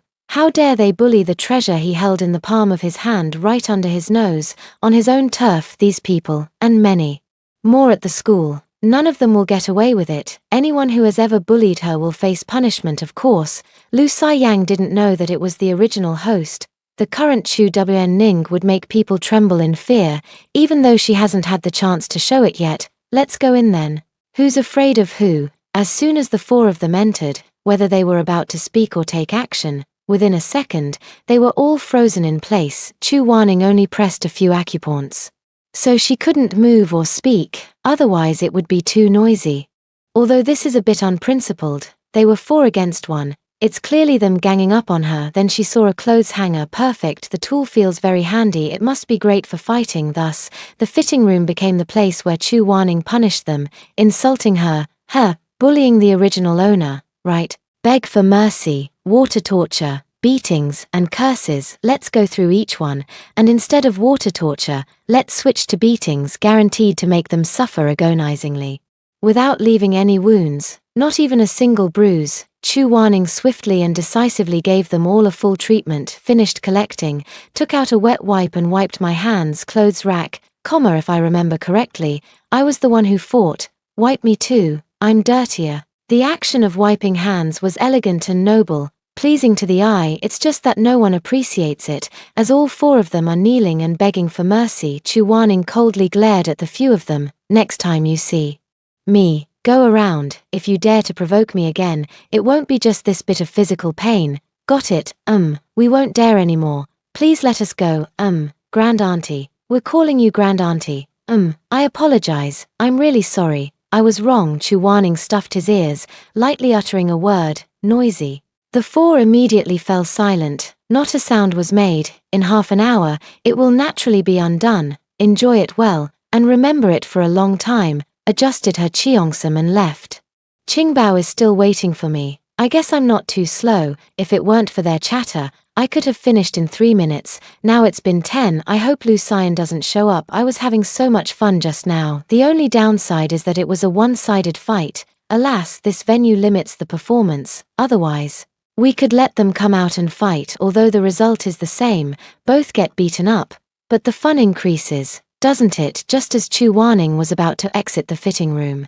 Corridor, he felt so cold. Chapter 066. Suddenly, a bold idea emerged. Chu Wanning cleared her throat lightly, and Lu Xian, who had his back to her, turned around. Come here. His voice was icy, clearly suppressing anger. Chu Wanning, like a child who had done something wrong, slowly walked over to his side. Honey, I didn't get the short end of the stick, I wasn't hurt, and I even yelled back and fought back. Really, don't believe me? Go check the fitting room. After saying this, she tiptoed, leaned close to Lu Xian's ear, and whispered, go in. Half an hour later, they're still enjoying the pain right now. Then he revealed a harmless smile. Lu Xian really cannot be hit or scolded. If my wife isn't behaving, you should come to me first, not try to hide it from me. When we get home tonight, you'll face the family discipline. Chu Wanning, shocked, what else could it be but the family discipline? Whoa, tomorrow is the start of school. She really hates those damn bugs. Pushed her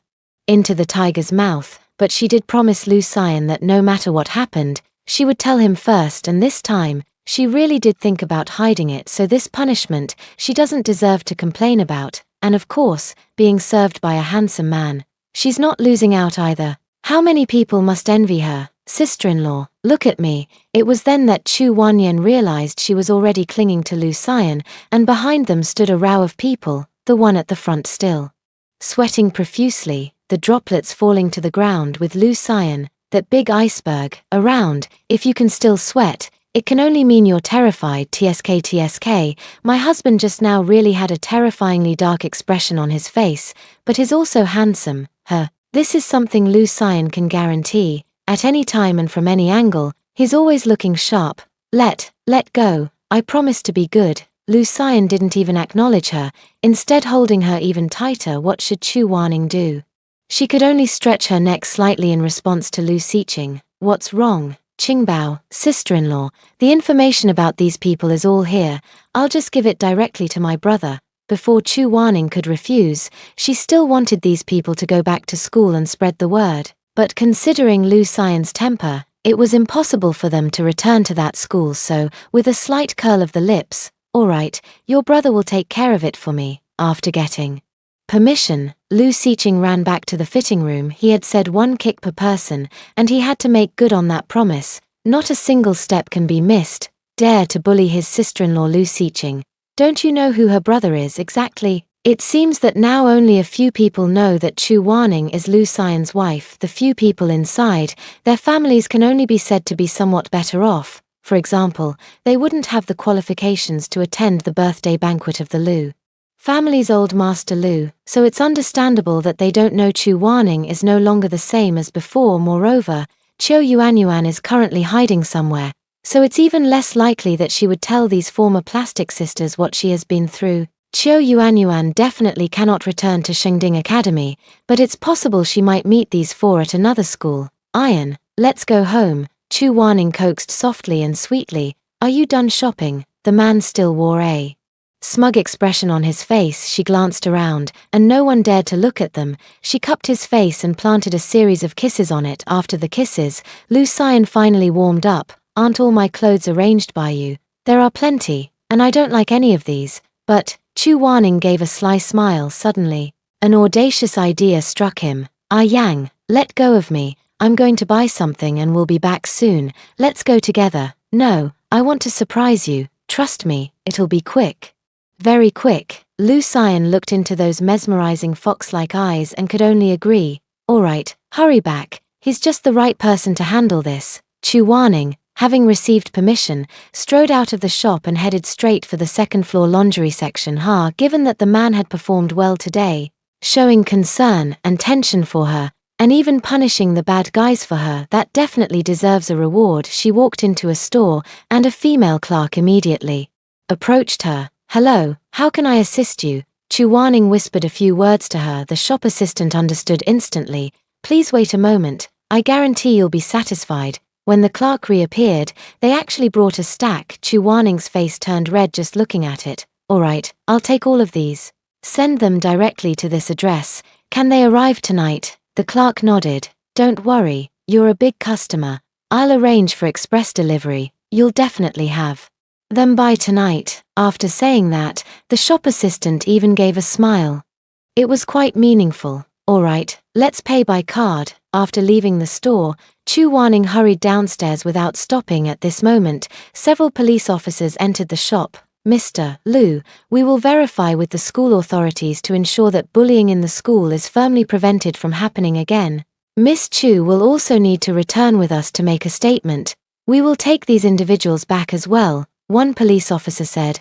I hope Chu Waning's personal information can be kept confidential. There are also some others involved. After investigating, do not let any of them go. The Liu family's legal team will follow up on this matter. Wan Nan has suffered psychological trauma, and unless absolutely necessary, I do not want her to be disturbed excessively, Lu Xian said calmly. Understood. We will ensure they receive the appropriate punishment and will also seek compensation.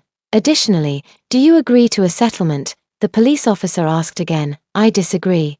All right, I understand. Now, please come with us to the police station. Okay, thank you for your hard work. Lu Xian had already seen Chu Waning return and readily agreed, so the group headed to the police station. To be honest, this was Chu Waning's first time here, so she felt a little nervous, scared. Lu Xian raised an eyebrow. Of course not, just a bit nervous. You're the victim. What are you nervous about? They should be the ones feeling nervous and scared. Lu Xian gently patted Chu Waning's head. He now regretted not meeting her earlier, feeling that the punishment he gave to those on the cruise last time was too lenient. But it's not too late now. None of those who bullied her will get away. Chu Waning feels wronged. She truly didn't remember. Maybe she remembered as soon as she entered the school. And then she could have a big heroine script, launching a series of revenge actions. Ha ha ha. Even Chu Waning herself thought about it and laughed. However, after this incident, she believes those people won't have the chance to experience her revenge, but Lu Xian's methods will make them suffer just as much, because the entire family would be punished along with him. After all, he is Lu, the king of hell, ruthless and merciless. He would rather take action than listen to any nonsense. And isn't the best way to crush someone to destroy what they take pride in? Those who bullied Chu Waning, weren't they all relying on their family's wealth and influence to bully the weak? Chu Waning might have poisoned them individually, but Lu Xian uprooted them entirely. But those people were not wronged at all. There is a group of students at the Sacred Tripod Academy who entered purely based on their academic performance, and they have not been spared from bullying either, so Lu Xian is doing a good deed. Reward. There must be a reward. Can you guess what it is? See you tomorrow. Please leave a good review. Chapter 067. Lu Xian, what did you do behind my back? Inside the police station. As soon as Lu Xian and Chu Waning arrived, Lu Corporation's legal team was already in place. Chu Waning cooperated fully and completed the statement, leaving the rest to the professionals. Additionally, the Lu Group will launch the Build a Harmonious Campus, Resist Campus Bullying campaign in primary schools, middle schools, and universities across the country, initiating legal education and awareness. The students from Shengding Academy involved in this incident will face judicial sanctions and moral condemnation. As for the enterprises behind them or their parents in the political and military sectors, they will also be affected. During this period, it has become a cautionary tale of what not to do: spare the rod, spoil the child, and share the hardships together. Chu Waning only found out about these things later that very night. After learning from Lu Xiqing about Chu Waning being bullied at school, Grandpa Lu and the other grandfathers were heartbroken and decided to accompany Chu Waning to school the next day. Yi Mugue felt both guilty and regretful. Chu Waning thought that if not for him, the original owner might have suffered even more. Chu Waning is currently unaware of this, as she is nestled in Lu Xian's arms, fast asleep. After all, if she doesn't sleep now, she probably won't be able to sleep at night. The most important thing for a person is to have self-awareness and foresight, isn't it? Fortunately, she possesses both. Hey, darling, we're home. Shall I carry you upstairs to continue sleeping? Lu Xian's gentle voice whispered beside her ear. As soon as Chu Waning heard they were home, she immediately woke up. Did the things bought from the mall also arrive? She had to put it away herself. if Lu Xian saw it, she would probably be done for. Ah Yang. Go to the kitchen, I'm hungry. I'll go put away the things Qingbao and I bought. After saying that, she slipped out of the car before Lu Xian could react. Uncle Lu, where's Qingbao? Has the delivery from the mall arrived yet? Qingbao didn't go to the police station, he was sent back early. The young master is upstairs. Yes, everything is on the shelves. Should I arrange for someone to help you move them upstairs? Lu Feng replied, sure, put Qingbao's in his study, and I'll handle mine myself. Let's go. Chu Wanning headed straight to the storage room. Lu Xian got out of the car and overheard their conversation, but didn't pay it much mind, heading straight to the kitchen to arrange dinner. After all that trouble, my wife must be hungry. The author, I don't dare to casually use the word hungry anymore.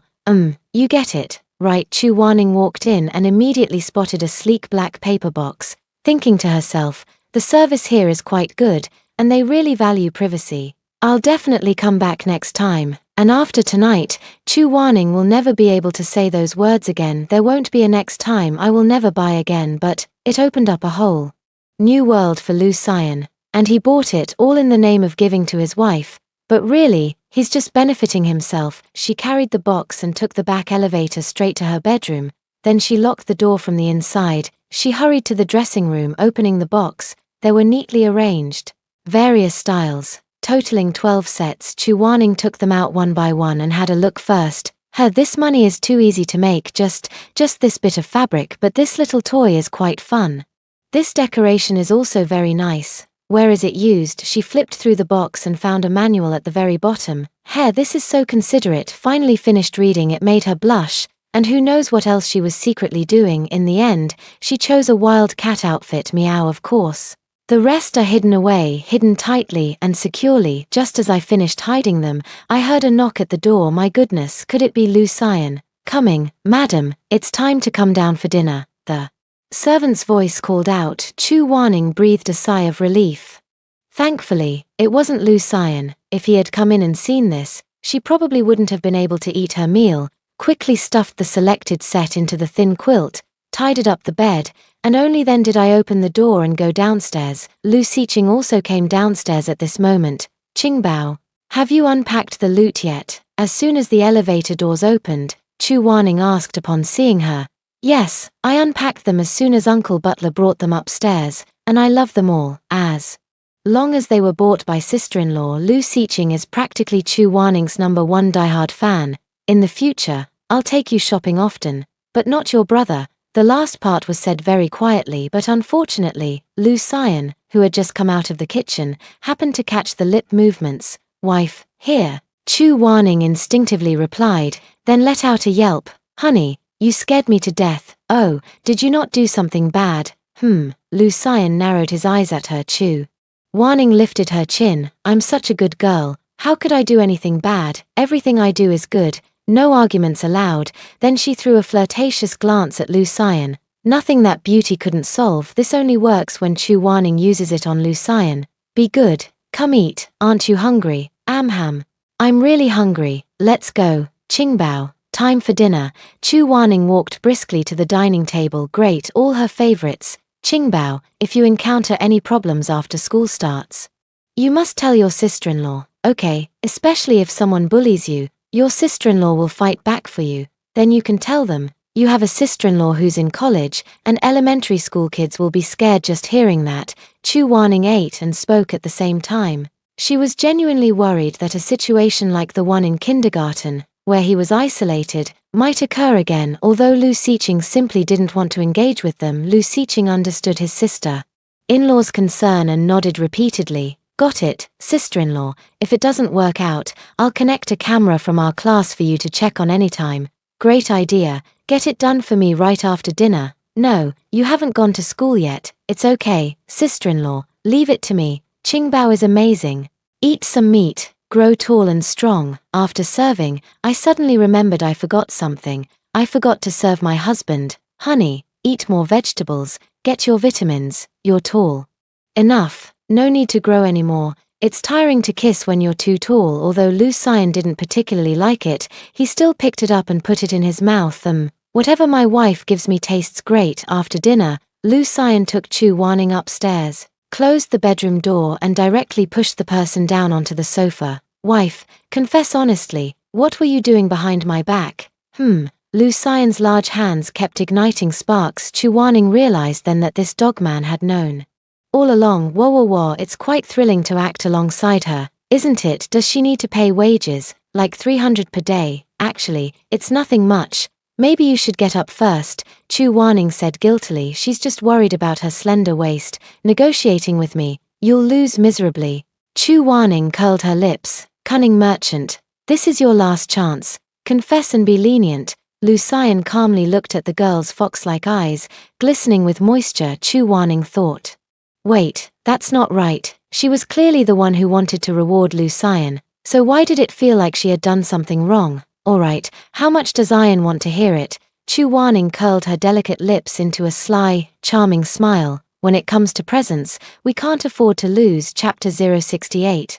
Chu Wanning, please check. Lu Xian knew that the little thing wouldn't reveal it so easily, but he had all the patience in the world. As long as Wanwan waits a bit, don't beg me for it. Lu Xian smirked seductively, his voice deep and alluring. Chu Wanning filed a formal report.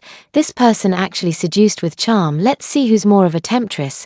Go take a shower. We need to sleep early tonight. Together, Lu Xian wrapped himself around Chu Wanning, and at this rate, she was about to make a move directly. The prepared items won't be needed. Taking a deep breath, Chu Wanning said seriously, no, I want to prepare a surprise for you. You'll definitely regret it if you refuse, Chu Wanning added. Lu Xian had no choice but to get up. After all, the temptation of a surprise was too great. Unless it was a life-threatening situation, Lu Xian gave Chu Wanning the greatest freedom, so he wouldn't pry into what she had done. He genuinely didn't know where she had gone after leaving the mall, which only fueled his curiosity. While Lu Xian was taking a shower, Chu Wanning went to the guest room. She quickly finished washing and went straight to the changing room. It took quite a while to get dressed, and she glanced at herself in the mirror. How should I put it? Even as a woman, she couldn't take her eyes off that figure. When she went out, she still put on a silk nightgown over her clothes,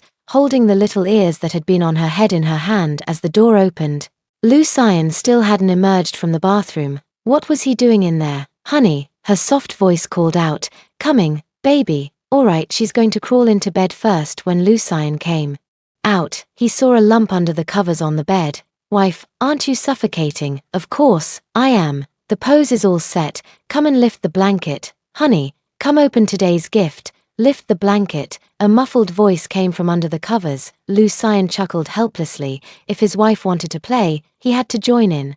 Okay, hubby's here. The moment the blanket was lifted, Chu Wanning let out a seductive meow towards Lu Xiang. Lu Xiang felt all the blood in his body rush to one place. The already loose pajamas hanging on his body. Your little wildcat has arrived. Please sign for it. Lu Xian stared intently at the scene, finally starting to move as the sound reached his ears. As soon as he bent down, Chu Wanning rolled to the other side of the bed. Wife, the consequences of being naughty are serious. Come here quickly. If she listened, she wouldn't be. The little tail behind wagged. Good boy, come here and I'll give you a toy. Lu Xian's voice was already hoarse, and his heavy, sensual breathing made him appear incredibly wild at the moment. The next second, he just took off his pajamas. Damn, this person is. Why did he suddenly start taking off his clothes? Honey, do you like this surprise? Lu Xian nodded, absolutely loving it. You haven't raised a cat before, have you? Now I have, and it's indeed very mischievous. Chu Wanning rose directly and took a few catwalk steps to stand before Lu Xian. Lu Xian's head was at the level of her chest. Wife, you came to me on your own initiative. When Lu Xian's hand touched the smooth skin, Chu Wanning shuddered all over. He pulled the person closer to himself. Just as Chu Wanning thought they were about to get to the main point, suddenly, she was spanked on the butt instantly. Her fair skin was covered with a faint blush. Honey, what are you doing? You being disobedient, need a little spanking, don't you think so? Wanwan, that's right, but you can't say it. No, how can you hit someone? What about PP? Oh, then what does Wanwan suggest we do? Chapter 069. It's still good to be human. Lu Xian's big hands were still full of curiosity. After all, it was the first time he had seen them. He was busy talking, teasing, and studying all at once. that's how it is, and then like this, I don't understand. Wonwan, explain it more carefully. If Chu Waning keeps this up, he feels like he's going to have to take a cold shower. Honey, I would like to be more careful, but I can't, but she still demonstrated with his large hand. Lu Xian was equally suffering, but seeing the girl's obedient behavior, he still praised her. So good, snap, down. Chu Waning only realized then that she was still standing. Of course, when it really happened, Lu Xian could no longer hold back. Chu Waning also witnessed the man's new height of XX once again. I also have to keep being forced to meow. How did she end up choosing something so hard on the throat? And she just blurted that out without thinking. Although her voice was hoarse and quiet, it didn't stop Lu Xian from hearing her clearly. Anything else? When the man speaks now, it must be the devil's greeting. No, absolutely not. Triple negation means affirmation. Lu Xian spoke lazily, exuding a rebellious aura. No, that's a pity. What if my husband wants more? Wonwan, how about conjuring something up for me? Shall we continue? Then she wouldn't need to sleep tonight, and she wouldn't need to start school tomorrow either. I'm just stuck to this bed, so Chu Waning had to rely on herself. Is the little wildcat not behaving? The voice was alluring, sweet and coquettish. Why are you thinking of something else? Yang, anyway, let's just blame him first. Naughty, is Wonwan starting school tomorrow? Chu Waning's mind was frantically recalling. Oh no, there really is one. Stop, absolutely not. All she wanted now was to live. She didn't want to die a promiscuous death. It's time to unleash the true charm of the wildcat. In the end, Lu Xian didn't bring up the topic again. The little wildcat had pleased him immensely. But this opening has been made. One day later, the bedroom next door was directly connected. Inside was a whole room full of clothes. On subsequent nights, Lu Xian would always be in high spirits, choosing one to wear. And what could Chu Waning do? He could only indulge him. However, she also found something amusing. Men have it too, author, but you two have figured it out as a couple. But that's all in the past now. Chu Waning didn't even know how she fell asleep, only knowing that the last thing she saw was that she had been stripped bare. This little wildcat of hers has finally returned to being human. It's still better to be human. She must have been out of her mind back then. Lu Xian was in an extremely good mood tonight, mainly because he had eaten his fill. If it weren't for considering that she had school tomorrow, he would definitely have made her bring out the rest and continue 3 days and 3 nights without getting off the car. His wife hasn't experienced that yet. Isn't it worth trying otherwise? How disappointed his wife would be. Chu Wanyan, no, don't listen. It's just like the nonsense of a turtle. Lu Xian looked at the girl murmuring in her sleep, pleading for mercy, and instantly felt an unbearable ache in his heart. He hugged her even tighter, and only then did they both fall into a deep sleep. However, despite this, next time, he would still be ruthless. There was no helping it. His wife was just too delicious, and he could never get enough. It seems like he's to blame for this too. Chu Waning, please, be a decent person. Chapter 070, could it be, wanting to play cosplay, 2-in-1 the next morning? Chu Waning slowly opened her beautiful fox-like eyes, glanced around, and saw that the room had already been cleaned. No need to ask, this must be something Lu Xian did himself, because she was shy every time. After they were done, it was always Lu Xian who cleaned up. The body is also clean and fresh. Oops, suddenly remembering she had to go to school, she wondered why she woke up so early. She got up and found a modern-style cheongsam that would slightly downplay her good figure. As soon as I finished getting dressed, Lu Xian pushed the door open and walked in. Did you wake up on your own? He had woken up earlier, worked for a while, and then came to wake her up right on time. Yeah, thinking about school starting. I wanted to get up early. Actually, she had no idea why she woke up so early. Lu Xiang walked to her side and turned her around in a circle. Honey, why don't you wear a short-sleeved shirt and jeans? Chu Waning widened her eyes and looked at him. Are you serious? Lu Xian nodded. Honey, will you agree? Alright, then will you wear them with me? Chu Waning raised an eyebrow thoughtfully. Lu Xian frowned, actually wondering if he had any clothes other than suits in the end. He had a brand send over something right away. Lu Xian wore the simplest white t-shirt, black casual jeans, and paired them with a pair of white sneakers. Chu Waning was dressed in the same style. Looking at the man before her, Chu Waning's eyes began to sparkle with little stars. This is exactly her ideal type. The domineering CEO in a suit instantly transformed into a young man in white, who could understand the excitement in her heart, the trembling hand eager to reach out and touch him. Lu Si-yang was very unaccustomed to it, and Chu Wen-ning understood perfectly, but understanding was one thing. She still had to wear it. Just look at Lu Si-ching. He's been wearing suits since he was a child, otherwise, I wouldn't be left with not a single casual outfit in my wardrobe. Sportswear and various activity-specific outfits are available. After all, the CEO has obsessive-compulsive tendencies. Ah Yang, what should we do? I don't want you to go out like this. You'll cause traffic jams at school. Chu Weining leered at the man in front of her. Can't get enough. She whipped out her phone and started snapping away. Honey, if we don't leave now, we'll be late. Can I just stay in the car? Lu Xian said helplessly, his voice full of affection. That's a great idea. Very good, keep it up. Chu Waning's eyes lit up with praise. As soon as the two stepped out of the villa, they heard the voice of the little milk dumpling. Sister-in-law, I'll take you to school. Lu Si-ching started school one day later than Chu Waning.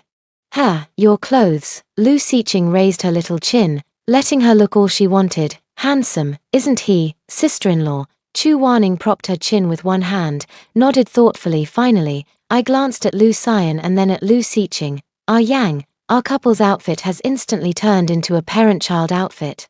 Ha ha ha, hurry up. Finally, I got on the bus heading to school. On the way, Chu Waning still closed his eyes and slept for a while. Baby, we're here, let's get off. Lu Xian gently coaxed. Chu Waning rubbed her eyes and saw the familiar school, countless memories flooding in, most of which were not very pleasant. She frowned instantly, but it was fleeting. Lu Xian still noticed. What's wrong? Nothing. I just remembered some things. It won't happen again in the future. Don't worry. Get off the bus. Lu Xian held her hand and asked, shall I accompany you to the classroom? No, you're too handsome. Only I can see. As soon as Chu Waning finished speaking, she heard a knock on the car window. You can only accompany me to get out of the car. After Chu Waning said this to Lu Xian, she allowed Lu Bei to lower the window. Then Dad pushed Mom over. Old A is here too. Grandpa brought Grandpa Yi, Grandpa Shen, and Grandpa Jiang along too. Yi Muguai is naturally present today as it's the first day of school,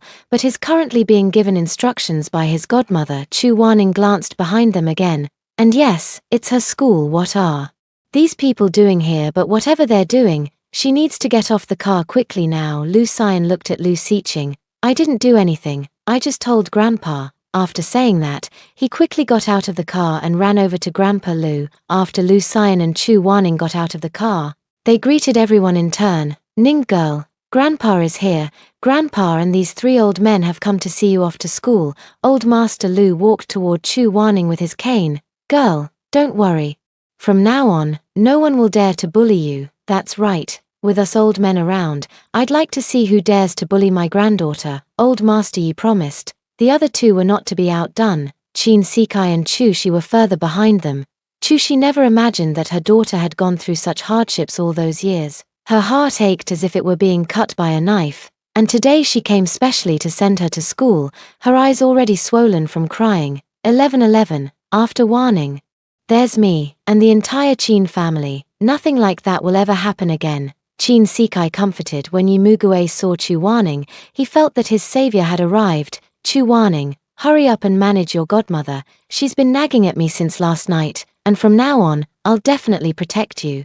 No one will dare to bully you. Yi Muguai quickly ran to Chu Waning's side, only to be stopped by Lu Xian. He scratched his head and called out, brother-in-law. Lu Xian's expression finally softened a bit. However, the next exclamation startled everyone present. Holy cow, brother-in-law, you should come to our school to compete for the title of campus heartthrob. I'll step aside for you. You're just too handsome. Everyone, get this show-off out of here in the end. Except for Lu Xian, who was asked to leave early, everyone else followed behind Chu Waning in a large group, escorting her to the classroom. They even prepared gifts, giving them to everyone in her class, and those who had previously treated her with various unkind behaviors and words also sincerely apologized to her. Chu Waning felt something suddenly being taken away from her heart, making her feel much more comfortable. She wondered if it was the original owner's relief. and thought that this was also very good. Now that everyone at school knows, Chu Waning is definitely a figure not to be messed with. Of course, there are always those who actively seek out suffering, none other than an old acquaintance Lu Linger and Lu Xing'er. No, there's also an unfamiliar one, Shen Jiari, the daughter of the second branch of the Shen family. 3 people in a class just arrived at school and saw their own grandfather. When they found out why the grandpas had come, each one was filled with jealousy and rage. Utterly despising Chu Waning, that's their grandfather, why should he be the one to send her to school? They haven't even received such treatment. Lu Xiaohang isn't exactly thrilled either. He had originally planned to make a move on Chu Waning at school, but then this incident happened before the semester started, and now he doesn't dare to act rashly. He can only continue to think of other methods. He has set his sights on Shenjiari, and he won't let go of anyone he can exploit. He clearly saw the venom in Shenjiari's eyes, which suited him just fine. Moreover, her identity could help him complete his mission. Once he finished one more, he would get what he wanted. Chu Wanyan. There are always troublemakers trying to harm me. Shrugs. When Chu Waning finished school, it was naturally Lu Xian who came to pick her up.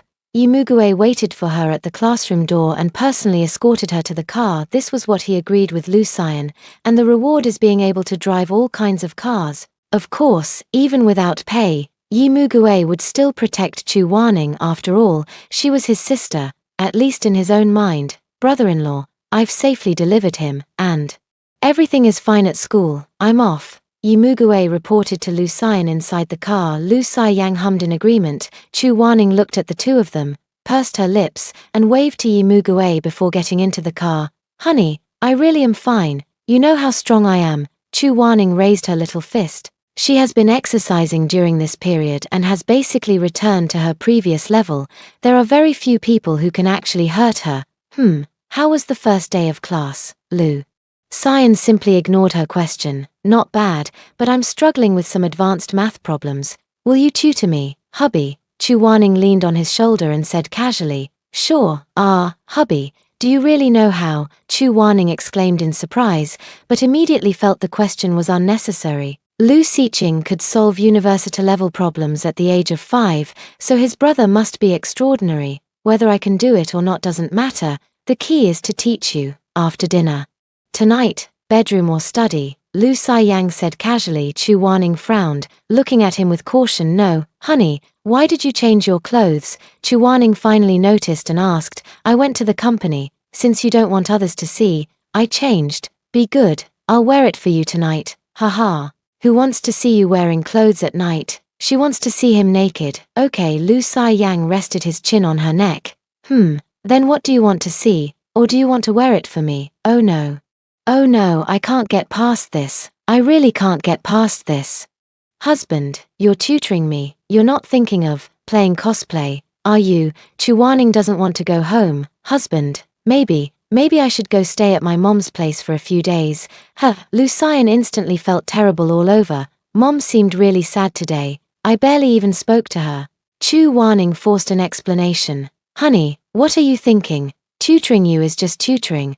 Don't you want to graduate? Lu Xian was like a big bad wolf coaxing a little white rabbit. Chu Waning must graduate smoothly. No one can stop her. She loves to learn. She will definitely pass. Thinking about it, why not take advantage of such a free, visually pleasing, and talented tutor? She's just saying she's going to her mom's place, but she can't do without Lu Xian. With a bewitching smile instantly adorning her face, she half closed her fox-like eyes, extended her delicate little hand, and said playfully, Teacher Lu, please guide me well. Lu Xiang chuckled softly and took hold of that hand.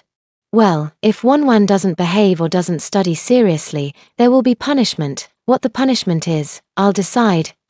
The smile on Chu Waning's face immediately stiffened. Was it a smile or a smile? She coughed softly and nodded. She realized that whatever Lu Xian wanted to do, even if it meant taking 18 twists and turns, he would achieve it that evening. Chu Waning experienced that learning is not only painful but also a mix of pain and joy. However, she had to admit that Lu Xian's problem-solving approach was more acceptable to her, and she learned it quickly. The amazing ones are truly amazing. We can't help but admire. Just before going to sleep, Chu Waning reflected on herself, wondering how she and Lu Xian had ended up on the path of role-playing. and he seems to be in high spirits, never tiring of it. Finally, she fell asleep in the man's arms, thinking at school, and still having to do physical work at home. Chu Waning's heart is truly bitter. Who will save the child? After Chu Waning fell asleep, Lu Xian got up and went to the study. Master Lu, the acquisition of the school has been completed. As per your instructions, it has been transferred to Madam's name. However, during this process, the old master and the other three, including Mr. Qin, also had the same intention, but I acted quickly and got there first. After saying this, Liu Bei was very proud and handed over a document with both hands. The largest shareholder of Shengding Academy is now Chu Waning. Chu Waning would never have imagined that after waking up from a sleep, her identity would undergo such a magnificent transformation. The next day when she went to school, it was the principal who personally came to greet her. She initially thought they were looking for Lu Xian, only to later realize they were looking for her. Chu, the principal, was pondering what to call Chu Waning. When Chu Waning spoke up, "Principal, please just call me Chu in the future." The principal glanced at Lu Xian, and seeing him nod, then replied, "Hello, Chu, let's work together to make our school even better in the future." Chu Waning smiled. She was completely clueless. Okay, but as long as someone knew what to do, that was fine. She also glanced at Lu Xian and replied, "All right. I hope this matter stays confidential." The principal understood instantly. Come to think of it, Chu Waning was quite grateful to the principal. In the past, her grandfather, Old Master Chu, had also been a board member of this school, but later, Qiu Jian seized control, which was why Qiu Yuanyuan could act so arrogantly at school. Of course, those shares have now returned to the Chu family. Thinking of them, their current situation is truly quite miserable. Qiu Jian is now at the end of his rope and sold Qiu Yuanyuan for 5 million to a nouveau riche. This is something Chu Waning never expected. She thought that at the very least, they would let her continue her education, even if she couldn't attend Shengding. She could still find an ordinary school. How could Qiu Yuanyuan possibly agree?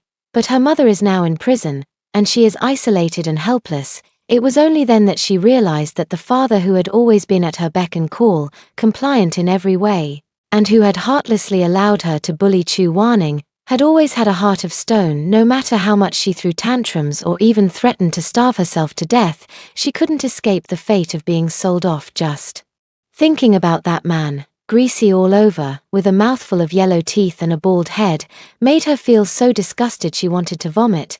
But she was truly afraid of dying. She didn't even dare to commit suicide. She had no idea how she ended up like this. She thought of Chu Waning again. It was all because of her. Why was she still alive? Why didn't she die on the cruise ship? Why didn't she personally oversee the disposal of her body back then? She hated everyone. She wanted them to die a horrible death. Qiu Jian, the person who bought her, and Chu Waning.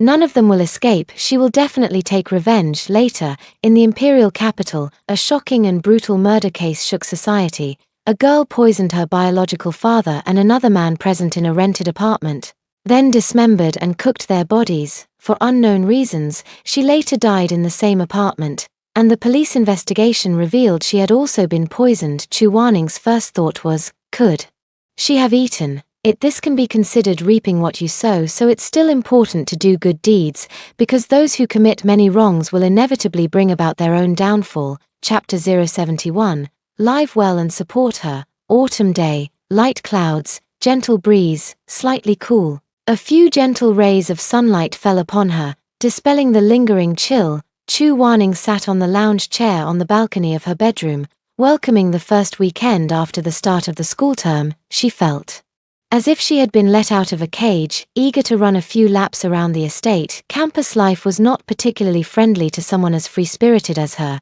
Just waking up early was already a struggle, let alone having to indulge in mischief with Lu Xian every night. Yes, it was Lu Xian who delayed her. This person has been missing since early morning. Although I know he must have gone to the company. Get your phone and contact the masters, but if you meet the masters in your pajamas, you'll probably get scolded to death. She quickly went back to change into a cheongsam. Returning to the recliner, even my hair was tied up. Logging into the account, I was surprised to find all 7 masters present. Ningbao, hello, your good baby is online. The video invitation popped up the next second. It's Masters, Master, woo-woo, if we don't keep in touch often, that's fine, but as soon as we meet, the tears just keep falling. Oh dear, Ningbao, why are you crying? Who bullied you? Second. Master will beat him up for you. Is it that wealthy and influential husband of yours? Third Master frowned. Third Master, have you been investigating my husband? Chu Wanning immediately stopped crying. I looked into him a little, really just a little bit, I couldn't find out more. Your husband is no ordinary man. And there are things even I can't uncover. Third Master felt his status as the top hacker was being challenged. The next second, Chu Wanning was laughing so hard on her phone that she was practically falling over. Ha ha ha, Master 3, even you have a day like this. Ningbao, how about it? Have you been slacking off lately? Did you come up with any new precious medicines? Master 4 asked excitedly. Not yet, Uncle A from Huagua must have told you about the recent events, right? Even the old masters of several top have been affected. Fourth Master, have you made any progress on the poison in a Yang's body? He seems fine now, but if it flares up, the consequences could be severe, I've suspected all along that someone has been giving him antidotes to suppress the poison. Bao Bao, Fifth Master is working hard on the research. We need to identify the poison before we can find the right cure, but please bring him back as soon as possible. Chu Wanning saw right through Fifth Master's little scheme. He was trying to get her to return to the Forbidden Island. However, she did have this intention, and it seems it will be scheduled earlier now. Woohoo, do you know I went to school, everyone? Got it, it's so tragic. When I was little, you all taught me, and now that I've grown up, I still have to go to school. It seems no child can ever escape it. Don't cry, Ningbao. Sixth Master has developed some new tech products again, and he'll send them to you soon, which will be helpful for your studies, really. Sixth Master, I'm looking forward to it. Of course it's true, it's just to better supervise your studies. When Chu Wanning received it, she almost cried. Ningbao, be careful of those around you and those around them. Eliminate any unrest early on and don't put yourself in danger. Understand, Master 7 had just divined for her. Chu Wanning took these words to heart. Master 7 was never wrong, but who could it be? She seemed to have figured it out. Chu Wanning gave each of her masters a reminder, essentially telling them to live well and back her up. Yes, Chu Wanning was exactly this, shameless in front of her masters. After hanging up the video call, Chu Wanning took a deep breath. The autumn air is so refreshing. Lu Xian goes to work, and Lu Xiqing has classes on weekends too, so there's no fun at home anymore. She got up to go find her mom. Chu Shi has recently started rehabilitation training. The toxins in his body have been cleared, but his legs, which have been inactive for a long time, require further exercise. He is now able to walk, though not for long periods, and still relies on a wheelchair for most of the time. This gave Qin Sikai a chance to shine, and during their interactions, they were both extremely satisfied with each other, used to secretly like each other, let alone spending time together. They were too shy to even look at each other when they met. Chu Wanning couldn't help but inwardly about his real parents watching her, seeing Lu Xian's face.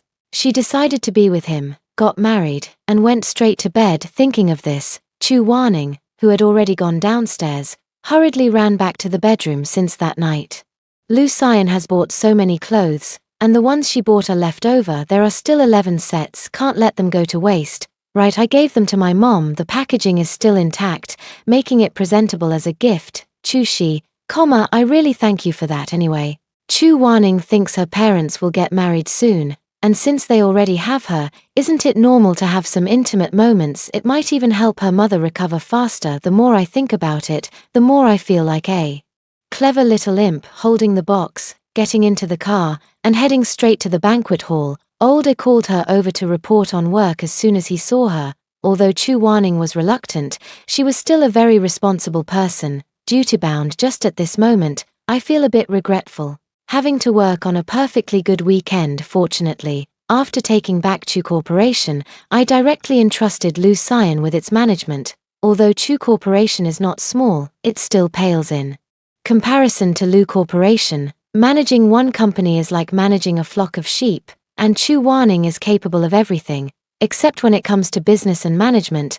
The main reason is that none of the masters are business tycoons. The only master-like figure, but not really, So she really falls short in this aspect. So she said even geniuses have their weaknesses. Moreover, she was used to working alone. Whether it was any task, it was basically done by her alone. The only time there was a multi-person operation, she was ambushed. Thinking about it really hurts my brain. With such a powerful business tycoon as her husband, she naturally has to make good use of it. At worst, I'll pay with my body. She enjoys it, doesn't she? Oh, I'm starting to miss Lucien a bit. Before I could even snap out of my daze, Older came over with his notebook. Laroe is currently in charge of information transmission and task distribution at Inga. Miss Ning, recently, various countries have been rather unsettled. This is a summary of the intelligence gathered by our hidden pavilion over the past 2 weeks. Some clues suggest a connection to recent events domestically. The analysis report indicates that there may also be incidents of poisoning or assassination involving prominent family leaders in other countries.